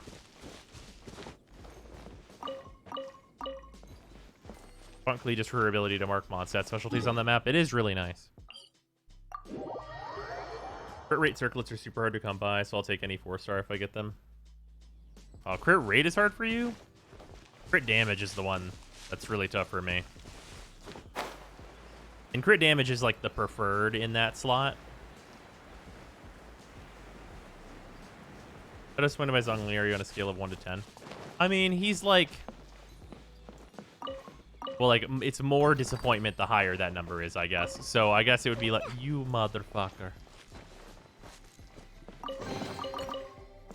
I guess the amount of disappointment I am for Zongli is like 4. I'm not that disappointed.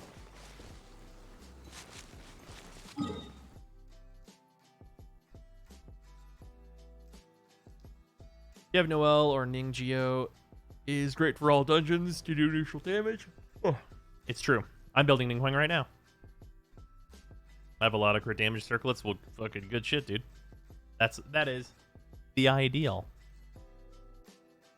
Want Zongli for his ability to explode ore deposits instantly. That's fully valid. Speaking of which, I should probably really go do that because I need more level up materials. Or weapon leveling materials. And creating materials. Because I got all those prototypes today. A walk would be nice.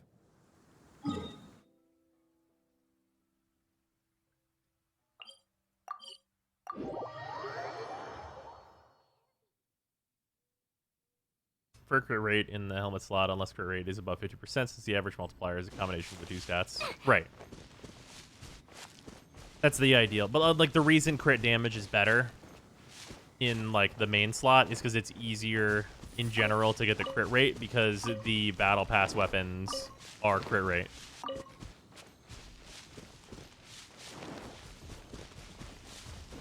And I think crit rate on weapons is generally the more worth it one. Solidify.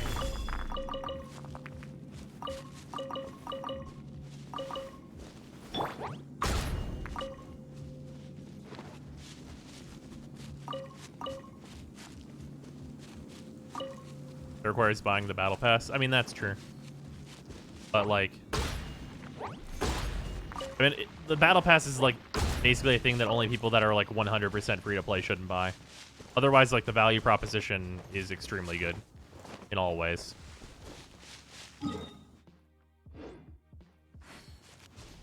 In terms of this game.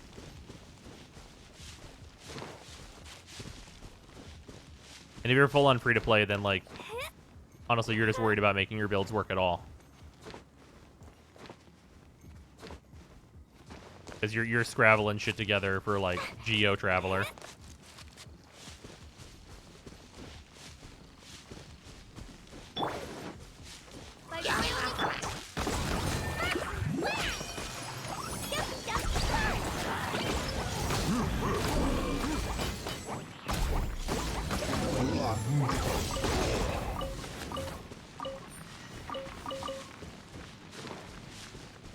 Ideally, you'd want crit rate substats on other artifacts, put you in the 60 plus crit range because the 5-star crit damage piece gives you so much more. Yep. I mean, you can really go either way. Like, if you've got a bunch of crit damage substats, then go crit rate on the other piece. It's really either way.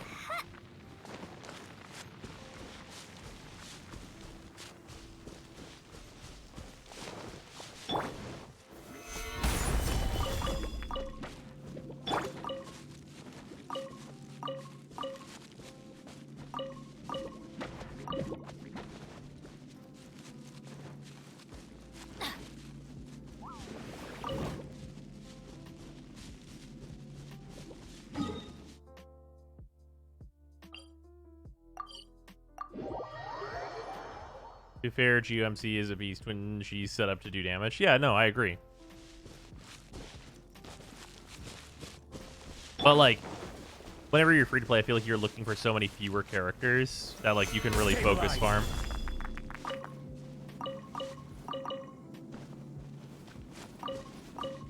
It's just much more likely that you're going to get the stats that you want.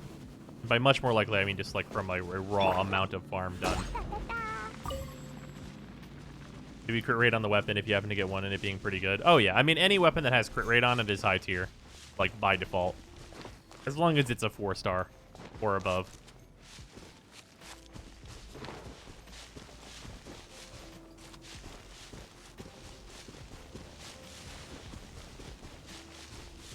La la la. Shout out to Lithic Blade not having crit rate, but having 75% crit damage. Hey, I mean, crit damage on a weapon's also great.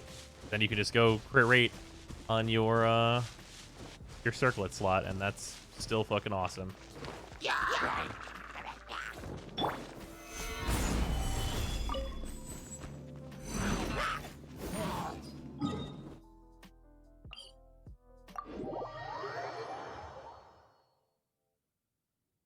Like, if you can get either crit stat on a weapon, you're sitting pretty.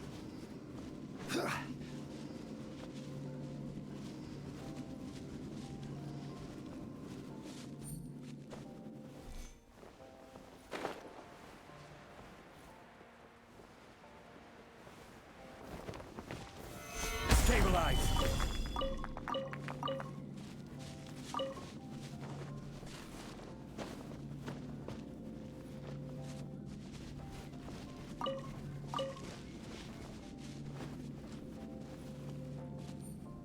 Ooh, hello. All right, pretty good. Mining spot over here that I forgot about.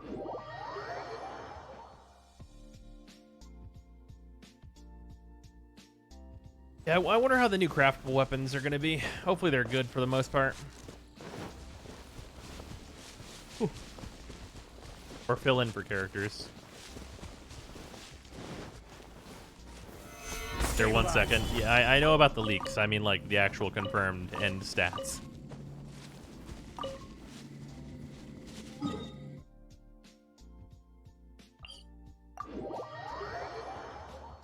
I don't care because prototypes don't drop. They drop for me. Dropped 2 of them today.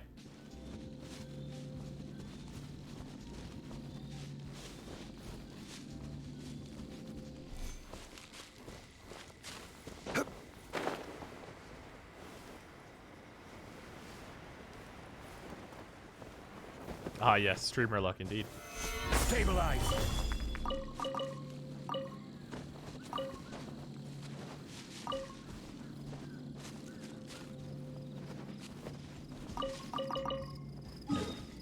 Prototypes will get a lot easier to acquire as more weekly bosses are released. It's true. Proper weapons only matter when prototypes drop, otherwise they don't exist. I mean, I guess. I mean, you get the ones from the shops. You guys know there are blueprints in the shops, right? You guys know that?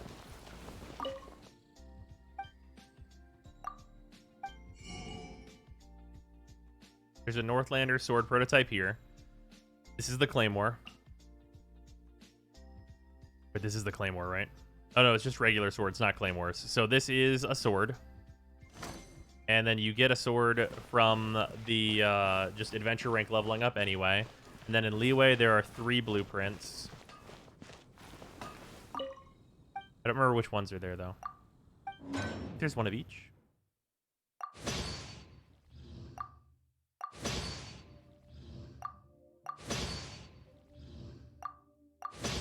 Second Claymore is from the quest. Okay. Get a sword from the Sword Cemetery quest. One of each, if I remember correctly. We can go look. 1 second.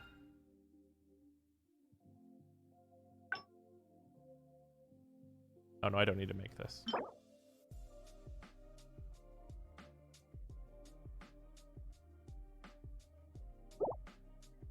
Yeah, I've got 2 pikes that I can make, and I already have a crescent pike. I've got 2 bows that are extra here. I've got 1 extra sword. A pity system for prototype blueprints would be good. I mean, I think they'll just add more of them into, like, the story and, like, shops and stuff. Build a compass you haven't yet. I have it. Weird that it doesn't disappear from the blacksmith when you have it.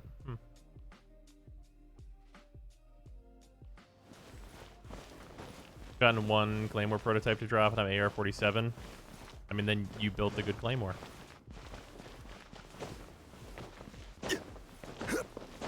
Have 4 bows that may never be used and a sword blueprint.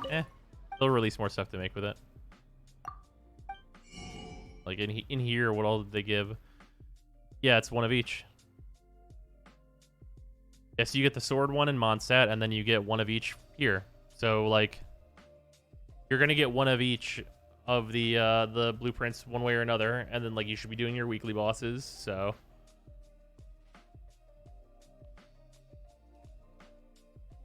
I mean, nobody said C5ing these weapons was gonna be fast.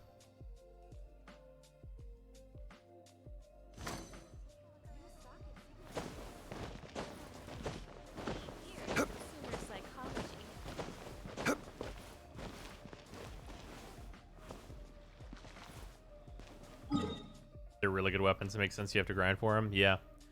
I'm looking out for them to release a bow DPS that is physical. For people to be like, wait a minute, the compound bow. Hold on, hold up. Because, like, for real, if they release, like, a really good physical DPS that uses a bow, it's over. We did it. The compound bow. Like the fucking actual dream. Alright, I need to go kill blades.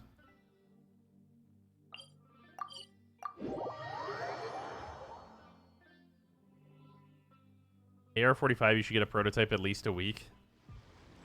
Nah. I don't really think that the drop rate needs to be that high. I mean, you're going to have some other 4-star weapons and stuff. Unless you're just, like, crazy unlucky, I guess. Compound bow is honestly so close to good, but its numbers are just a little underwhelming. I don't actually think that the numbers for the compound bow are a little underwhelming. I think the compound bow is really good. But, like, it just doesn't have the character to go with it.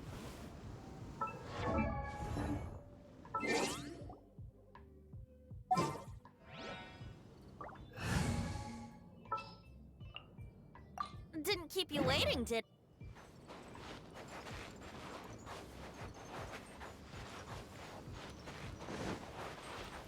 Think you can get away? You here to play with me? Brace yourself.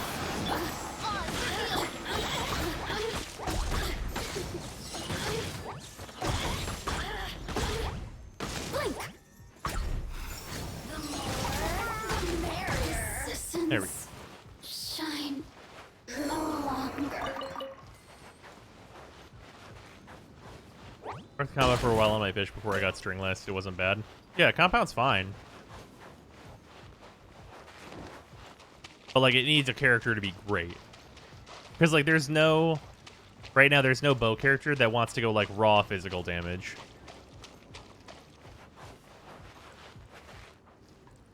Johnling would thank you for building Crescent Pike. Yeah, Johnling with Crescent Pike is sweet. Time for takeoff. Everybody stand back. Brace yourself.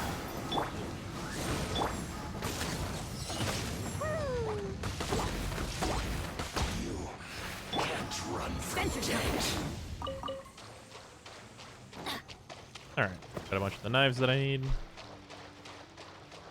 T1 official, what about? Isn't the downside of all bow users that they're full single target? I mean, not all the bow users are single target. Because, I mean, like, Dionna has her, like, AoE and stuff, but... I mean, I guess... Off we go.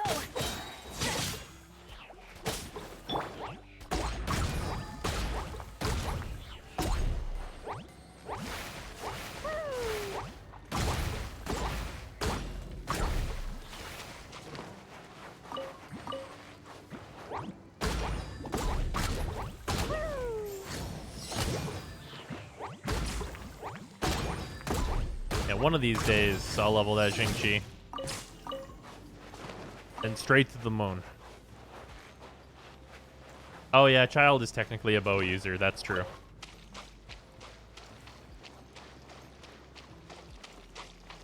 There's nothing stopping them from making a character who shoots explosive arrows. That's fully accurate.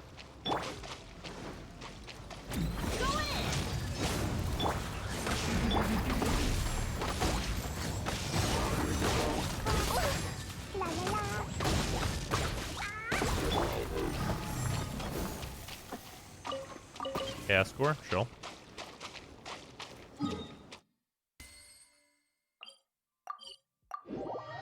We keep getting their guys. Do they constantly hire at a mass every time their members die at your hands? Yes. Every day.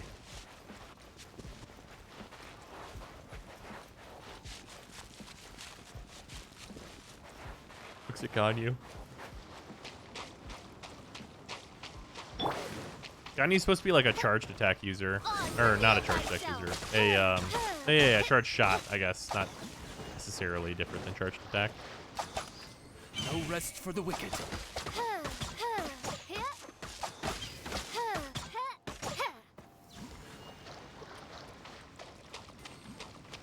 You archer that charge shots do no damage but turn targets to stone, please. That sounds fucking terrible.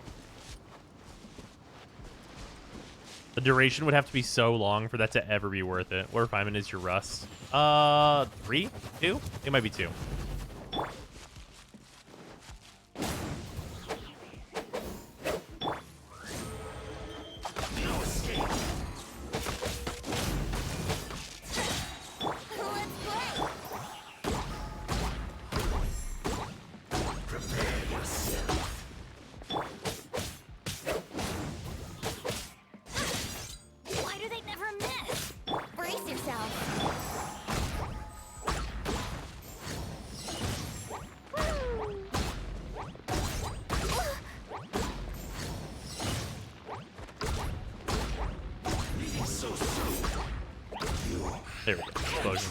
from debt. What refinement is this, Rust? It's 2. Yeah, it's 2.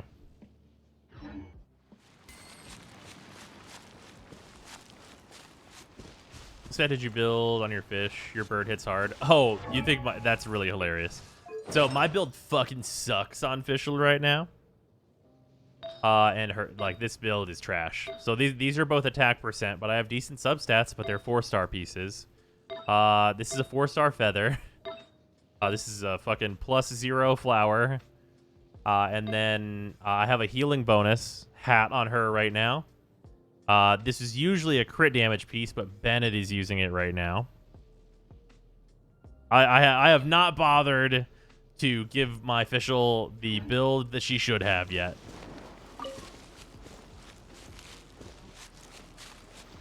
Eventually, TM.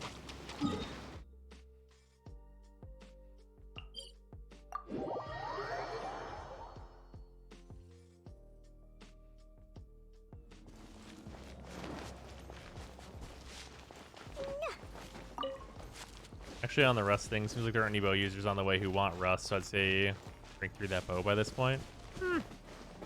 I mean, it already does such good damage. Probably better just to keep it as a safety.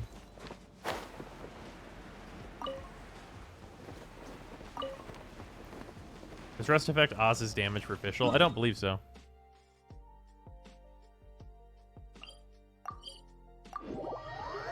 Was also voiced by the woman who does Ingrid from Fire Emblem. So please make her good for me, I beg of you. I mean, she's already good. She's like barely doing anything, and she's good right now. I like hardly have a build on her, and she's good.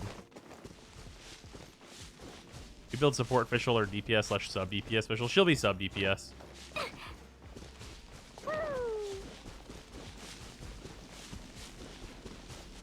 She will have an Electro Cup though, for sure. Because obviously 100% uptime Oz. Oh, you know, I actually need to go get these other mining spells as well. Sure. Mainly this one over here, because it's usually pretty damn good. Oh, then we can go up to that little spot there. There's enough artifact XP to be building sets for everyone. I mean, I'm using like all my resin on artifacts at this point, basically. By royal decree. Stabilize.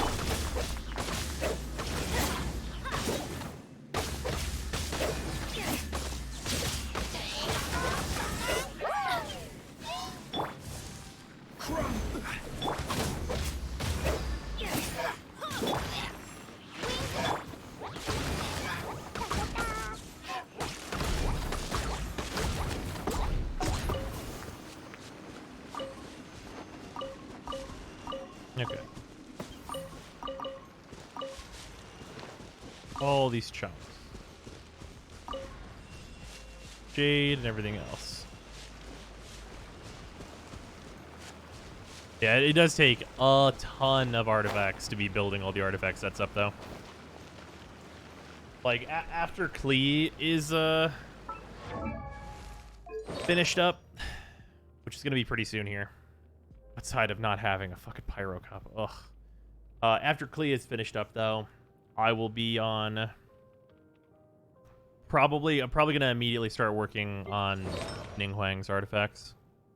That's probably going to be the over-under there. Honestly, might start farming to see if I can get better than an attack percent here, though. Because, like, honestly... honestly... I should probably... Or I will probably get Pyro Cups, as long as they're not the Pyro set. Straight up. Because of that, they're a desire sensor. Frogs.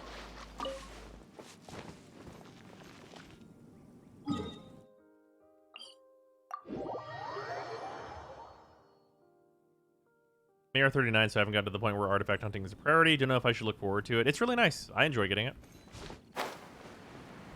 The artifact hunt is enjoyable. You get enough artifacts, and the RNG isn't like super terrible for having like good usable sets. And also, once you're AR-45, like you're getting like those guaranteed 5 stars, so you're like usually gonna make good progress.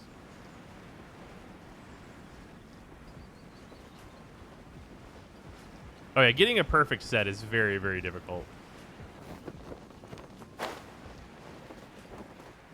For plus 20 artifact, you need at least 2 days worth of resin during your AR-45 and are using all the drops as XP. Yeah. You can farm for officials artifacts. Seems like a great place to get TF goblets with other types of elemental damage based on my experience. Fair. On, reveal thyself. Going in.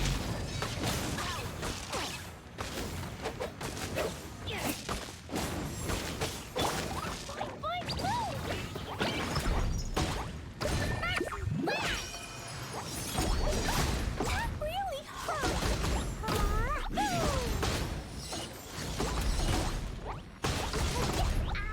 Fuck this Fatui in particular. You can't run from death. Here we go. One of the purple knives.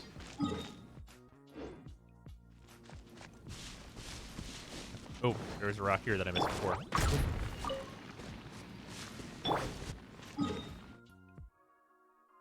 Between a rock and a fucking psycho little girl. Nice. I bet these are back, and I got plenty of bosses to hit on the way here.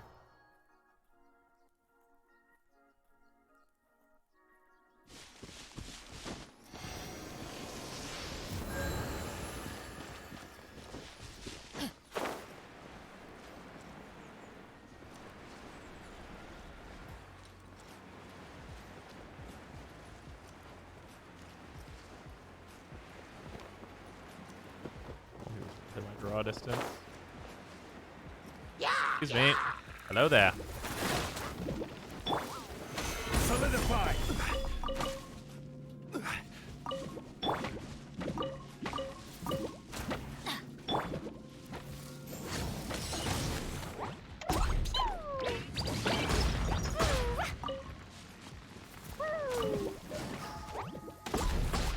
Rude.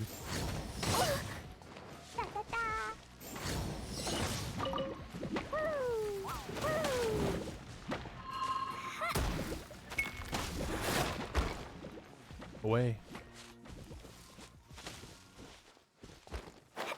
Reading suggestions to not even bother farming them until I'm AR-45 since it's a lot more resin efficient. Yeah, you should definitely not do artifact farming until you're AR-45, 100%. Solidify.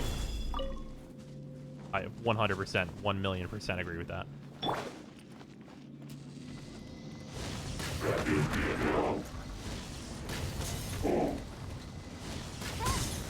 On, reveal thyself. Going in.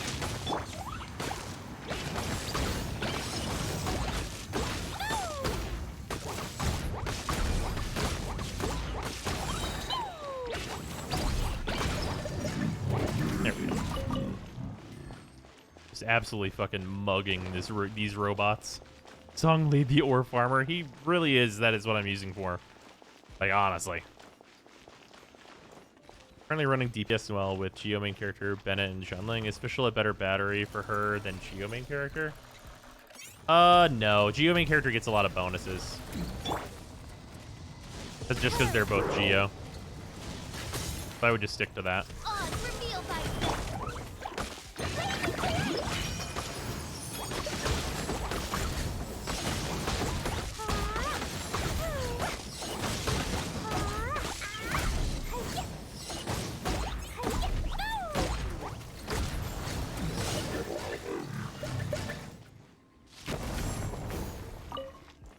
There we go. GeoMC is a great battery for Ning and Noelle. Yeah.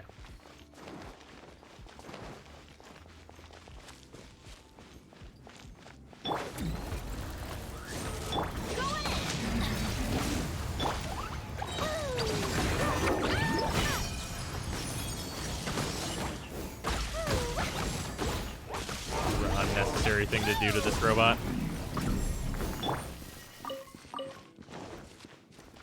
A quote from the Work from Community stream: buff Wukong. Wukong does not need a buff. He's plenty powerful. Yikes. And have you ever just yikes, so yikes, you yikes?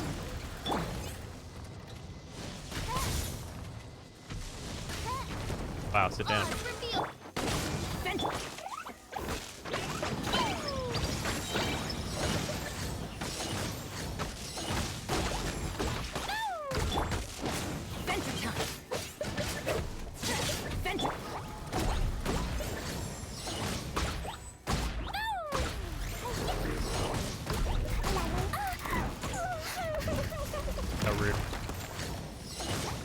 Having fun pairing Clee with Baidu. Ignite grass, standing flames, blow up everyone with Baidu, skill overload.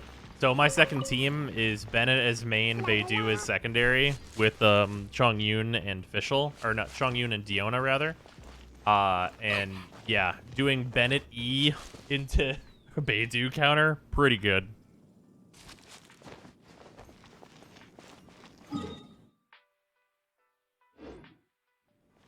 I should go kill these two over here. I'm doing this route backwards. Oh well.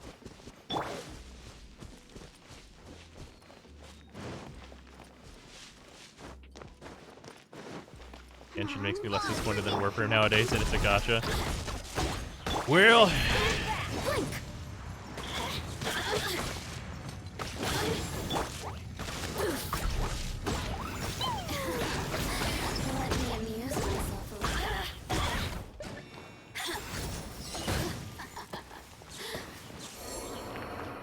Laughing, straight up dead.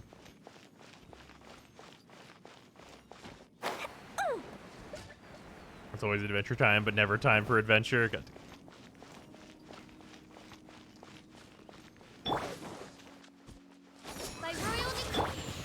Solidify.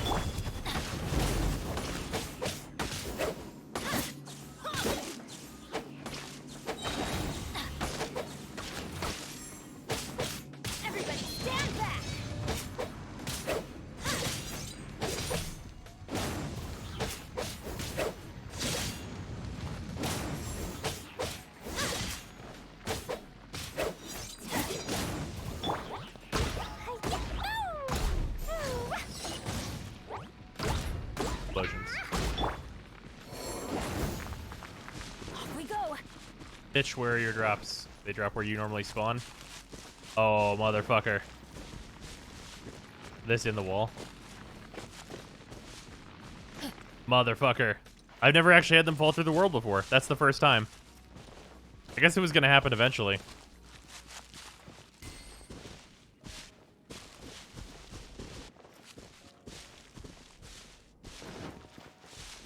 Venti? True. You make a great point.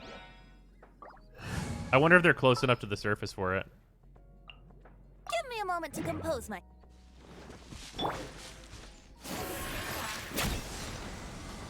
Aha! Venti, you fucking god.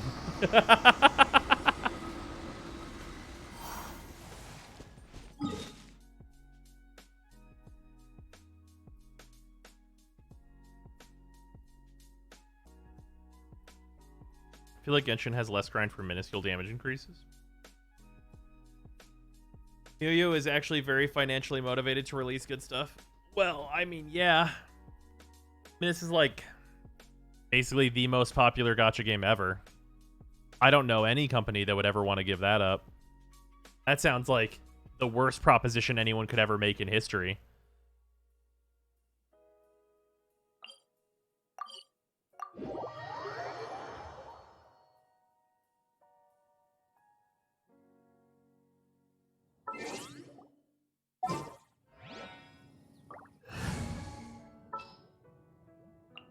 A walk would be nice.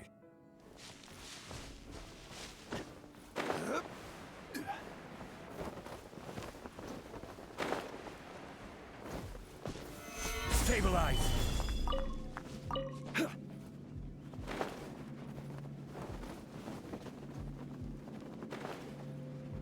Pretty sure both Fate Grand Order and Grand Blue made more comparatively sized to their release market, but like I could be wrong. I mean, I don't know, man. You didn't hear about Grand Blue the way you heard about everything else. Like, I know Grand Blue exists, but it doesn't feel like it like got into like society the same way. La la la. Chichi has the worst dash line of any character. Faster, okay, faster. Man, Sarah would kill you for saying that. Sarah is so into fucking Chichi having to tell herself to do things.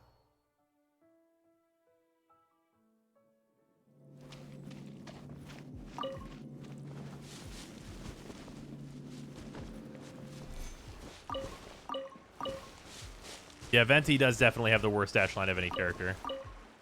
Super fucking annoying.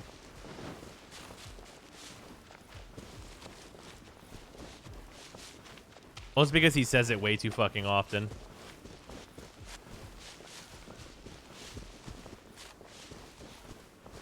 Oh, there she is. Sarah.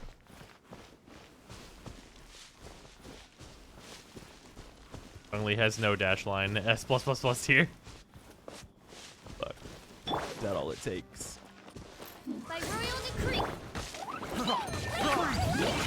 What does Venti say? Venti asks you if gliding would be faster.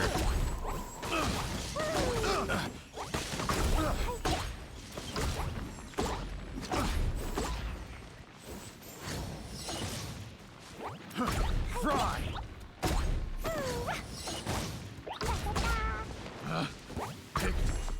And over 50% crit, but apparently my crits aren't that consistent. Jesus.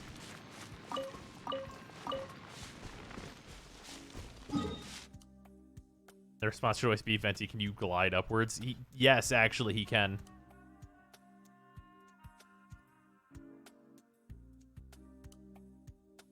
Venti's passive should be increased gliding speed, so it would actually be faster.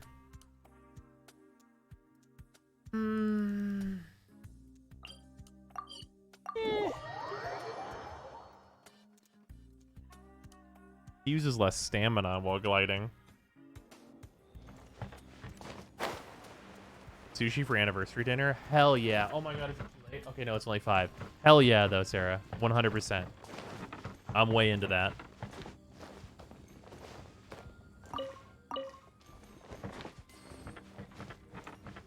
Isn't there a new animagronic gadget thing? Yeah, but it costs fucking 10 of the fucking animo butterflies, which is outrageously high. I have not even bothered to build it yet. Because it's like, bro, would you like to pay the fucking 200 resin toll to sometimes use Venti's E? And it's like, no thanks, bro. I already have Venti. I got that boy. So, no thanks.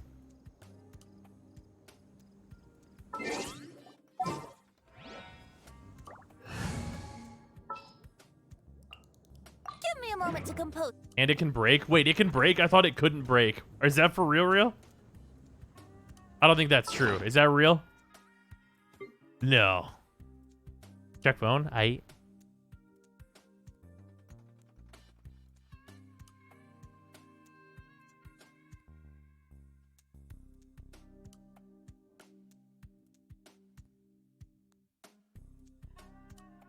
see nothing on my phone. Oh, there it is.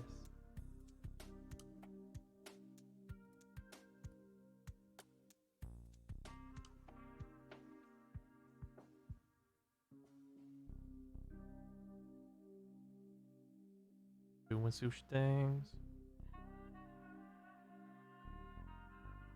Okay, there we go. I'd rather climb, thank you. Okay, I have equipped my treasure compass. All right, we're gonna do. Okay, so I haven't talked about this in forever, but like this is my methodology for how I do things in this game. Whenever I'm trying to find stuff. So the way that I found all of the Animonculus and the Geoculus, all the Oculus in both regions, was that I break down each area into like subcomponents of the area based on the geography. So if anyone wants a way to do this, I can take this area like Starfell Lake, and like because of the geography of where this road is, I can break this into a huge chunk in my mind and only do this chunk and then be able to check it off and then move on to saying like just Star Snatch Cliff down to like this waypoint, because that's where like the geography ends and becomes Windrise. Like just breaking this whole thing into chunk and like just doing it a chunk at a time, way easier for me.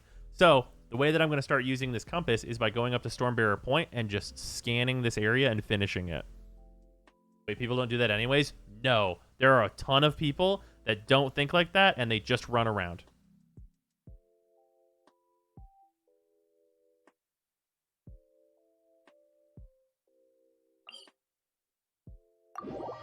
Oh, yeah. It's very common for people to just run around. Which is totally fine. Do it however you want. My method is to meticulously follow a video. Fully valid.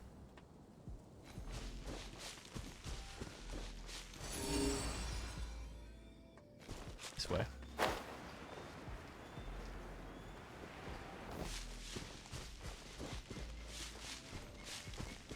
Even if you think you've done it already, check every mountaintop and leeway. I don't have the leeway compass yet, but I will be doing that. Was this just right at the bottom of this? I never looked under here. I'll have to pop this one again. All right, we're gonna kill the robo first. I suppose I'm putting Bennett in disgusting triple S tier. He's at the top of S tier for me. We did the tier list earlier this stream. They will be on YouTube.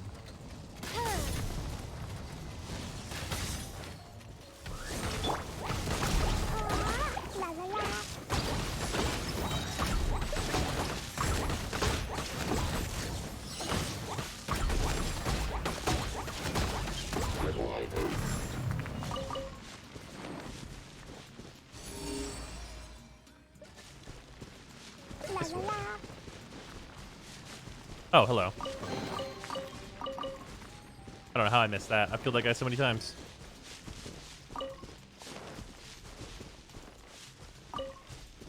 Long a video wouldn't be so bad if Genshin didn't keep minimizing every time I clicked out. Yeah, well, use your phone, or I honestly would put the game into windowed mode. That's also an easy solution to that.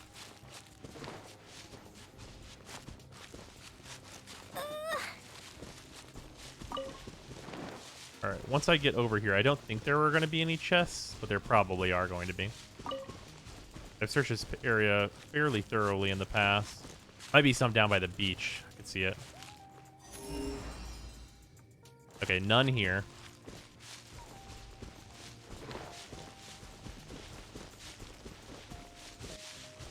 Because the cliffs are tall. You can't put it to windowed mode? Wait, really?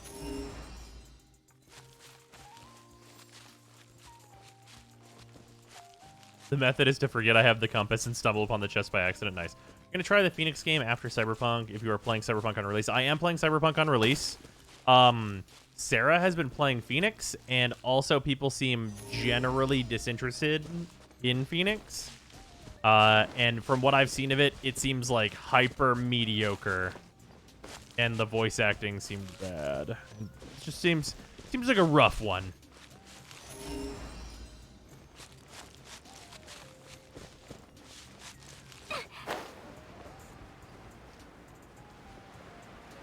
I didn't even finish, but I'm heartbroken. Yeah, that was the that was the design and characterization tier list. Just so we're clear on like the actually how good is the character tier list, Kaching is in S rank. Because obviously. Come on.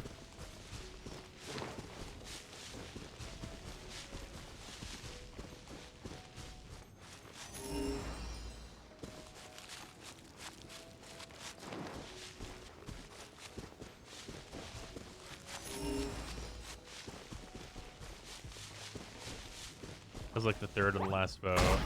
For that people being disinterested. I mean, I guess. Like when asked in chat, everyone always goes, ugh. If people want Phoenix, you guys kind of gotta talk about it.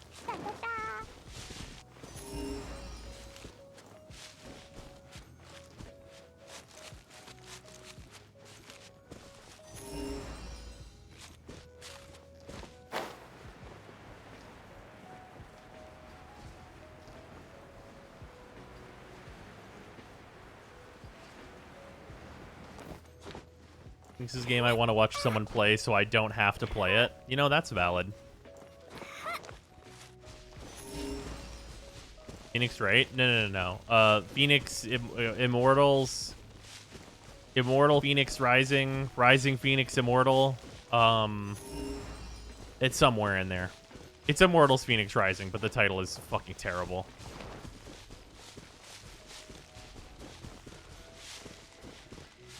Phoenix is better than Breath of the Wild, though. Great combat, no weapon durability, and a denser open world. I mean, I'll be honest with you. From what I saw of Sarah playing it, it felt like it was dense with, like, kind of garbage, though.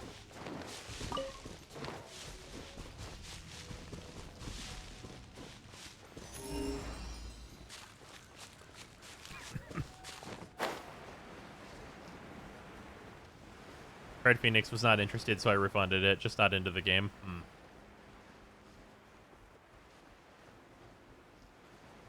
You bouncy flower, son of a bitch.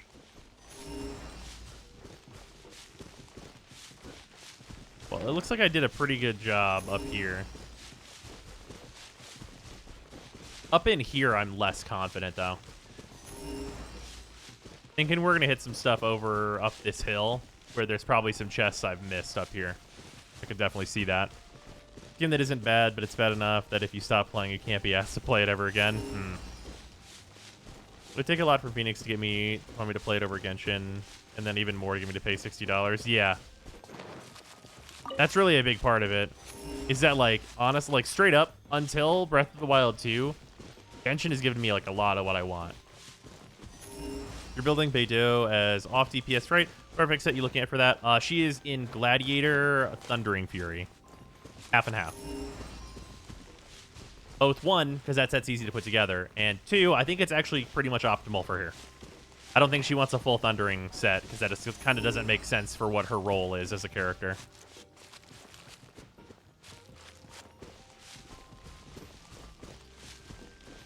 So am I understanding correctly that you're going to start Cyberpunk in a little less than 24 hours?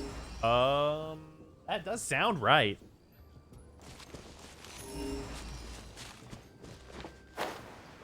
I did a better job in this area than I thought I did.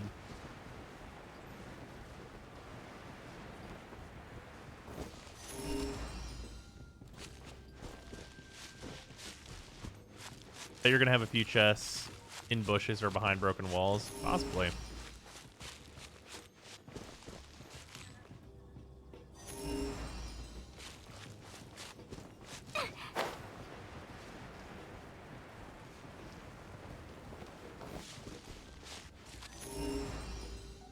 Skill of ACG and Max Dude all scored by Phoenix, though, and the latter got bored of Breath of the Wild eventually. I don't know. Honestly, part of it could be that I saw Sarah playing it on Stadia, so there's always that possibility.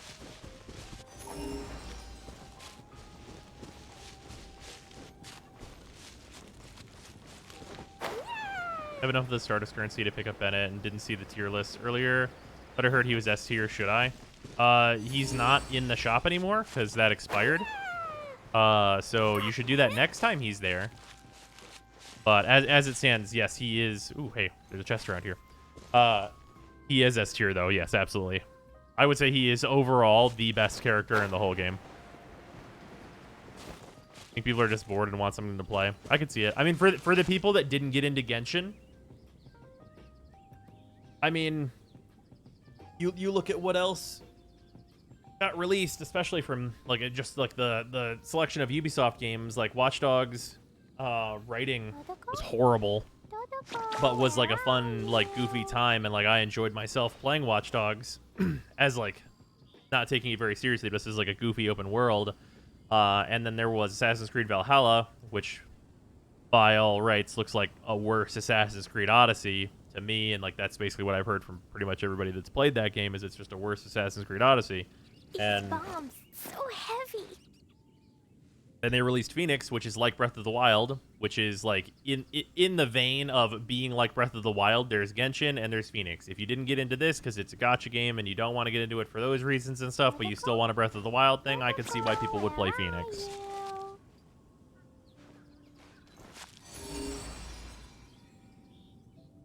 Oh, is there a chest in there? Oh.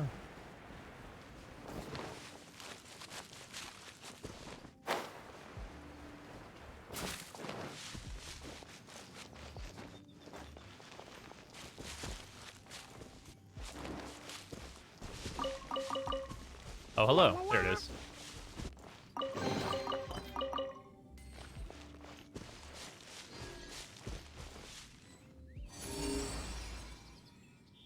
Oh, down this way. In the valley, huh? Then you get back into Final Fantasy XIV. I'm still in the bad part, and I was really enjoying it. Oh, Final Fantasy XIV is so good. I really want to get back to that as well.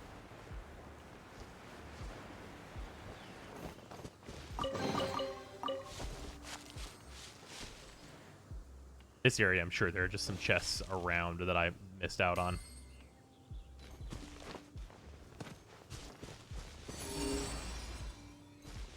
This way, you say to me.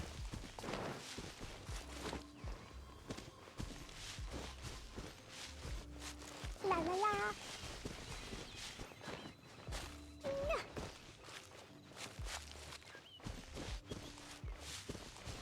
Aha!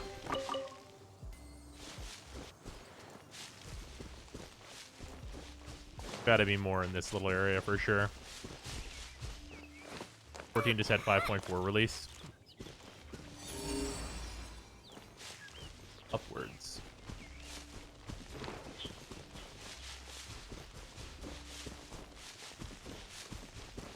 The different class quests are like 80% of why I'm really vibing with it. Playing the free trial FF14, I can see spending a few months without paying a cent just on leveling the classes alone. Yeah, that's fully valid.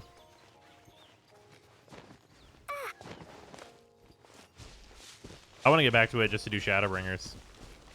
Like, leveling a bunch of the different classes in that game, like, is not, like, what I want to do in that game for whatever reason. Oh, more up, huh? I just want to, like, play, like, the main story content of that game and, like, do dungeoning and stuff as, like, the class that I like.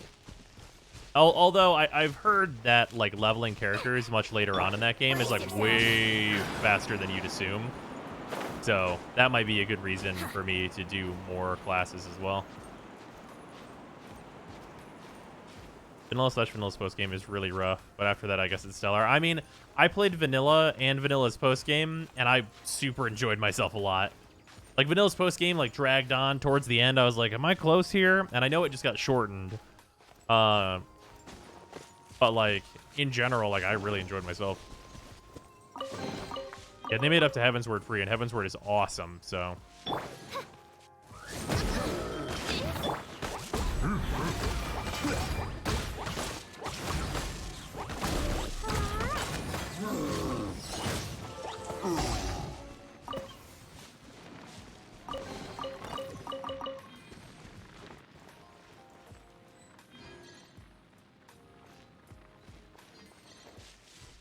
Used during combat. Who wants to fight? Is it because I'm on fire?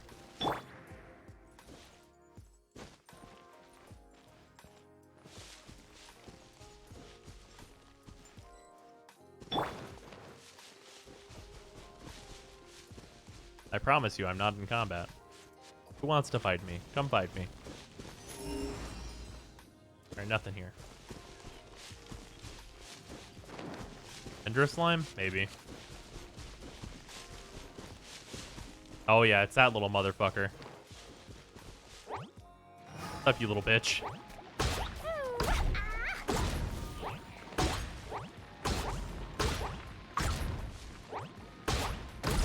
Fucking over here burninating the countryside. I'm trying to find these chests.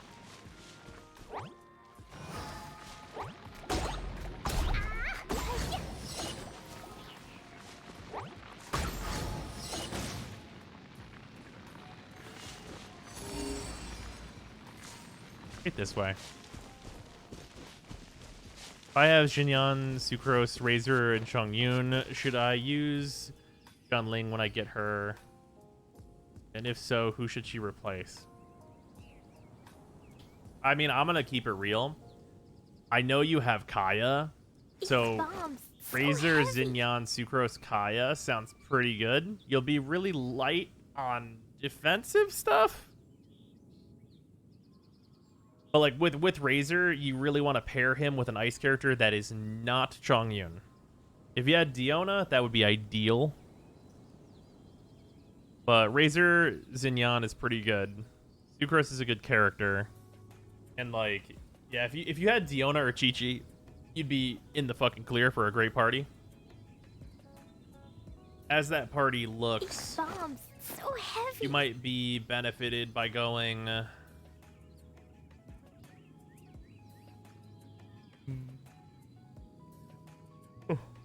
Get a big XP buff after reaching 80 with any class. Also, you passively get XP bonuses for any cost lower than your highest level. Those both stack. Oh, okay, that sounds pretty good.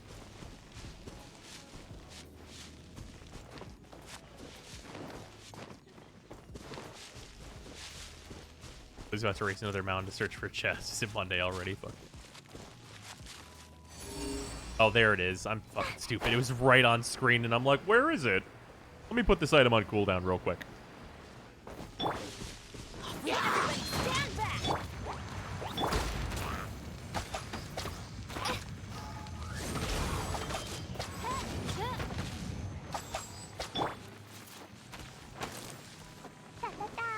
Adventure time.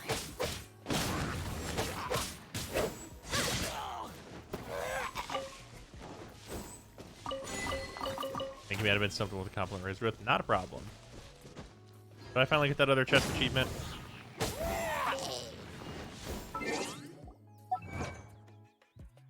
There we go. Finally, we got there.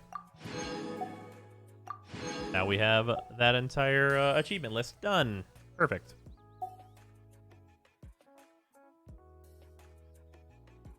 Okay. All I need is... Yeah, I need 41 more chests in leeway to get these and this banner. And just these achievements completed, which is good too. Got a good recommended starter vid to look at time. I'm intrigued by Genshin. Ooh.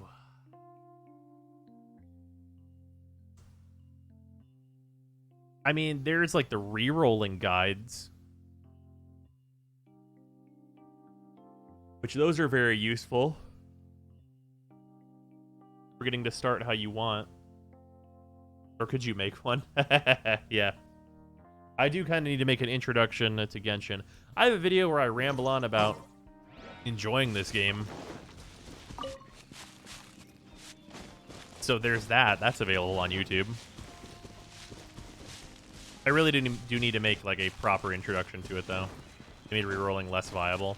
I mean, yeah. I mean, they did the thing that gacha games do, where like rerolling is really good during big events like the game's launch or its first year anniversary and etc. etc. If you haven't started yet, though, there's kind of no reason to not do it.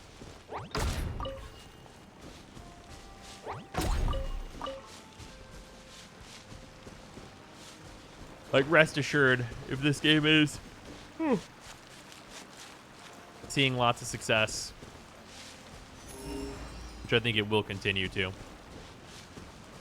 you only get more stuff from here on out. The sooner you start, the more you get. Yeah, exactly. But I mean, for those people that have not started, like, the times for people to do rerolls and stuff are on release and during different events and things. It's just the nature of how these types of games work. Is there a behind the waterfall? No. Unfortunate.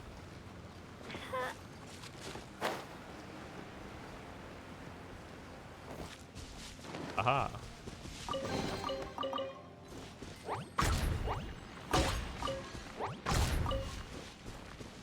Mentioned the first widely successful gacha. I can't think of any others that have broad appeal. Widely successful is pretty debatable because, like, there are a lot of very successful gachas just because, like, they're generally very successful at earning money. I think this is the first gacha that has, like, the really broad appeal that they've lacked.